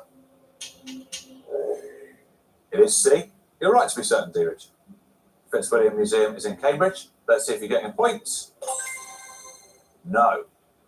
So it's B, the Bodleian Library. Going into the final question of this round, anybody's game. Dearage has 2 points, Jean has 3. Question 5. Which novel by Caroline Graham introduced the character of Chief Inspector Barnaby, later seen in the TV series Midsummer Murders? A. The Killings at Badger's Drift, B. Death in Holy Orders, or C. Written in Blood? Different answers. Jean? Well, I'm pretty sure The Killing at Badger's Drift was one of the programmes of the Midsummer Murders. I don't know about the other two. Dearage? I don't have a clue. I didn't think it was Killings at Badger's Drift because I thought that's made up, but it's clearly not. But I don't know. Let's have a look at the impossible answer. Death in Holy Orders by P.D. James, featuring the detective Adam Dalgleish. Let's see who's getting a point. G. The answer is A, The Killings of Badger's Drift, which means at the end of the round, Jean, you've scored 4 points and you're coming down to play the final grid. Thank you.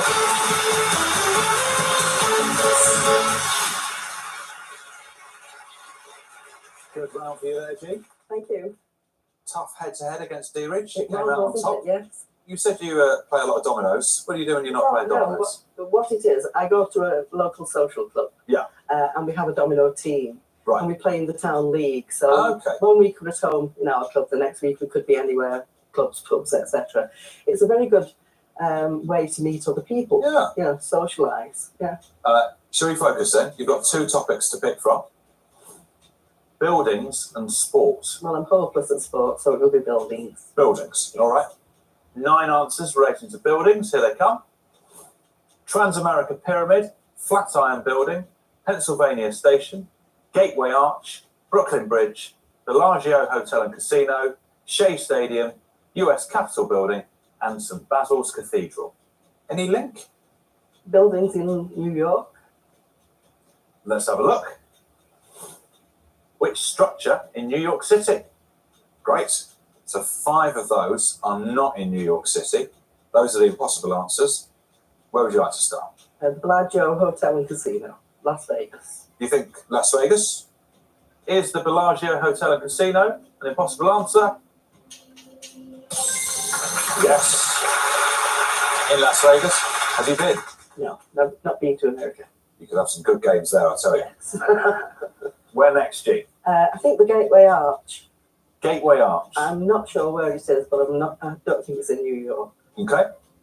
For another £100 in the prize pot. Gateway Arch is in St. Louis. The US Capitol Building. US Capitol Building, where's that? Washington, D.C., I should imagine.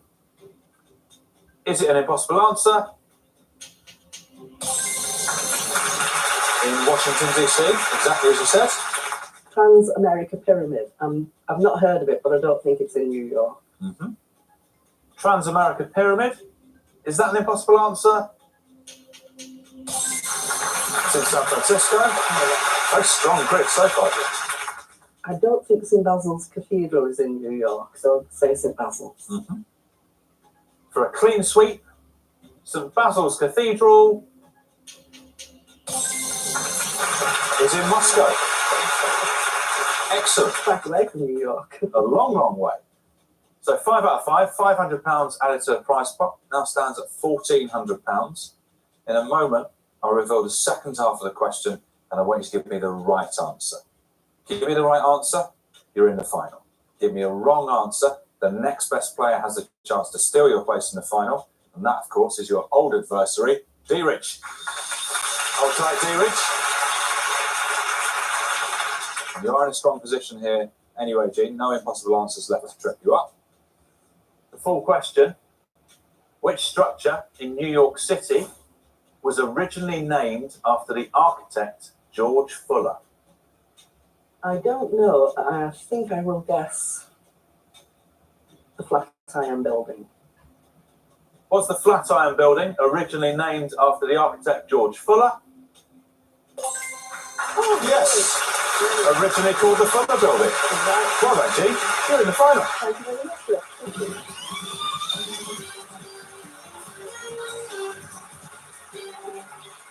For the rest of you, I'm afraid victory today proved impossible. See you all again tomorrow. Goodbye.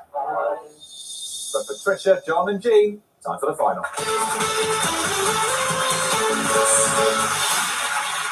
£1,400 in today's prize pot, but only one of you can win that money and the right to face the £10,000 question. Tricia, you'd spend the money on going to the Australian Open. John, you'd celebrate your 40th anniversary in Paris. Jean, is it a carpet or a holiday? Definitely a holiday first. Much better, Jean. You each start with 10 lives. Questions are on the buzzer. A right answer knocks the life off both of your opponents. A wrong answer, you lose one of your own lives. But some of the questions are impossible.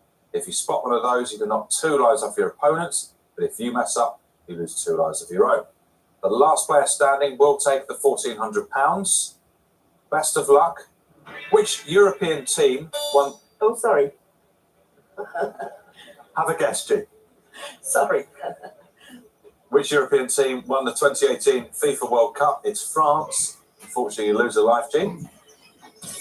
Almost too keen. Yeah. Which stand-up comedian's self-titled Big Show on television includes the feature Tricia? Michael McIntyre. Includes the feature Celebrity Sent to All. It is Michael McIntyre. John and Jean, you lose a life. Let's talk about football, okay? So just the delighted players and fans back home. This victory for the Lionesses on Saturday took a step closer. Really good landing. I've creamed it. Well done, you. He'll combine the components before serving. Right, that's all the prep done. I just need to go upstairs and get ready. Ascend to the first floor. It could be a winning menu. Oh, if it's done well, this can be a winning menu. I'm still hoping that mine is better.